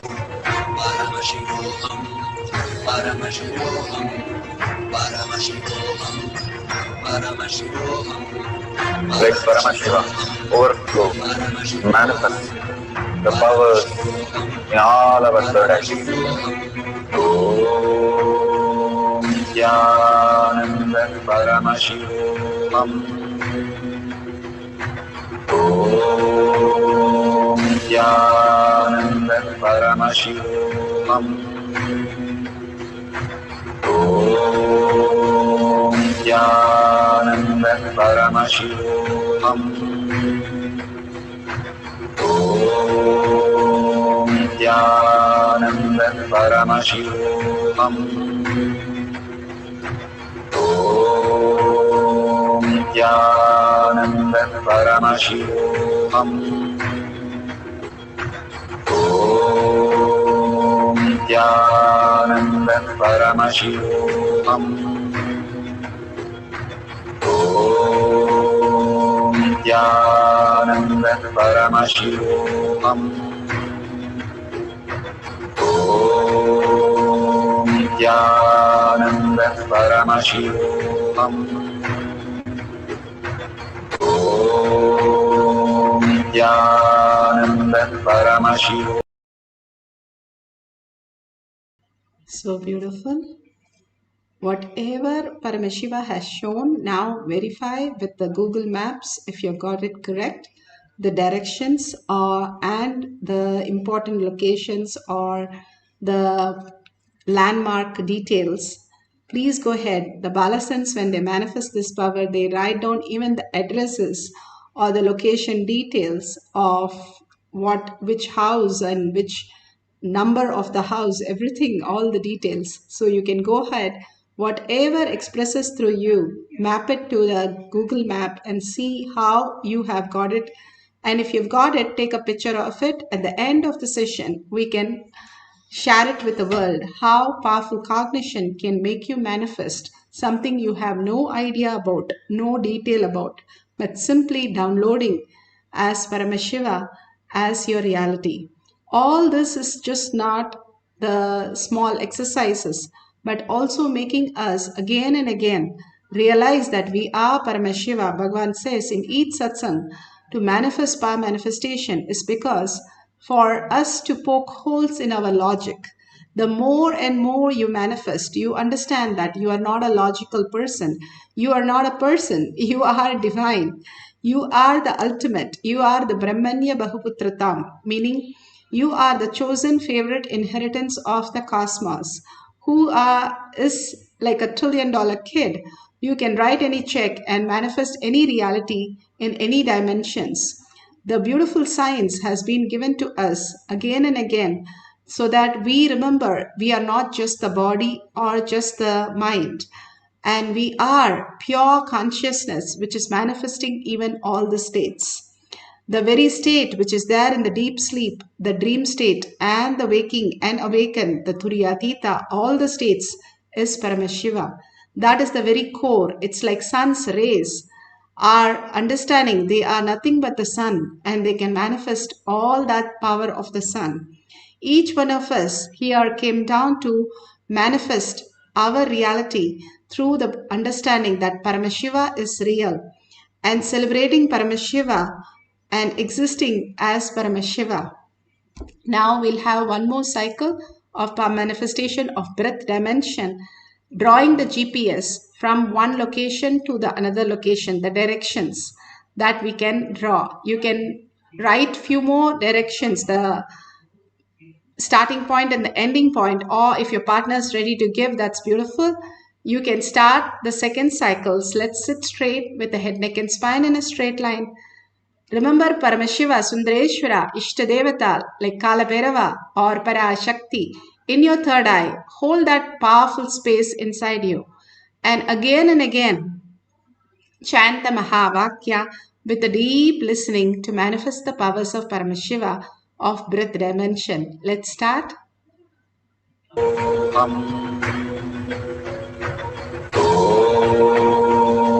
Nithyananda Paramashivoham. Om Nithyananda Paramashivoham.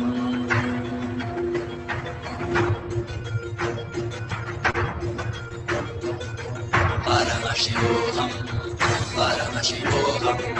Let Paramashiva's third eye manifest in all our third eyes. Let the Amrita pour, let the Varni open up, manifest in all of us.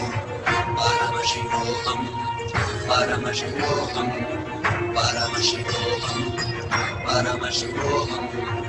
Let Paramashiva overflow, manifest the powers in all our third eyes. Om Nithyananda Paramashivoham. Om Nithyananda Paramashivoham. Om Nithyananda Paramashivoham. Om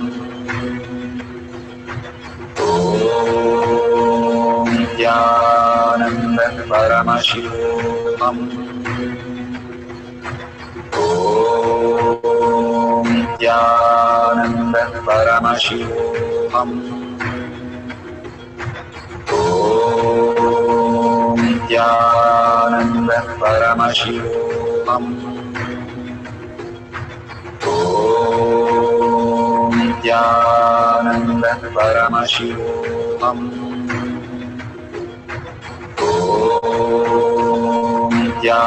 Nithyananda Paramashivoham. Om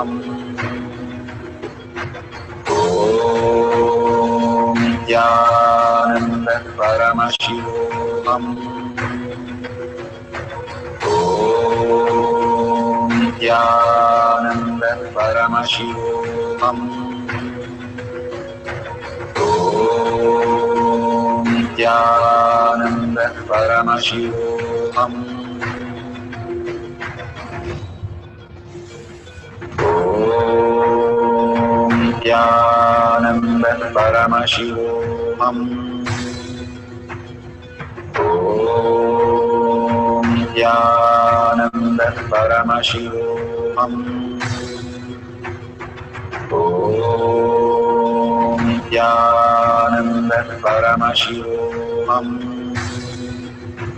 Paramashivoham. Om Nithyananda Paramashivoham. Om Nithyananda Paramashivoham. Om Nithyananda Paramashivoham. Om Nithyananda Paramashivoham. Om Nithyananda Paramashivoham. Om Om Nithyananda Paramashivoham.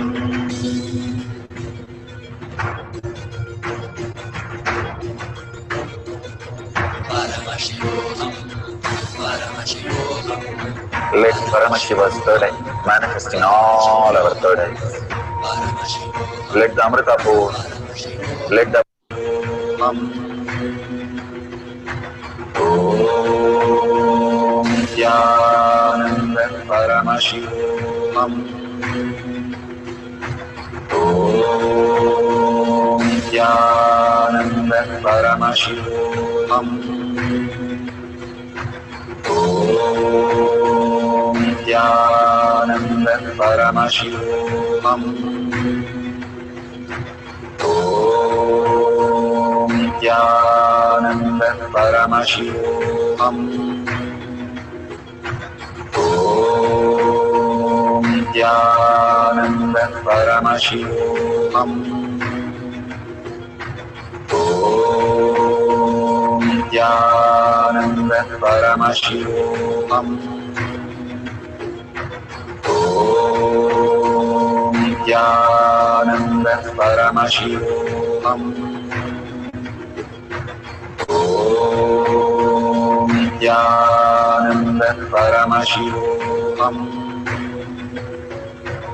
Om Nithyananda Paramashivoham.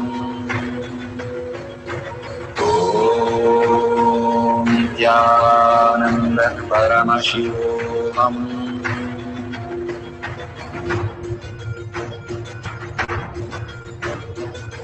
Paramashivoham. Paramashivoham.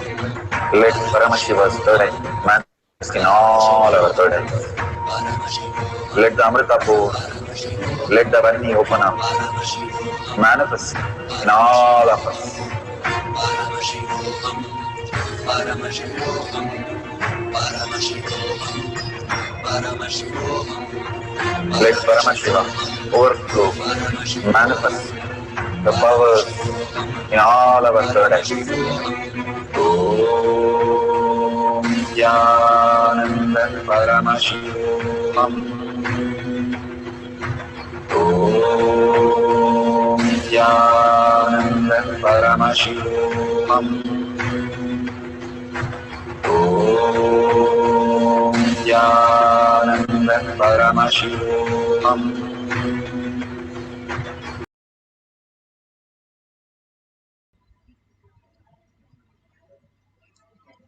Beautiful darshan and blessing and power manifestation, powerful cognition, all that Bhagwan is showering on us. Let's take a few minutes to share in tinyurl.com/power manifestation. If you go to Kailash Kotiyar Manifesting Power page, so many have experienced the powerful cognition and they have manifested powers, not just the powers that is there in the session, but also how their life is changing, manifesting all these powerful cognition in their life. Whatever Bhagwan has given, transform us into Paramashiva in every action and every thought current and every happening of our life. So please go ahead and share your gratitude space of Paramashiva to Bhagwan again and again. And if you see a $sign, you can offer your gratitude. Whatever you offer, it simply comes back to you in dimension because you're serving for each of the penny that you are offering. You are serving Paramashiva directly and all his ganas, feeding them, taking care of them. Whatever Bhagwan is doing with your dollar, it comes back as punya in n-fold and showers on you. Whatever we are investing in outer world and seeing how much percent we will get, here you can really vouch for 200%. Whatever you offer comes back to you and much more in much more dimensions. That is why all the Hindus, if you see, they go to a temple, first thing they offer all their gratitude and contribution in the hundi first, and then go into the Garbha Mandir to take the blessings from the Lord. The beautiful space Bhagwan has created for all of us, contributing into others' life, is the way you recognize Paramashiva as the easiest way, because it's easy to tell others that Paramashiva is real. And by doing that again and again through the social media sharing and contributing to Kailasa again and again, you are building the beautiful space of Kailasa in you. When you protect Dharma, Dharma protects you. With that, let's thank Bhagwan and surrender all this powerful cognition, power manifestation to Bhagwan's lotus feet, thanking each and every one of you all over the world manifesting these powers of Paramashiva. And with a deep gratitude, let's end this session with the Purna Mantra. Let's sit straight with the head, neck and spine in a straight line. Chant the Purna Mantra. Om Purnamada Purnamidam Purna Purnamudashyate Purnasya Purnamataya Purnameva Vashishyate.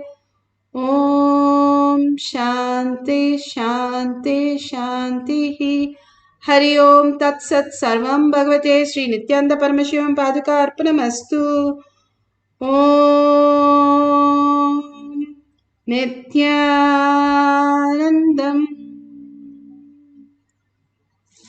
Thank you so much. See you after the next darshan or next satsang in Kailash Kotiyar Manifesting Power Session. Nithyanandam.